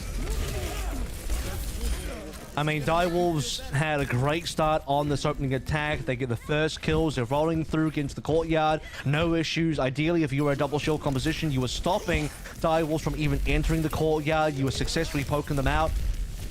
Ultimates are starting to come online for both teams, though Flux, I think, is probably going to be the most important ultimate for the Mindfreak G side. That's the one they're really looking for. Where Slipchip, he's attempting to find. We'll catch at least one. Yeah, nice little pick there from Slipchip with the Gravitic Flux. Was able to catch out Dre as he was getting his way back in, and Nada's one that confirms the kills for them. So Mindfreak, albeit it was off the back of a nice Gravitic Flux, they still were able to confirm the kills thanks to Nanda. Okay, long range headshot from Nanda, just a little bit of a warning. Still 4 minutes though. A good position to slow down the Direwolves, because most teams never have to fight across this bridge. There's an interesting thing where they are going to have to walk across the bridge versus a lot of the poke. You see Aki's on an off angle again, so we'll have to wait to see where the Byronade lands, if it does at all. A throw down the Blizzard here from Magnolia seems like it might not even be needed for a lot of these players considering what they got done. Again, just seems like these Arnas is doing so much work so far, Kev. You also notice that that wasn't a real commit from the Direwolves. The time that they will fully commit is when Bertlog decides to sound barrier. That is where Direwolves are going into a fight where they're going to throw down their own ultimates. They're looking to seriously brawl, and they're looking for a fight victory. They're there. In the last fight, try and get some ultimates out of the other side. Dragon Strike is actually decent here. Yeah, pushes them off the window at bare minimum there. It was a little bit of a sneaky off angle there from Nanda, seeing if he can get something special out of it. They do take down Boss's Bongo with that self-destruct, and oh, they get booped off the top there, and Nami gets the frag, and JCap continues on as well.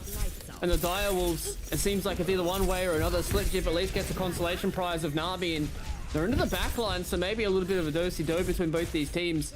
They don't really have much to keep themselves alive. Winter's going to be the only one, Nanda. Doesn't taste as good when it's coming back to you, does it?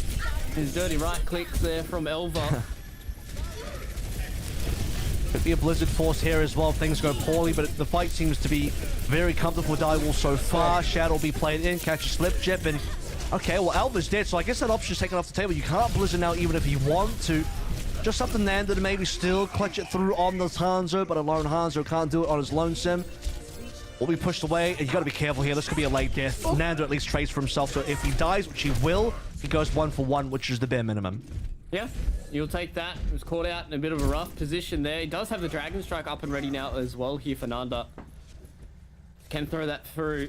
Elva's still sitting on his own Blizzard as well.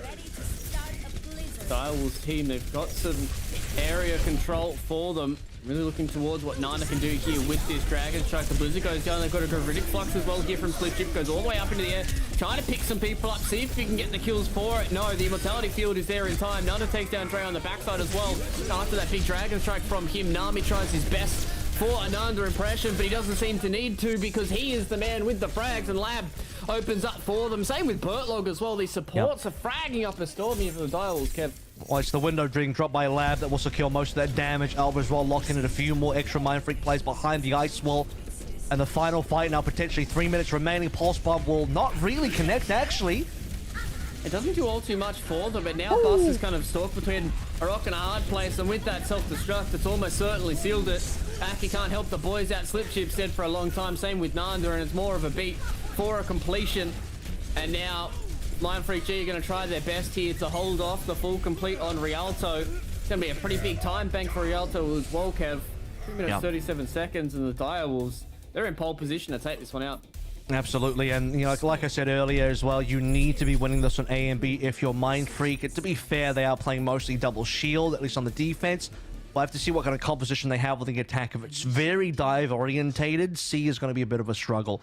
So they're going to have to, I would assume, play more double shield to get it across the line. Farah is unlikely to be the choice here unless they are very heavily looking to build time through A and B via snowballing to then kind of transfer that into a workable time bank to get you across the line for C. But because there's 237 for Direwolves, it's just rough to play against. Finishing Rialto on its own is quite the challenge. A lot of teams do not finish Rialto, one of the more difficult maps next to like Havana to actually fully complete.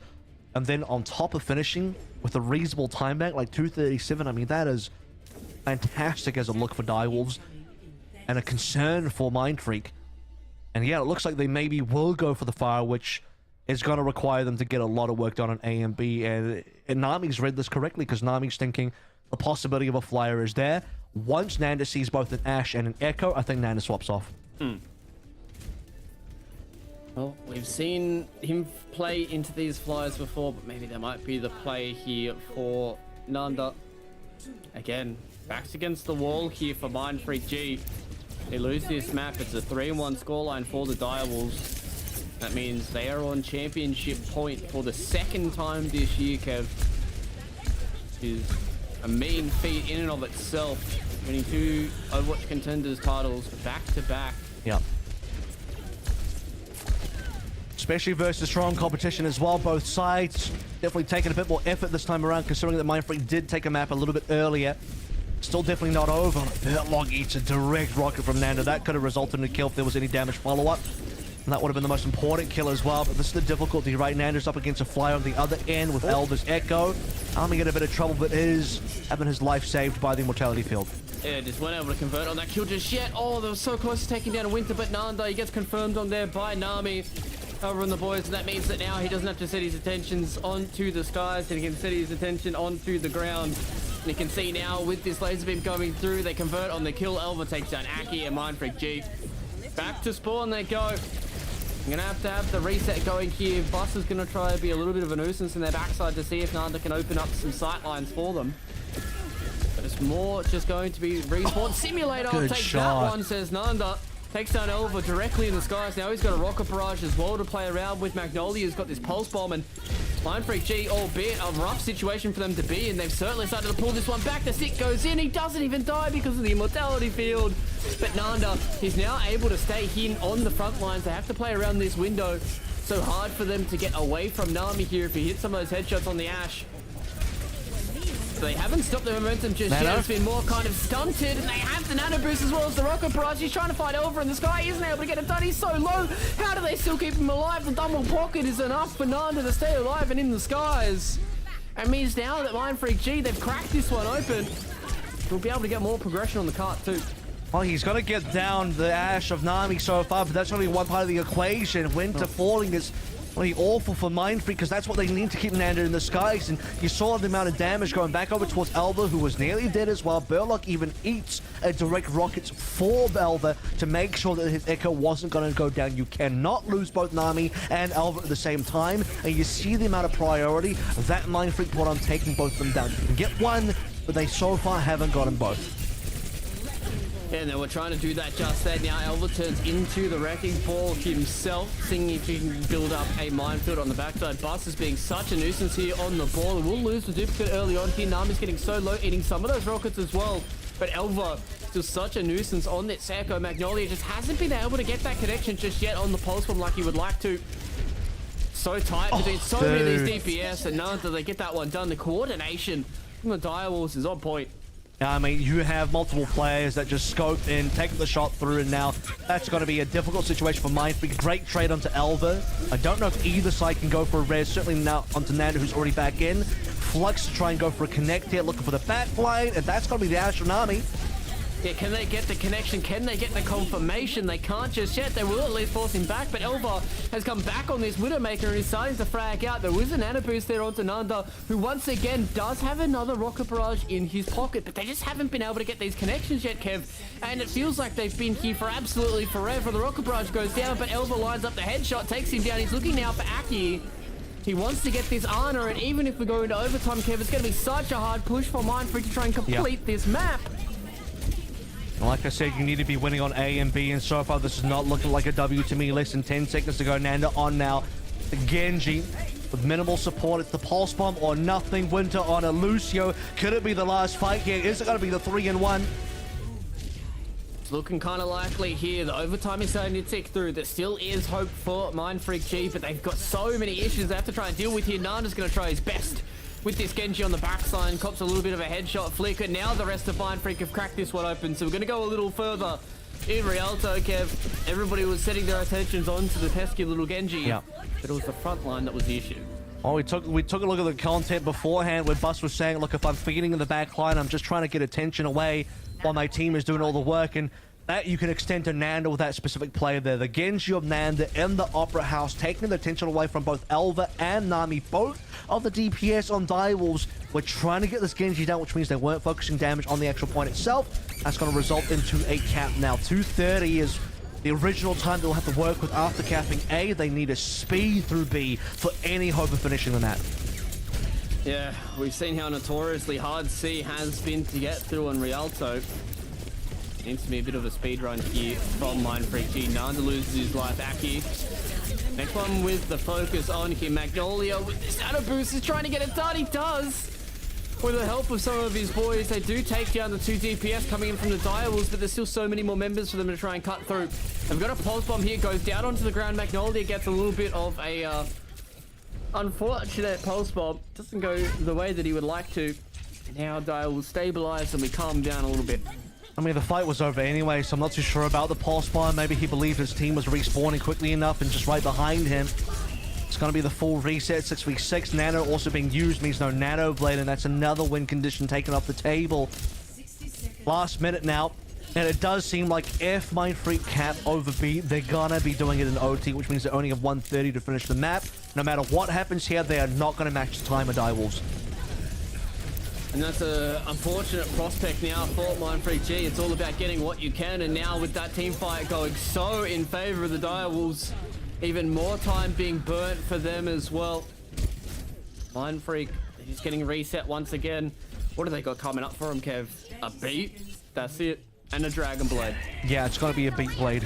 That's kind of the best you can do here, and even then, targeting is going to be quite important. Ideally, go for the back line. I'm seeing also the Nano from Lab that will be put onto Elbow, who can duplicate.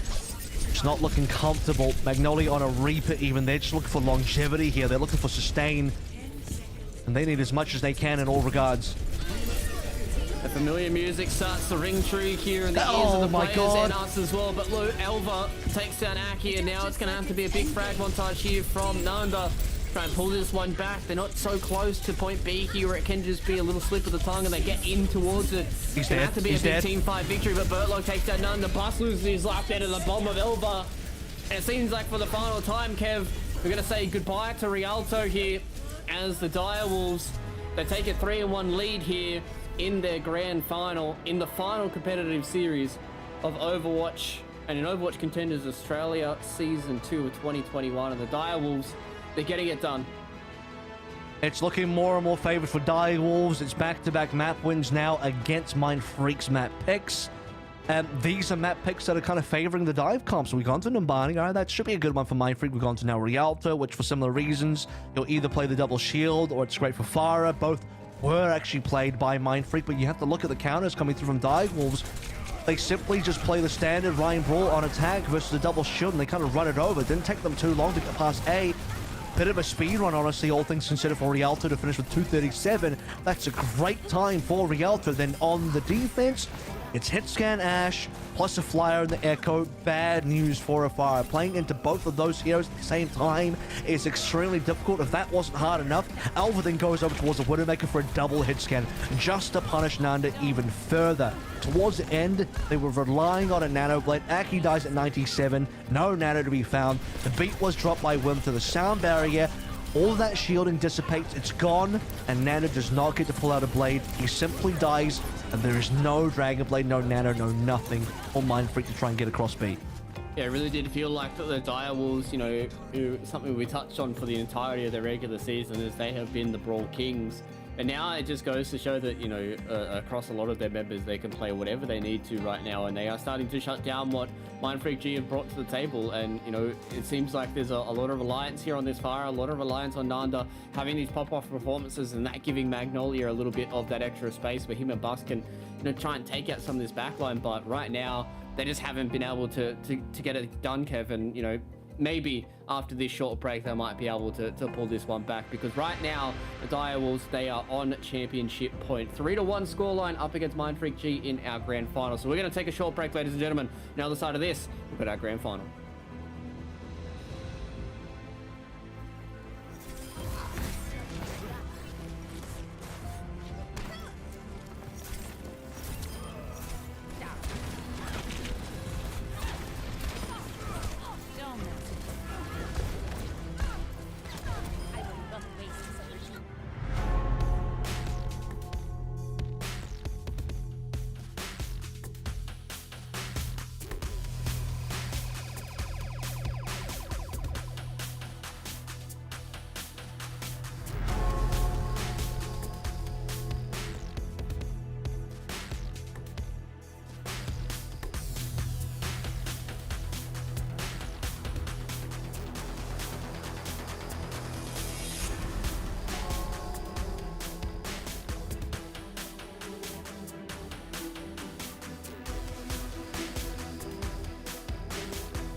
G'day ladies and gentlemen, and welcome back for potentially the final time of Season 2 of 2021 of Overwatch Contenders Australia. It's a 3-1 scoreline here for the Direwolves.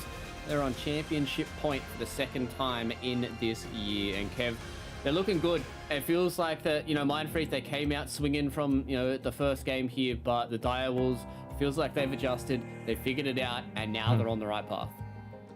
And it's looking like that path is getting ever clearer. Less muddy out there. The light at the end of the tunnel is more and more, I think, apparent for a team like Direwolves as we are getting slightly more dominant games. I mean, do I even say, dare I say slightly? I mean, we have a very impressive Rialto here. Great time bank versus a completed hold on the map where Mindfreak do not get to finish. Nambani was looking pretty reasonable as well, where, okay, that was a little bit closer.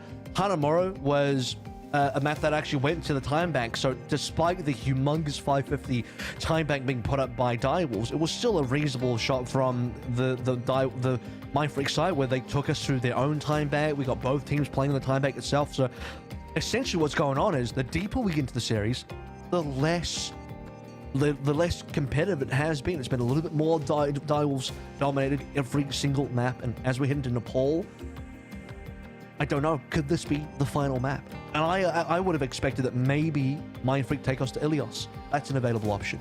Oasis, an available option. Both better maps, foregoing dive options. Going to Nepal, to me, play slightly better into Direwolves' strength instead. Yeah, they did have a standout performance on Nepal earlier on. This feels like it's almost the exact same map veto that we've seen from their previous series in Ground Zero, so maybe just sticking to what they know here on Nepal. They're still not just straight up one tricks with the Pharaoh. They can play quite a lot of other stuff, so I'm feeling confident about this one, Kev. I'm hoping that this one goes really deep here and we get to see a little bit more between the Direwolves and Mindfreak G. And as you did say, Kev, this potentially could be the final map of Overwatch Contenders Australia Season 2 of 2021. This could be potentially the final competitive map of Overwatch 1, which is ridiculous to think about the, storied history of this game so far, and now moving forward into Overwatch 2. We might see some greener pastures for some of these players as well. You're going to get a potential 2-time victory, not just for the team, but a lot of the players here. It'll be the first ever Contenders victory for Lab and also Elva. We've never been able to win Contenders previously. Bertlog will be going for number 5, by the way, for people that don't realize just how capped Bertlog has been in terms of matches played and titles won. That would be one behind Jordan for what it's worth on number 6. So Bertlog would be one of the winningest players of Contenders of all time. As we head into Sanctum now, slip trip back over towards the Hog. I don't hate the Orisa Hog. It's a very classic combination. We'll see if it gets any value here. The Halt is very key to Hog success. Yeah, trying to really disrupt those angles so Slip Jip can get those hooks going. He's going to disrupt some of this, but Magnolia is at least found Lab lacking in the backline here, and it's not to be seen from this Direwolves team. And Dre, he gets hooked and he gets shot and he dies. So Mindfreak G, they open up with some weird hero picks coming into this, and now they've gotten the first flip here on Nepal, so feeling good about how this is going. It's also the Zen plus the Ana. It's very unusual as well, because I would think for this type of a composition where you're trying to rotate around in a sort of counter-rotate fashion, you don't want the Brawl composition to close the gap on you. You're trying to counter-rotate against it. A Lucio will be required. Double Bionade land from Aki. That could cause some trouble.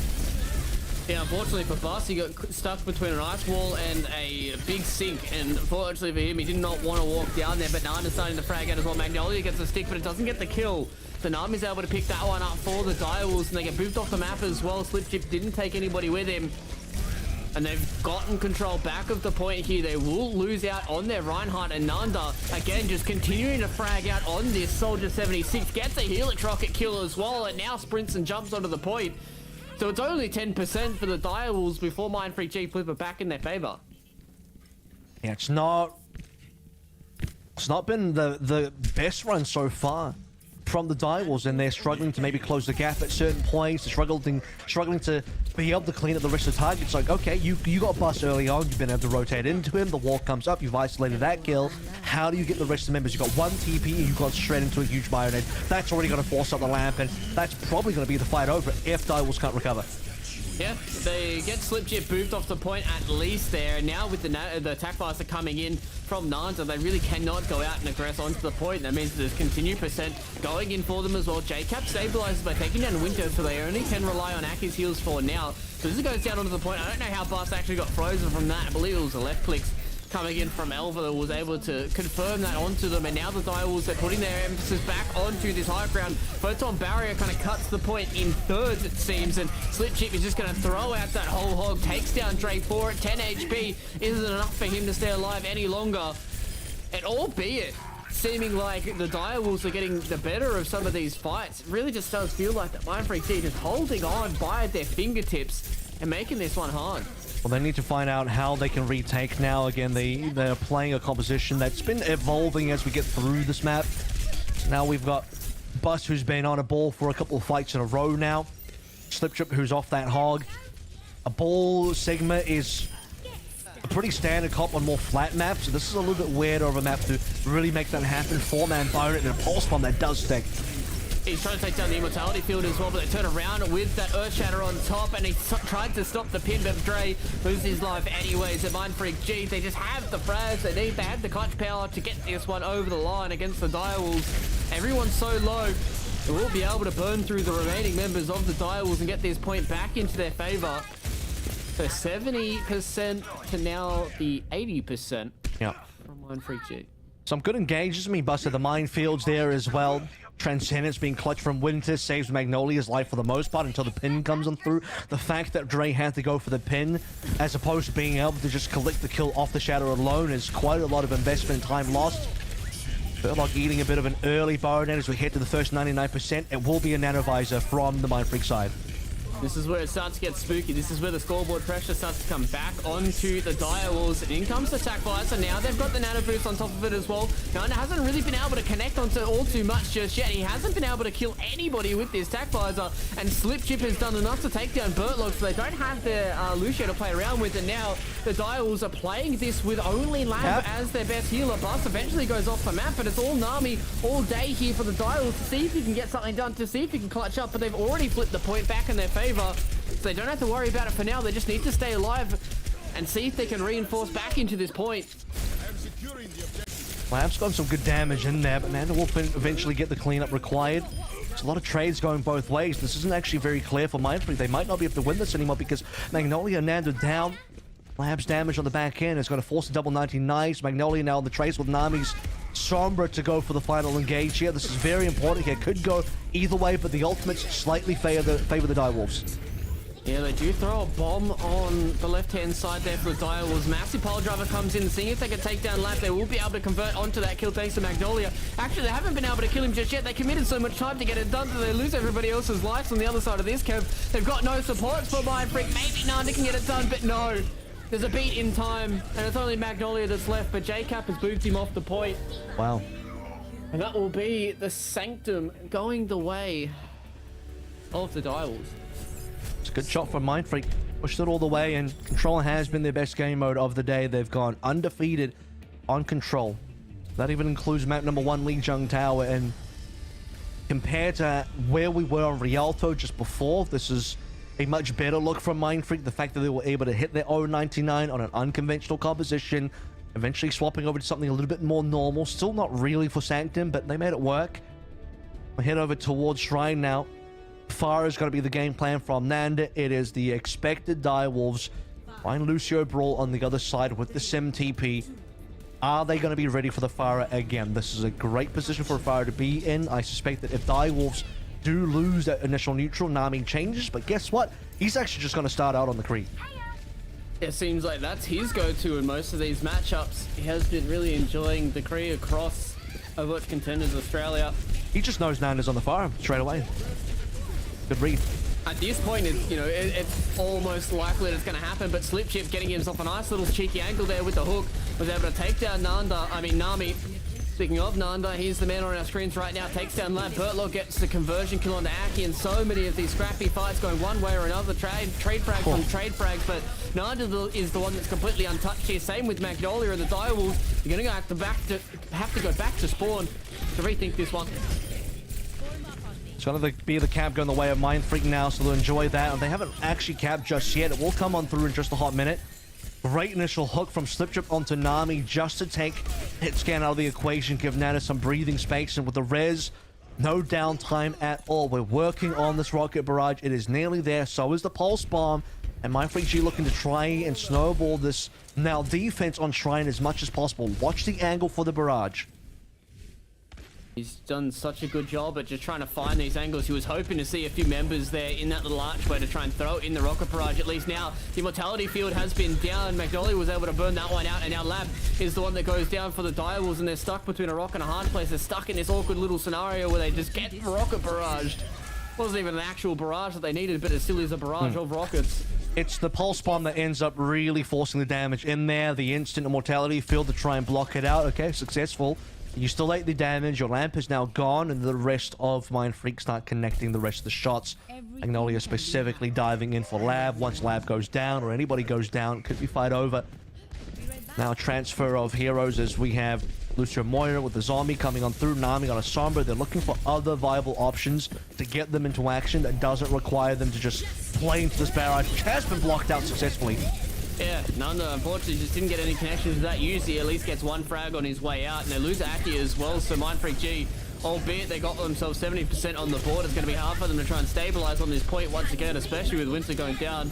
Magnolia at least gets a consolation frag for him. He's going to try and find something sneaky with the pulse bomb. He gets the stick, but isn't able to convert there onto the Reinhardt. At least takes Bertlog with him, but now the Direwolves, they've stabilized onto the point. They've got the flip back as well, and maybe with Bus trying to get something done with the minefield. He takes down Dre, so this could be looking good for Mindfreak. Losing Nanda is not a good start for them, and Bus has to kind of skirt his way out of there.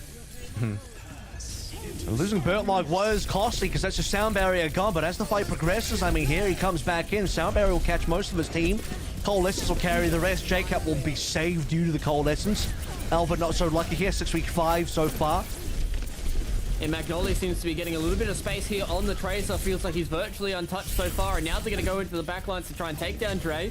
Had to get that mega health back to keep himself healthy, and Mindfreak are walking back in once again. They've got a Gravitic Flux here onto Slipchip, so he has a good way to get through that, and Magnolia takes down Lab. They don't have a Moira to play around with. The Pulse Bomb comes in. That's a D-Mech and a half. Bertlog's the next one on the menu here for Magnolia, who isn't able to convert it just yet, and Nanda takes down J-Cap. A lot of trade frags going back and forth here. Nanda's so low. Can they keep him alive? No, they can't. At least Winter stays alive for a little bit longer, and everybody else from Mindfreak G start to recoup. And they will get themselves to flip back into their favor once again, Kev, and start to build forward. Nami has that EMP, didn't have to use it in that last fight. Getting Nando down is so important. That's the primary target. If Nando goes, the rest of the players don't take quite as much effort to take on down. So here we go. The hunt continues. It's got to be faster. Lab going down is crucial. It's a 5v6, and you need the EMP to turn it around. Yeah, they will at least turn that in on, and that will be a double kill for J-Cap. So albeit a flip in the way for Mindfreak G, it is going to be short-lived, and the percent will continue to tick up here for the Direwolves. Magnolia is just being an absolute nuisance for them. So almost even Stevens there on the percentage, but now they tick all the way into the 90s. Jacob's got a big job to do here. Once again, you have to block out Nando. The rocket barrage is available to go. Sound barrier is going to be important as well. I foresee that this is where Direwolves will certainly just drop all their ultimates. Double supports, massive hag, and now the down is massive. And Dre chimes in as well by being able to take down Bus, and now with the overtime ticking in as well. They've got so many ultimates to use, but can they get it done? No, they seem they can't. And J-Cap's going to take down Winter. Slipchip's going to try his best. Doesn't get that much done. Magnolia with the Pulse Bomb takes down Lab. So they've only got Bertlog, who's slowly starting to walk back into this fight as well. He takes down his counterpart in Aki, and that's going to be it. They're not going to touch. The Direwolves are going to win, and the Direwolves are going to win the entire championship as well, it seems.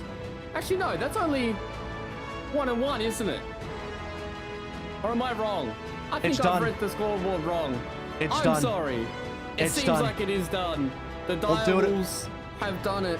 They've got the championship, the two-time championship, the back-to-back, Kev, and that's going to close a curtain on a chapter of Overwatch that, I mean, nobody's going to be able to follow, because after this, we're going to be on Overwatch 2, and there's going to be some new members rolling around in Overwatch Contenders. And we've had a storied history in Contenders Australia history all the way back in 2018. there has been some dynasties across the various years of Contenders. In 2018, it was the year of the Sydney Drop Bears. 3 times they won back to back to back. The three-peat, a very rare feat being found in any competitive esport. 2019, we had Order taken out twice. Mind freaking Ground Zero traded in 2020, and this year is the year of the Wolf. The Dire Wolves are going to claim all of 2021 with back-to-back Contenders championships. We're going to have repeat victors here, not just in the team, but Nami gets his 3rd, Fundray with 2, JCap gets a 2nd one, Bertlog on 5 chips now in Contenders, with Alva and Lab also taking their first ever Contenders victories. Well done. Dire Wolves have been your best team of the entire year. Completely untouched through the entirety of the year, bar from Mindfreak G, who was able to get 2 maps off of the Dire Wolves throughout the entire season. Regular season as well as playoffs is what they were able to get there against the Dire Wolves. And now, Kev, it's been such a season for the Dire Wolves, and obviously, as we said, a back-to-back championship for most of these players, and in their first Contenders titles underneath their belts. And what a way to do it in an almost completely perfect season. Exactly, in a sort of state where even last year you'd had members retiring, changing of the guard as well. Jordation gets his number 6 and he says goodbye. I'm going to be done for now. It's not goodbye, it's just, I don't know. We'll just say I'm taking a bit of a break, an extended hiatus. Big shoes to fill. Nami fills them comfortably as he picks up his 3rd Contenders title, but it's the rest of Dire Wolves who fill into those missing positions, really now proving that this is the team for the entire year. That you had a 4-0 in Season 1, a 4-1 now in Season 2. 2 back-to-back, I'd say, dominant Grand Finals appearances and finishes, dropping a total of 1 map across the board. I mean, total scoreline is like 8-1 for Grand Finals here. And that includes, by the way, a 4-0 upper bracket final for the Dire Wolves. They had a pretty smooth run across the board. They nearly had a flawless playoffs because they had one against Wilby in the semis, 3-0, and then a 4-0, now a 4-1. They dropped only 1 map in the regular season. If it wasn't for Mindfreak taking 2 maps, it would be a 100% flawless season for the Dire Wolves all around. Which is a pretty crazy dynasty to leave behind here, right, Kev? You know, being able to leave your stamp on a game like Overwatch that these guys have been playing for years, and being able to leave a legacy like that, where basically the final series of competitive Overwatch has been kind of shown that, you know, the Dire Wolves were completely untouched for most of this regular season. But with that, Kev, it is time for our final Macca's play of the game. And our grand final Macca's play of the game is going to be from the one, from the only, Magnolia here on the Tracer. He's had some big standout performances, and some of these sticks, man, he just does so much spread damage that, albeit you're not getting the kills with the Pulse Bomb, but everyone's on 10 HP. This opening map was brilliant as well. This Lijiang Tower really set the pace for how the series could have been, and almost eventually went as well, because we came in guns blazing. Magnolia in particular has had a pretty good day, overshadowed by Nanda at some times, but honestly, both players were fantastic. Mindfreak with some very important warm-up versus, you know, the Ground Zero squad. They were fired up for Lijiang Tower. You could tell that they had a lot behind them to push through. It was really looking at Dire Wolves having a slow pace on Lijiang, which again was their map pick. They kind of put some doubt into there, had a bit of a seed of doubt, thinking, okay, well, what's this grand final going to look like now as we start to head through for the rest of the series? And eventually we find out Dire Wolves pick up their pieces. Magnolia is still good, but as a team, it's about Dire Wolves coming to bear as a 6-man unit and getting the last 4 maps. Yeah, and I think that was kind of a story that we were going into the grand final with, right? It was about, you know, the kind of star power that Mindfreak G had utilized a lot in their playoffs run. You know, they still had standout performances from the rest of their members, but the guys that were going above and beyond were Nando as well as Magnolia. And, you know, going into this series here against the Dire Wolves, they understood that, you know, they came in with these, you know, these Pharah counters coming into it, and a couple of those maps really shut him down. Wasn't able to open the door for Mindfreak G to get stuff going, and it really did feel like that the Dire Wolves, as soon as they got that ball rolling, as soon as they were able to kind of contain Nanda, it really did feel like that there wasn't that much pressure on the board for them, and they just made it look clean and they made it look consistent. And I mean, what a good finish for them, you know, just being able to, as you said, pick up the pieces from that first map loss, getting shaken a little bit, being like, oh, you know, maybe Mindfreak G are our kryptonite, and getting it done in 4 maps. I mean, it's definitely you know, a sort of stage where you can almost put it to rest. It's a year ago where Direwolves were upset by Mindfreak and couldn't make the grand finals, and since then, this entire year has been nothing but success. Mindfreak will be the only team to take a couple of maps off them, so maybe the resistance to the Kryptonite has been quite strong now. The immunity to the Kryptonite's only been building up for the Direwolves squad. They'll only just drop those two overall. Yeah, who knows? Who knows what happens in the future now as we say goodbye officially to 6v6, to Overwatch 1, Esports, and a brand new door opens for 2022 in Overwatch 2. Yeah, it's going to be exciting for us to dive into that. But before we get there, Kev, it is time for us to talk to our champion. We do have Lab here on the line from the Dials. Lab, mate, congratulations on such a dominant season and such a dominant playoffs from you guys as well. I guess the first thing I want to touch on, do you guys feel like that Mindfreak G was kind of your kryptonite, considering they were the only team to take maps off you this season? Yeah, definitely. Mindfreak, obviously, you know, they played the Farah, you know, which was a bit of a counter to most of the comps we'd been playing all season, and no one else really picked up on that, I guess. So, yeah. And Mindfreak's just got really good DPS players overall, and, you know, they just show. Real quick, this is your first Contenders title, right? I just want to make sure we got that accurate. It is? Yeah, it is. Yeah. Yeah, well done, well done. On that, though, how does it feel to, I guess, be, in a way, like, you finally got a title, but you're also now the last champion in Overwatch 1. Like, you know, that's kind of the legacy you leave behind. Direwolves' best team overall for the entire year. You come in for Season 2. Direwolves look just as good, if not stronger. And you guys kind of get the dub that, in some ways, you could imagine was maybe favored for you guys, but to actually get there at the end and get that title finally, where you at now? Oh, it feels good, you know. It's like, ever since Overwatch came out, it's evolved heaps, obviously, and, you know, that we've stuck through the evolutions and we're here at the end and we're the best. So I guess when people look at Overwatch 1 from Overwatch 2, even the new players, they look like these guys were the best, you know. It's pretty nice to think about. Cool. And now I guess I don't know what's left. You won the regular season, you won the grand finals, you got all the prize pool locked up. I guess just chilling out until Overwatch 2, right? What's next? Oh, who knows, honestly. Well, for the next 3 hours, I've got an assignment due at midnight that I haven't started, but... Okay, cool.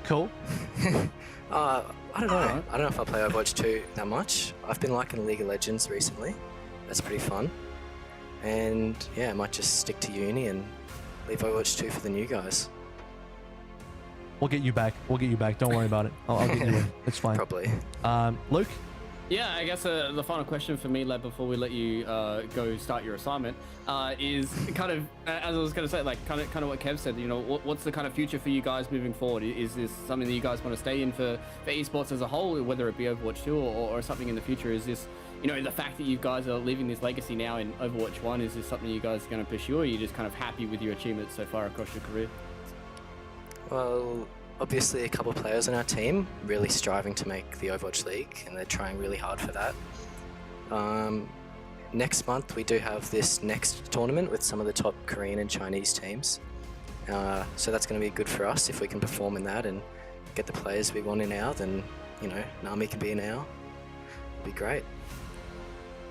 Yeah, it'd be great to see somebody of his caliber in Overwatch League, and then, you know, maybe Kev can pull some strings to get that done. I gotta leave one final present. Out there for the people. We'll look forward to that. Yeah. You know, hey, you guys are the champions, and as the champions, it's not just about, you know, having the title and getting the prize pool, which is all great, by the way. But, you know, the evolution of where that takes you now for the next month, we'll keep our eyes peeled, because I would love to see how you guys do up against some international competition. Yeah, definitely. Well, Lab, with that, thank you so much for giving us such a wonderful season and being so dominant across Overwatch Contenders Season 1 and Season 2. And congratulations once again on your first Overwatch Contenders title. So we'll leave you to your assignment, mate. And thank you once again for a wonderful season. Thank you very much. See ya. Cheers, mate. Hey, at least he's still got university on the mind. You know, at least he's still thinking about it moving forward. I mean, maybe he just admits Cut the close a little bit. Cut the close a little bit with the whole 3 hour thing. Like he's off the interview, like, all right, time to hit the book straight away. But, you know, You know, don't worry about it. Just got a tournament to win. Just got a season to win real quick before we get into that. Yeah, I mean, sometimes, you know, things do take priority, and I think Overwatch Contenders Australia certainly should be taking priority, especially in a grand final and the way they played it. So it's been an amazing season from the Direwolves, Kev, and it is now time for our final Macca's MVP of today, of this season, and of Overwatch 1. So even moving forward, we might be seeing a few different MVPs going in here. So for ladies and gentlemen, the final time here, our Macca's MVP of the day is going to be... gonna be Nami. No, who else would it be, Kev? You know, obviously, like this guy has had such a standout performance across so many of these series that, you know, him being one of those players that is really striving for the Overwatch League, you'd be crazy not to pick him up. I think at minimum, as I've tweeted out in the past when, you know, Nami had his LFT post, that he's someone that's absolutely deserving of trial, just to take a look at him. And our not just Macca's MVP, but I think Grand Finals MVP in a way. I think that's a neat little award to give out right at the end of the season for the final match. You know, Grand Finals MVP. Great performances out of everyone today. Nami's probably just been the most outstanding member on this team for some time now, and so hoping for the best here, and really hoping to see what Nami can achieve in the future, because there's no doubt in my mind that when Lab mentions there's a couple of players on the team going for that, Nami's right at the top of the list. Yeah, and he has been such a standout for our Contenders seasons, for Season 1 and Season 2, that I'm sure he's got a very bright future ahead of him, whether it be, you know, Overwatch 2 or anything that he strives for, because that man seems to be able to frag up a storm, and very deserving of our final Macca's MVP here. And Kev, I mean, I guess that kind of puts a nice little bow here on our final season for Overwatch Contenders Australia of 2021. It is Direwolves once again as our champions, 2 championships for this year. They had such a long road in Season 1. Jordation, it was his final season. They were able to win it for the boys, and now coming back into Season 2, absolute dominance from the Direwolves. Yep, over 2 rosters. The core's been maintained in there. They brought back Bertlog from, I guess, in and out of retirement. So this is why, you know, people say, like, oh, I'm probably going to retire. I'm like, well, for now, I guess. As Bertlog just couldn't shy away from winning 1 more titles to add his number 5 to the list. Again, only 1 behind Jordation, who left behind a huge legacy in that first season. Lab and Alva picking 1 each for their first ever Contenders wins, and ending not only the season, but the year and also the game on a high. I think it's a huge milestone for that team, but also this broadcast for Contenders Australia as well. It's been what is now, I guess, 4 great years between 18, 19, 20, and 2021, of which I've been a part of all 4 of those years in some way.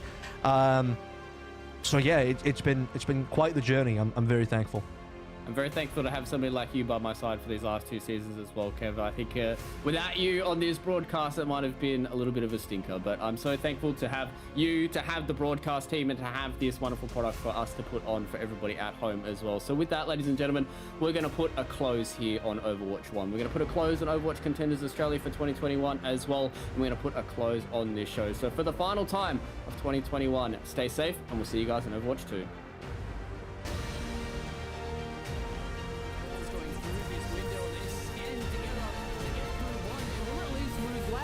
Once again, just finds these frags that nobody else seems to be able to get. The punch and the rocket is a good combo to poke of God. Magnolia comes into the backside as well, but Slip Chip and Nanda are the ones that opens it up, and they've lost Furlong and Navi, and it means now that Mindfreak G really are able to move. Barrage up and available. Previously, you had the barrage on the retake. Now you can barrage as the transition comes on through, and look at the fire grenade as well.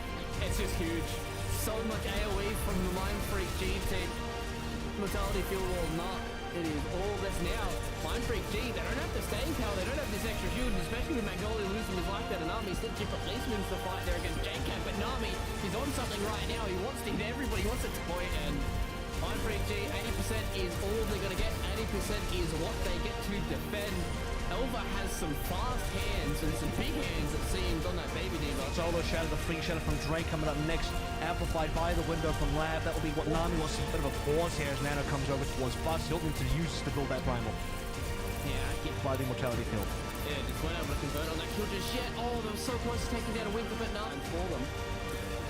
Just more just going to be his respawn simulator. Doesn't take anybody with him.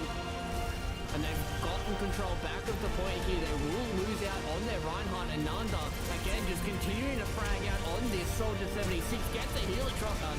Magnolia at least gets a consolation frag for him. He's going to try and find something sneaky with the pulse bomb. He gets the stick, but isn't able to convert.